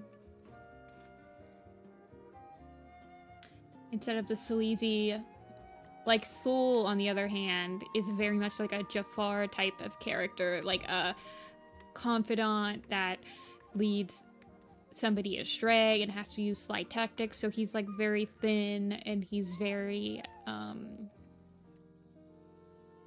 very confident of himself, stands up straight, might be very tall, but you know he couldn't actually win in a fight because he's got like no muscle, you know, stuff like that.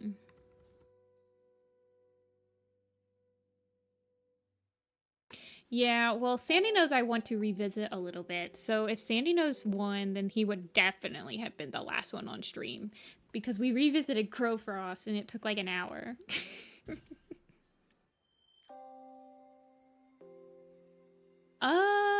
I've not been dropping that many frames. I've only dropped 0.1% of frames this stream. So I think it is on your end, Star. I don't know if you can hear that, but...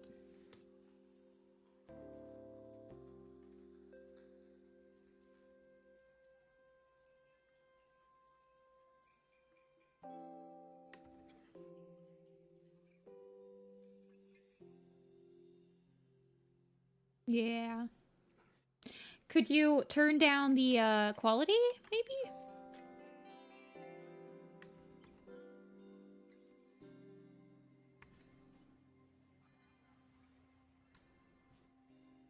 Yeah, Saturn. I could see that too, yeah. Soul is definitely one of those characters that's really fun to read about, like, in fiction, but if you actually met somebody like that in real life, you'd want to punch the crap out of them.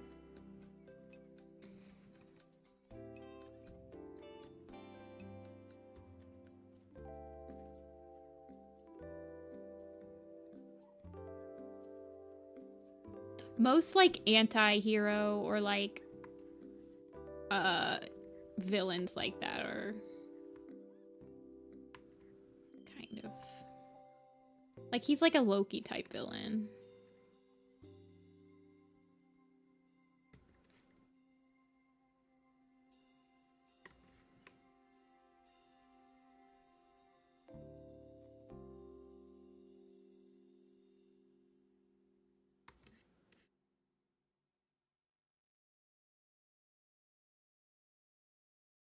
Disabled all your ad blocks? You shouldn't...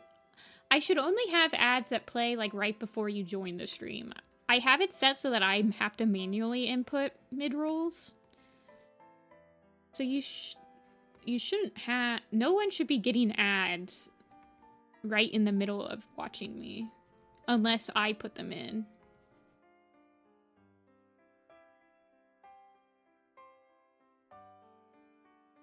When am I going to never see him again?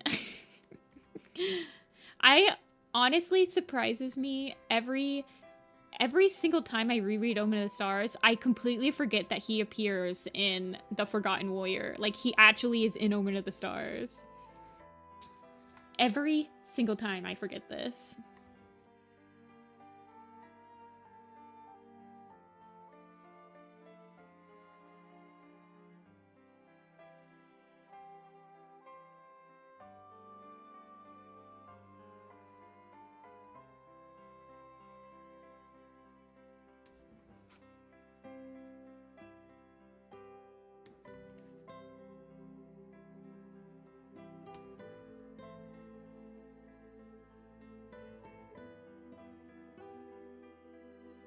I don't think he was in WindClan. I'm pretty sure that he only appears back in ThunderClan.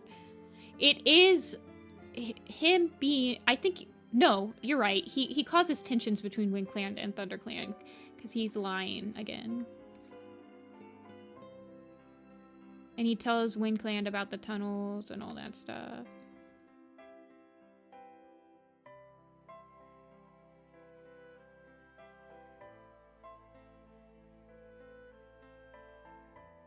Yeah, he literally just comes back, I feel like. I don't know.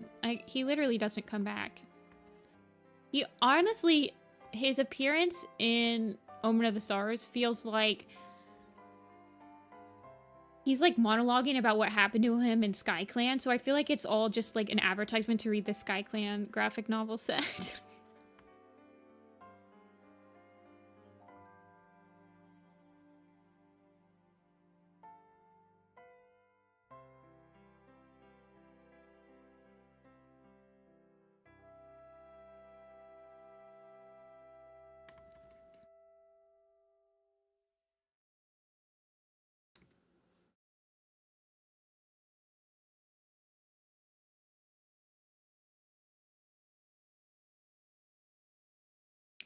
What did she look like in the Omen of the Stars poster? 1 second.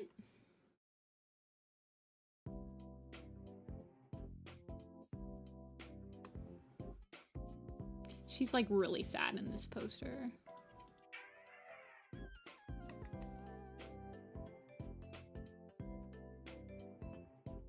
We were talking about Soul. Was our most recent chat.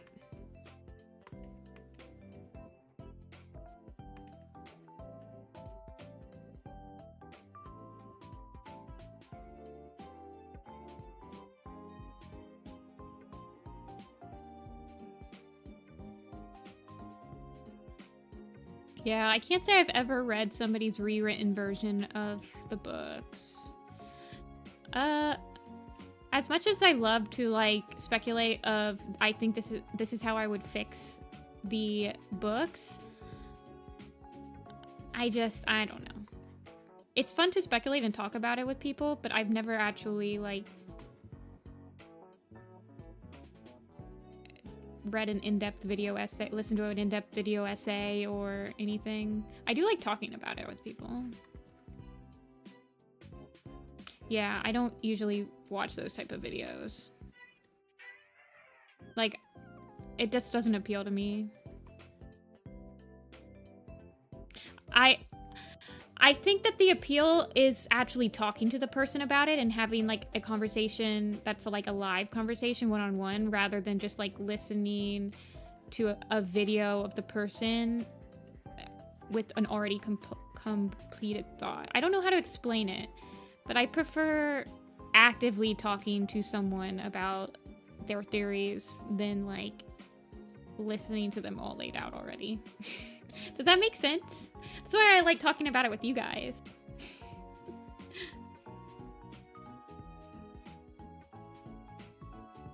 Like, it feels less like preaching. It more feels like you're having a conversation with somebody. And that it's like a fluid conversation and it's I don't know.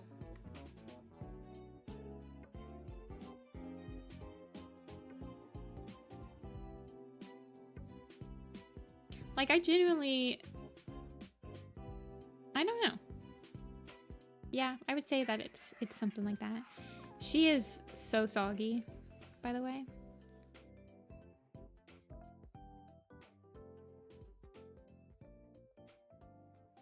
I'm trying to fix her ear problem.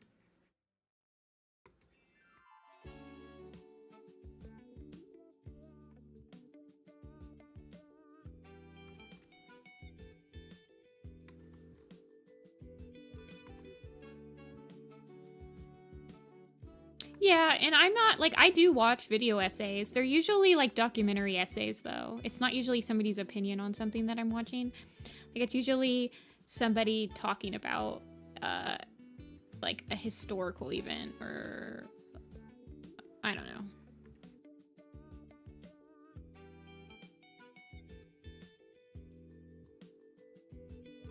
When I'm talking about media that I, like, genuinely appreciate, I do like having that active conversation with somebody rather than like a passive conversation. Because I like talking to people about it. It makes me excited to talk about something I like. And I also like when I can see the other person also be genuinely excited. Like, it feels like you're forming not a parasocial relationship, I guess. I don't know.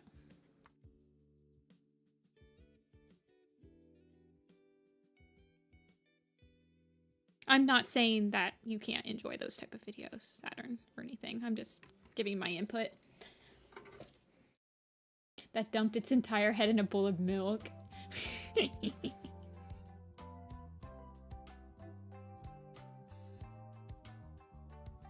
Wish there was more content for? No, I mean, like, I consume maps and everything.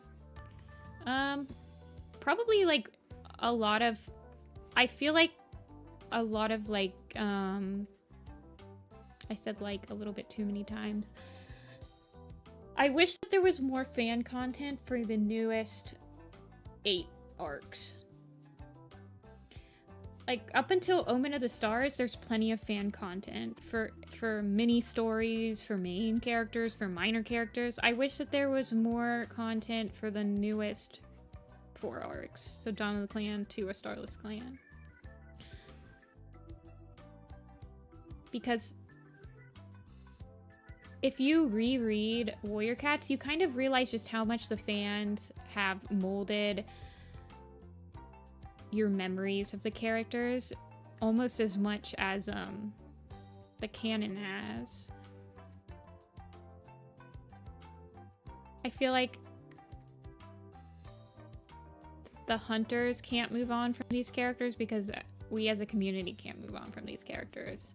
I feel like if we started getting more invested in little character stories, it might help the writer team actually attempt to get invested.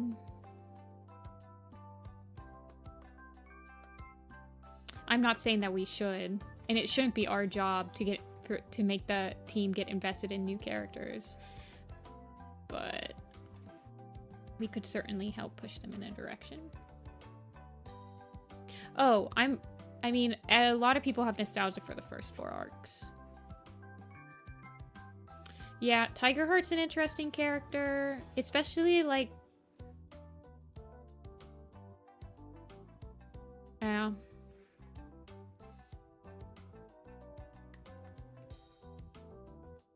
Broken Code's interesting. I feel like out of all of the 4 new arcs, so Dawn of the Clans to A Starless Clan, Broken Code probably has the most amount of new content for it. It's either Broken Code or Dawn of the Clans. I think those 2 arcs definitely are trying in bringing the same type of enthusiasm that there was to visualize and illustrate the books.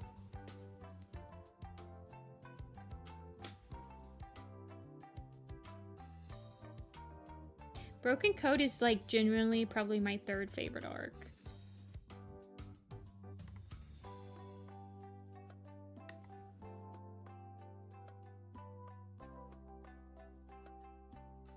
I would say.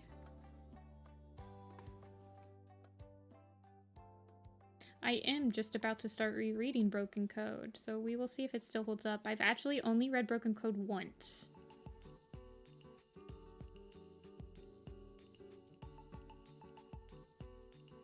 A natural disaster. Yeah. I don't know. Genuinely have no idea if they'll ever give us that.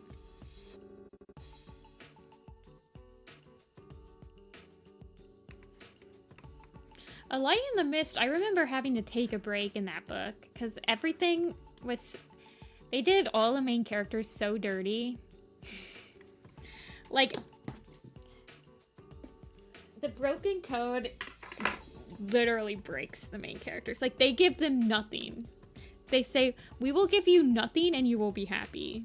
To every single main character at the end of Broken Code.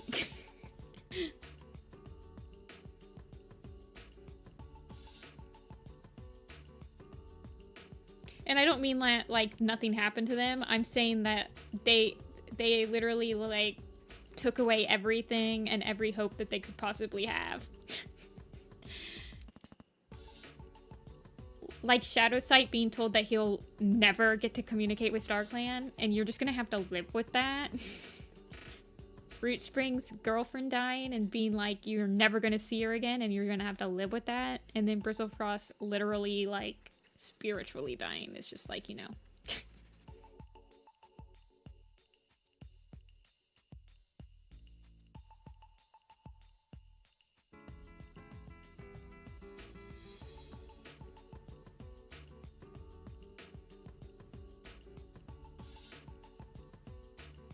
There's this one song that I have, and there's a verse in it that perfectly encapsulates the end of Broken Code that I really want to use it for, like, a Broken Code PMV.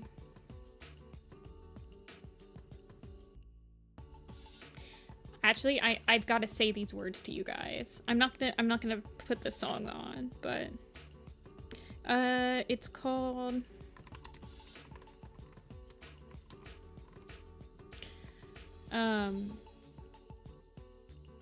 is it No Maps of the Past? No, it's So Many People.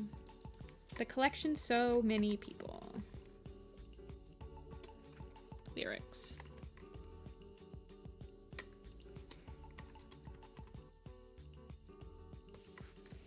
Okay, here's the lyrics to this. Are you ready for this? It says, I'm still losing all my sleep over all our fates. And then it says, I've been the altar inside your temple. This is Root Spring, being a conduit for Firestar Spirit. I've been condescended by stars. Shadow Sight, obviously. And then the last line is, and I know there's no stranger feeling than knowing no one knows where you are. Dude. If that's not the end of the broken code, then I don't know what is.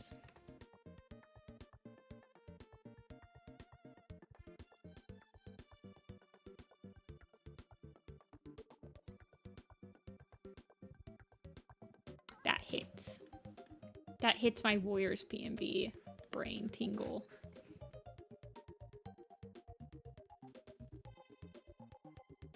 There's quite a few people that think Broken Code is their favorite series. Dia, one of my mods, that's a contestant.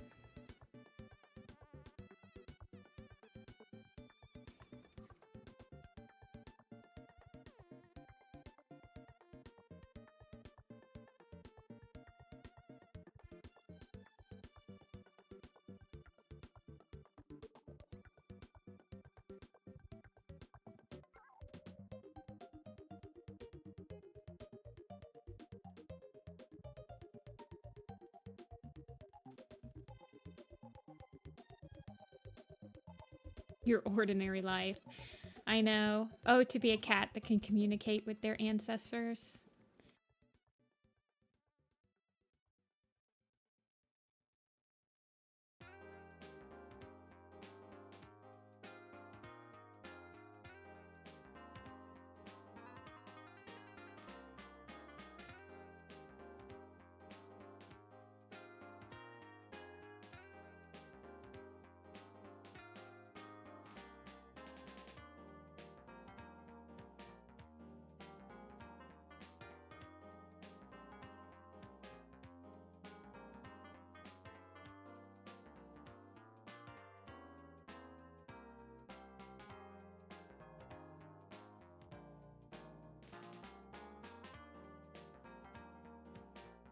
This is true, Center.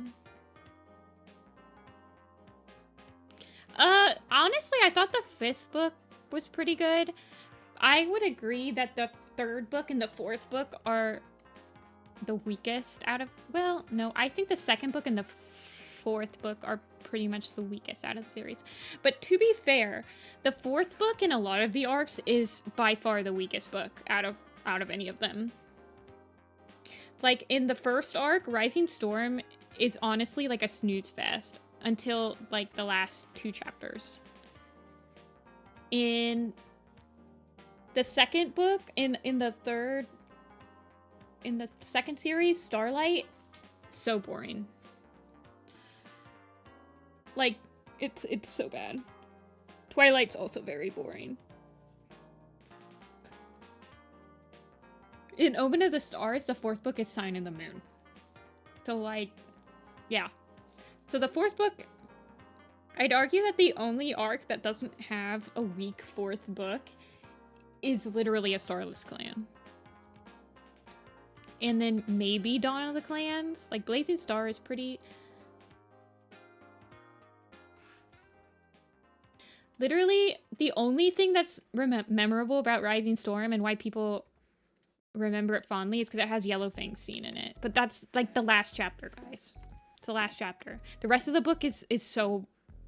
It's such a hard read-through. Hello, eh?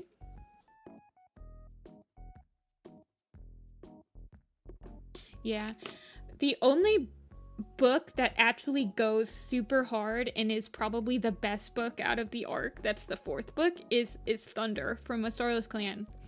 Thunder from A Starless Clan is, like, it's one of the best standalone books from an arc, in my opinion. Like, I remember not being able to put that book down.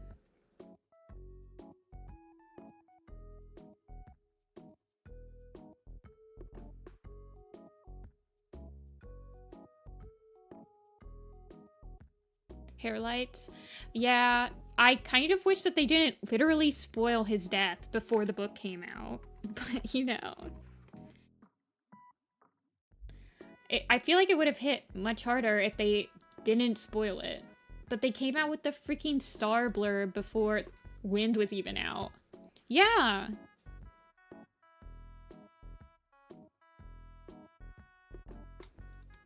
Yeah, because the blurb for Star... Let me show you. Which came out, like, they had released it right before... They released it before Wind was out. Somebody just ordered something from my shop. Thank you. And the Star blurb says... The fate of all clanhood hangs in the balance. After killing Hairlight and pronouncing himself leader of River Clan. I'm like, thanks. They literally released that blurb before Wind was released. They literally spoiled it on the official website. It pisses me off so much. I should be avoiding the blurbs, but I don't. I don't learn my lesson. They also spoiled, I mean, they spoiled Wind too, because they came out with the Wind blurb before Thunder came out. So it had they already spoiled that, like, that Splashtail was the villain. Just annoying.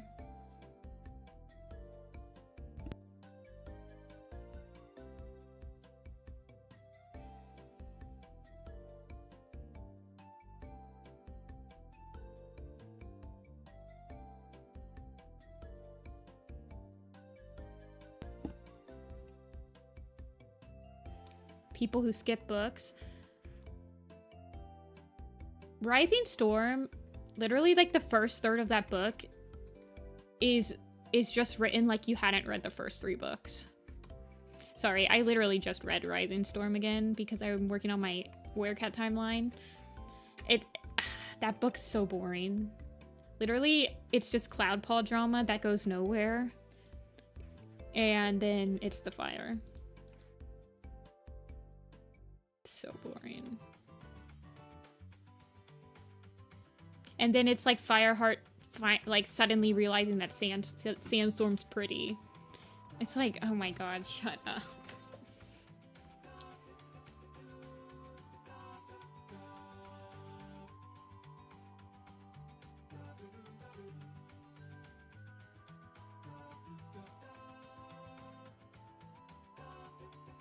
If you had to read all of A Vision of Shadows, so do you. Yeah, I don't skip. I've never skipped books. But I don't really... I mean, if you want to do that, deal with that. I don't care. There's a lot of summarizing in Warrior Cats that is, like, specifically designed for that I tend to skip over. Like, if the first paragraph of like, the first couple chapters in the first paragraph will be like, this is us explaining the plot of the last book. And I'm like, okay, skip that paragraph. Okay, Saturn, I'm pretty much done, I think. So, I think we're done for today. We did 7 cats, which is 1 whole row, actually. So, I will be opening up commission slots for this weekend. Hold on 1 second.